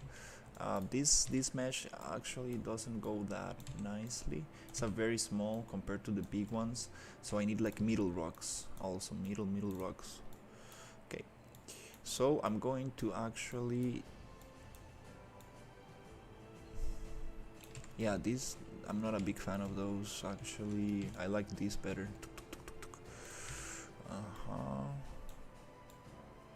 That's very cool. For now, crystals. Let's see. We have another pack, which is the crystal one. We got some foliage. Oh, nice. This is very cool. Effects, flying particles, fire. They have some fire here. Let's see what kind of fire it is. Ooh, a little bit nice, stylized, cool. Very cool stuff. No, I don't want to delete the... Oh no, I deleted the asset. Oops. Nope. I deleted the asset. Oops. Oh no. I messed up. Hey, we got flying particles for the cave. Nice. No problem. I will just re-import the asset again. I think it's no problem. It's just gonna get back the things I need from the asset. It's not gonna duplicate everything. Whoa, we have some very cool textures here, but I'm trying to keep it without much texture, just where it's needed. We got some, let's see, static mesh. Very cool stuff. These ones I can take the textures off and it's gonna look super awesome. We got some rock formations. Oh, we got more torches. Yeah. Just need to play with them a little bit and change the materials a little bit so they fit the environment. What I want is the crystals. Yeah. On the darkest area, which is not very closed.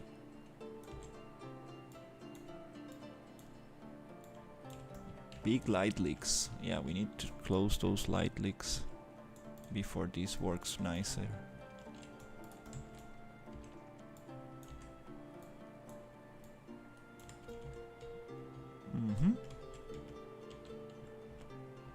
Very cool. Like, oh, right there. Alright, let's see how these crystals look like.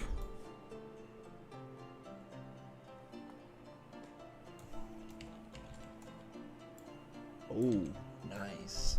Are these static meshes just with emissive color? Yes. They go very well. I guess they work together nicely. With this old, like not old, this low poly style, I think this goes very nice. They have a little texture, but they go very well. They don't have like very realistic kind of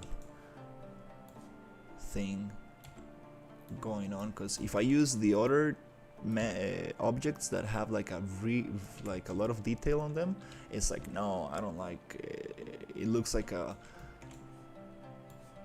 lot of asset packs just thrown together, and that's not nice. We need to keep it cohesive in the best we can, because if not, it's gonna look just very messy.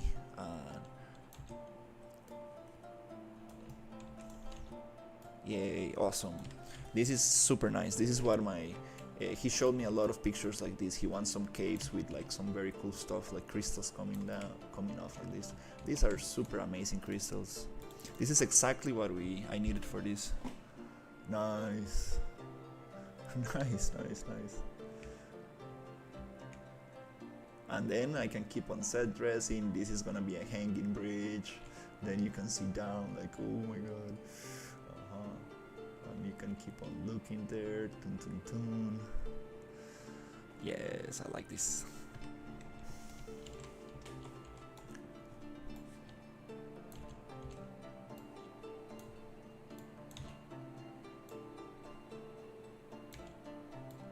Super cool stuff.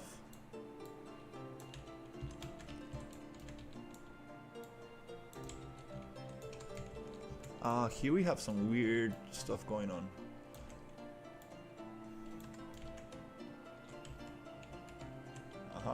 I want to open it up like a little bit.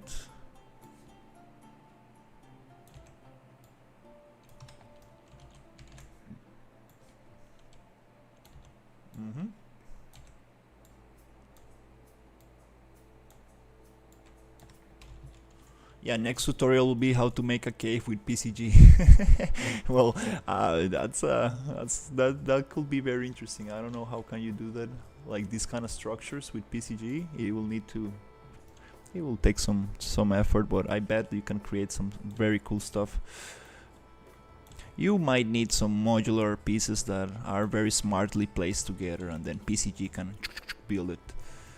But it also takes a lot of it will take some very smart choices. This is a very tall structure. I want to push it down more, so it's more like, so you need to come into the structure like this, little bit hidden. Kind of cool. Nice. Let's go play here.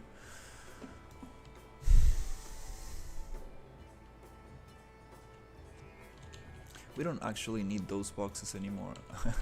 Let me just get rid of those boxes. Look, nice. Oops. I can actually just scale them up like that, no problem. They don't really distort the texture that much. Nice. I guess I need to work on the mining assets a little bit and just change the colors and get the textures away, and I think they will fit perfectly here. Just create a quick material with color and that's it.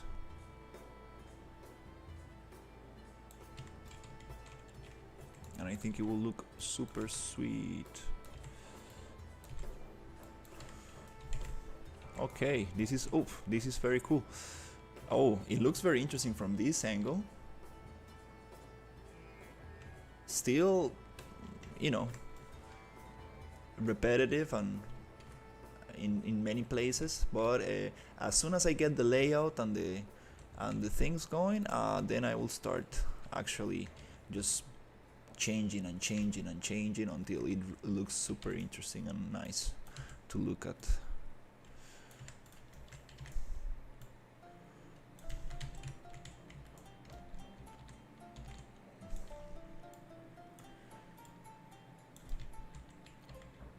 Really like it how it's coming together.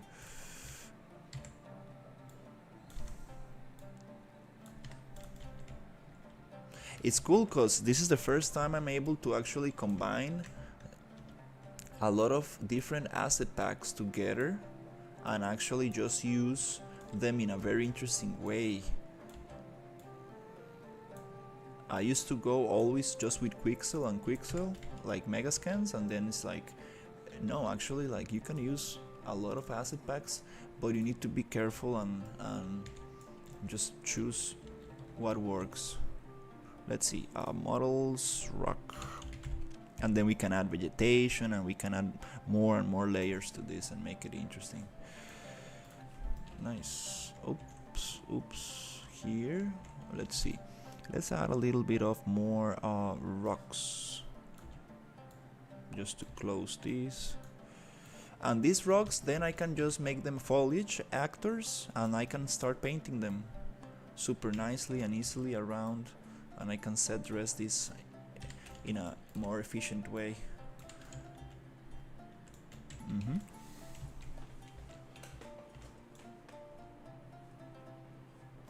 It'll be nice to have like a big rock, maybe not like this one, but like whoops, what's going on? Yeah, something that is like squishing the entrance, so you need to like go like through a very tiny space through the thing.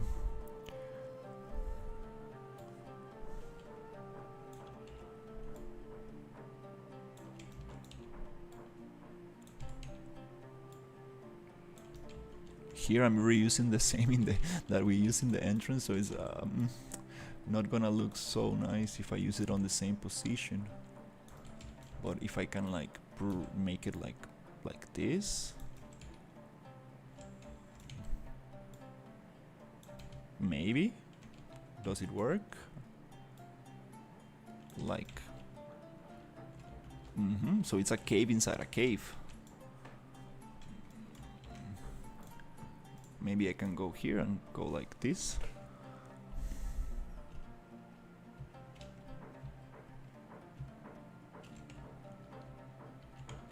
Okay.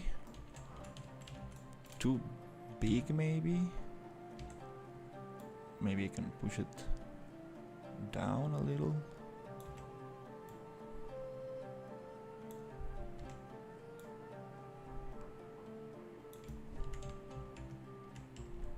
Yeah, just finding interesting shapes to cover this up.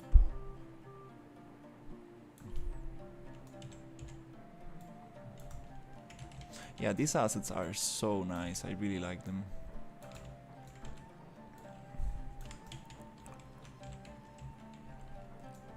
Nice. That shape is interesting, like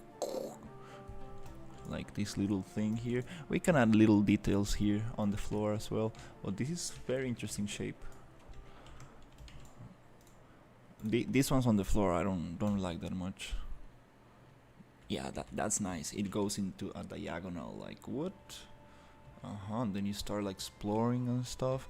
That's what I want, like a lot of layers. Like what's behind that? What's behind there? I need to achieve that effect.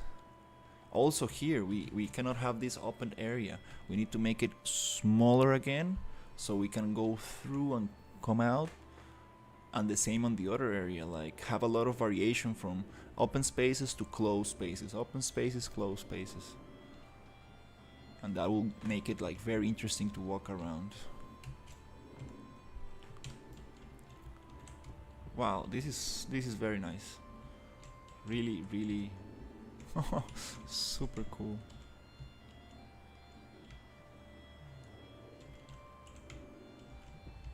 Now, little by little, it's getting more interesting. Yeah, I think I will just make it totally just rocky, like rocky, and people will just mine this. Oops, camera going too fast. People will just mine the crystals. Yeah, I think that's the thing. That's what people are coming for in the mines. They're looking for crystals.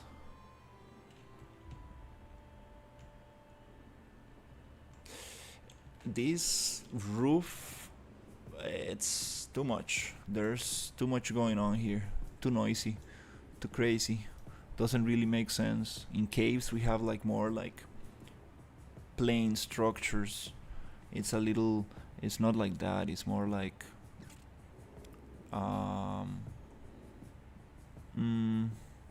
like this. If I make this big, let's see what. Oh, that's not what I'm trying to select. Nope, that's not what I'm trying to select. There, nope. It doesn't want to select because it's. Don't tell me that we got the thing locked again. Yeah, the actor lock playing tricks again. Right here. Yeah, this is what I need for the walls of this thing. I need like very big chunks of rock covering the inside like that. Which, this is not a bad idea, to cover this other path with those things. Let me see. Can I actually come here and this I will need to cover from the outside, but if I make like a little thing like that, and let's see, maybe like this, and make it bigger a little bit, can I actually make like a little thing to explore around here? Yes, it works, but it's too big. I wanted to keep it more like smaller.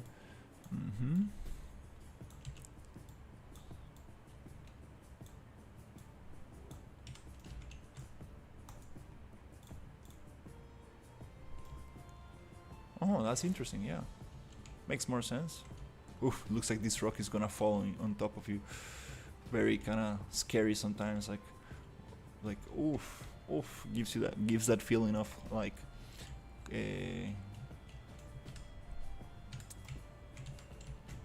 people who are afraid of like very tight spaces. I mean, everybody is, but some people get like very anxious when they get into a tight space like this. So I can try to make something cool with these shapes and then just cover them up. So it's like, whoa, oh, oh. But I really need to be smart and not be so repetitive with these props. Okay, it's 3 in the afternoon. Time is going very quick. I'm actually, wow, this is good. Like when time goes fast, it means that I'm having fun with the project, which is great. But I think it's time to take a little break and go for lunch. Let me see if I can just come here and transform mirror on transform mirror on Y. So we can give more variation. Transform mirror on Y.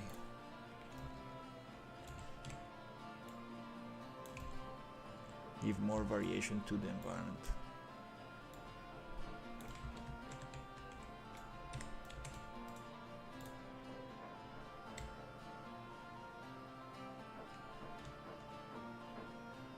This is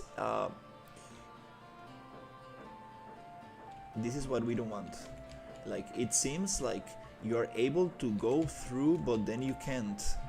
You're giving the player the idea of like, yeah, you can go in there, and then it's like, nope, not really. That's very confusing and very annoying level design. We need to actually be very clear with where can you actually go and where you can't.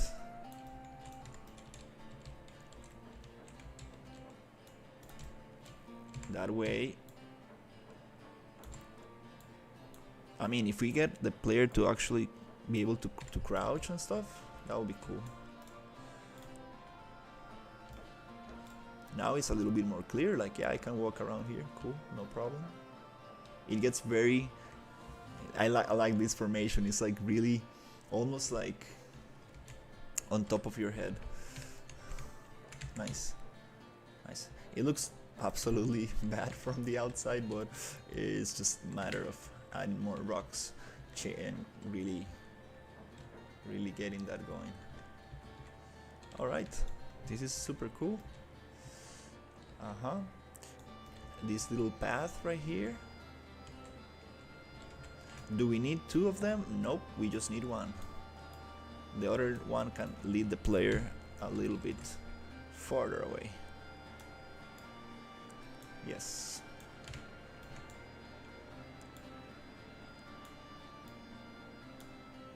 Yeah, yeah, we don't need to be too obvious, but it's nice to have a little one at the end of the tunnel, somewhere around this area. Maybe not in here, but maybe the crystals lead the player there, and we can also, instead of having it there, we can have it here, like saying like, hey, there's something here, come check it out. We have a little bridge to cross. Yep, something around this area.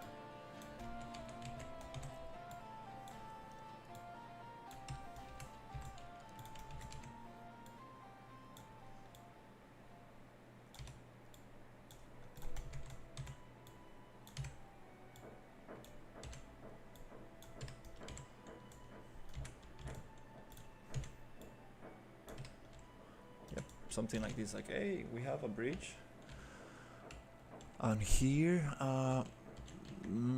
let's place this one right in the middle of the path, just like, hey, yes, this path continues, like you can go all the way somewhere around. So you come here, it's like, oh, I can see the other point and I can see the other one from here, just connecting those visually. So it's like continuous, and a little rotation. I always like to give a little rotation to the props, because it's very boring when it's just straight. Nice.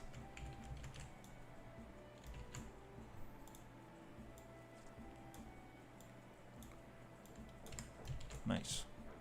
Okay, save, play. Play, boom.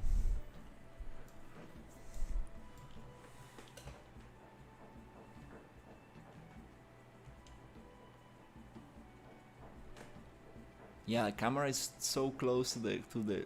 Ooh, I would like to keep the camera a little farther away. Also, I need to see how this looks from farther away. On horizontal, I would like to check on horizontal as well. But this is great to make like little kind of short content. If I keep the thing like this and I stream vertically and horizontally, I can take those vertical streams and turn them into super awesome time lapses that will only show the viewport in full screen, which is like very nice.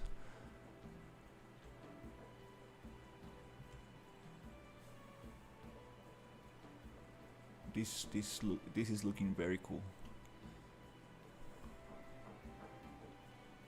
It's a big area. It's a big area. That's what I want to like make it smaller. So it will be easier to set dress and it will be easier to make interesting.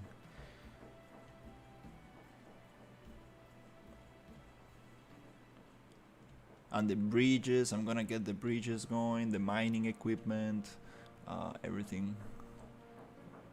Those little waves in there. Yeah, we need to modify that. And the rock formations, I need to think about the rock formations outside. From the outside, really want to change that. Maybe scale them up bigger so it's not like so much noise and they don't look that repetitive. Yeah, this one, it's what is this doing? Here, yeah.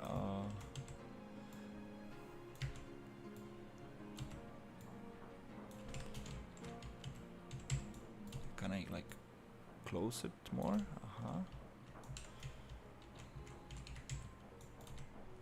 A little bit, like no, it's okay, just close it. Doesn't really matter.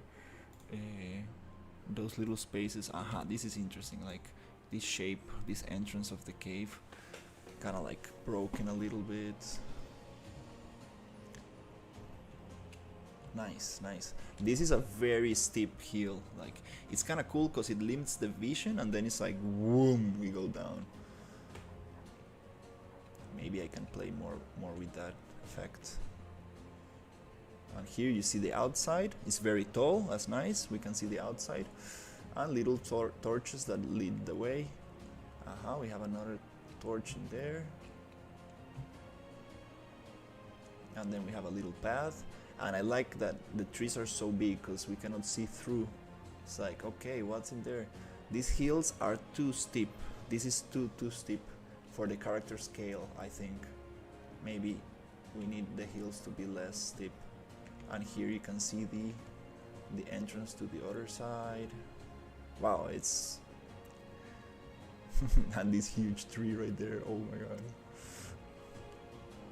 This is a very big tree. Like I'm even thinking of like making it hollow so you can actually go inside the tree and walk inside the tree. That'll be cool. Not so hard to make with Boolean tools in Unreal Engine. You can like really build like something inside the tree. You can go up. You can have platforms, and there's like this kind of how do you call it? Like squirrel character that like gives you a quest or something. I kind of want to create like very funny like low poly characters for this. That'll be funny.